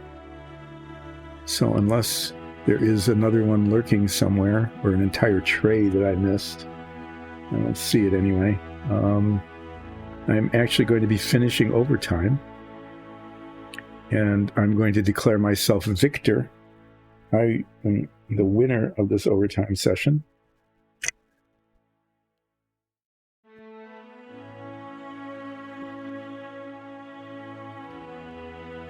That's kind of what it looks like as it dries. It gets kind of, green like that. And then the other colors, really, when the darker colors get on there, then it looks much better. This one will not fit on the tray. It's just going to sit there along with these sewer pipes, which need to be base coated in steel and then shaded. And I suppose, since there's really no end to overtime in this setting, I could just go ahead and do the base coating. Why not? What the heck? I'm still here. I'm still, talking nonsense. And there's only 2 of them.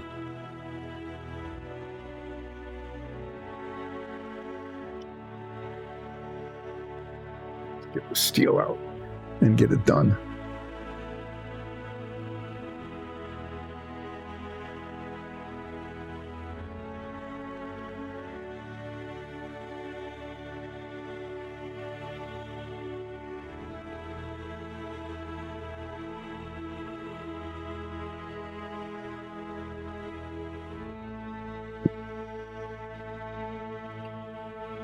In here is that I can do the inside and the outside, and I can do one end, but I can't get the other because it has to be somewhere.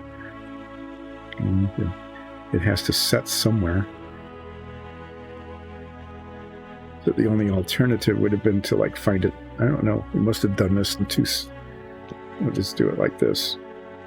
And then there's 2 of these holders.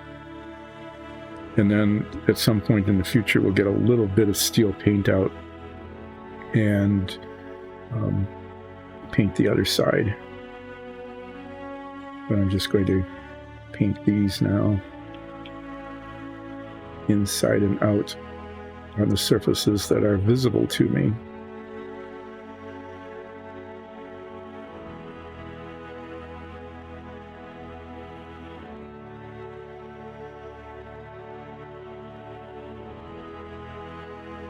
But these take like 2 layers of shading to really look good.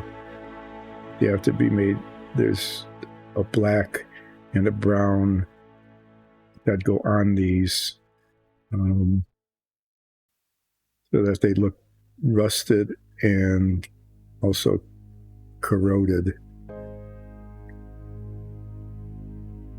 Nicole did this other one, I mean, really good job.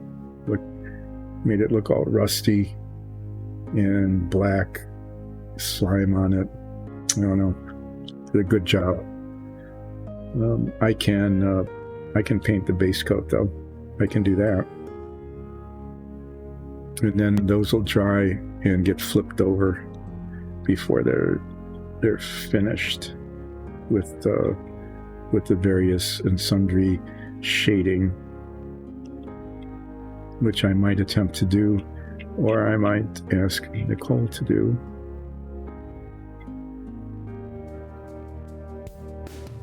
But this much I can do. I can get this paint on them prior to their aging.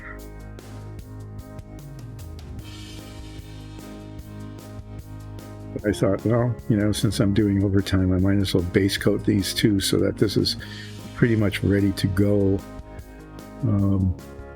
for the shading later. That will need to be done. Otherwise, it would add like another half hour or something to the process to wait to put this on and wait for it to dry.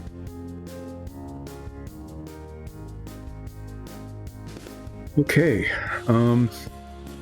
Yeah, I'm done today with this episode of Relaxing Painting with Dyson Dungeons.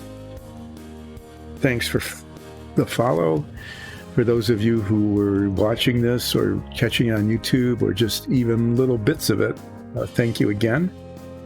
Your attention and support is really appreciated. If you could let your friends and relatives and others know about this, join in, become a follower, become a subscriber, go to patreon.com/Dyson Dungeons and become a patron. All of that would be great. But if nothing else, please come back on Mondays, Wednesdays, and Fridays from 10 until 2, except for next Monday, which will be a single day exception, where I'm going to be gone and probably will not be a stream. Yeah, thanks again. And I got tired here. So thanks. Yes. See you next week. Wednesday, probably not Submarine Wednesday, because there's dungeon tile work to be done. It will probably be dark gray washing walls Wednesday, followed by black stripe washing walls Wednesday, followed by brown washing troughs, followed by black washing troughs Wednesday, and probably Friday. Anyway, yes, enough babbling, enough overtime. Thanks so much. See you next week. Bye.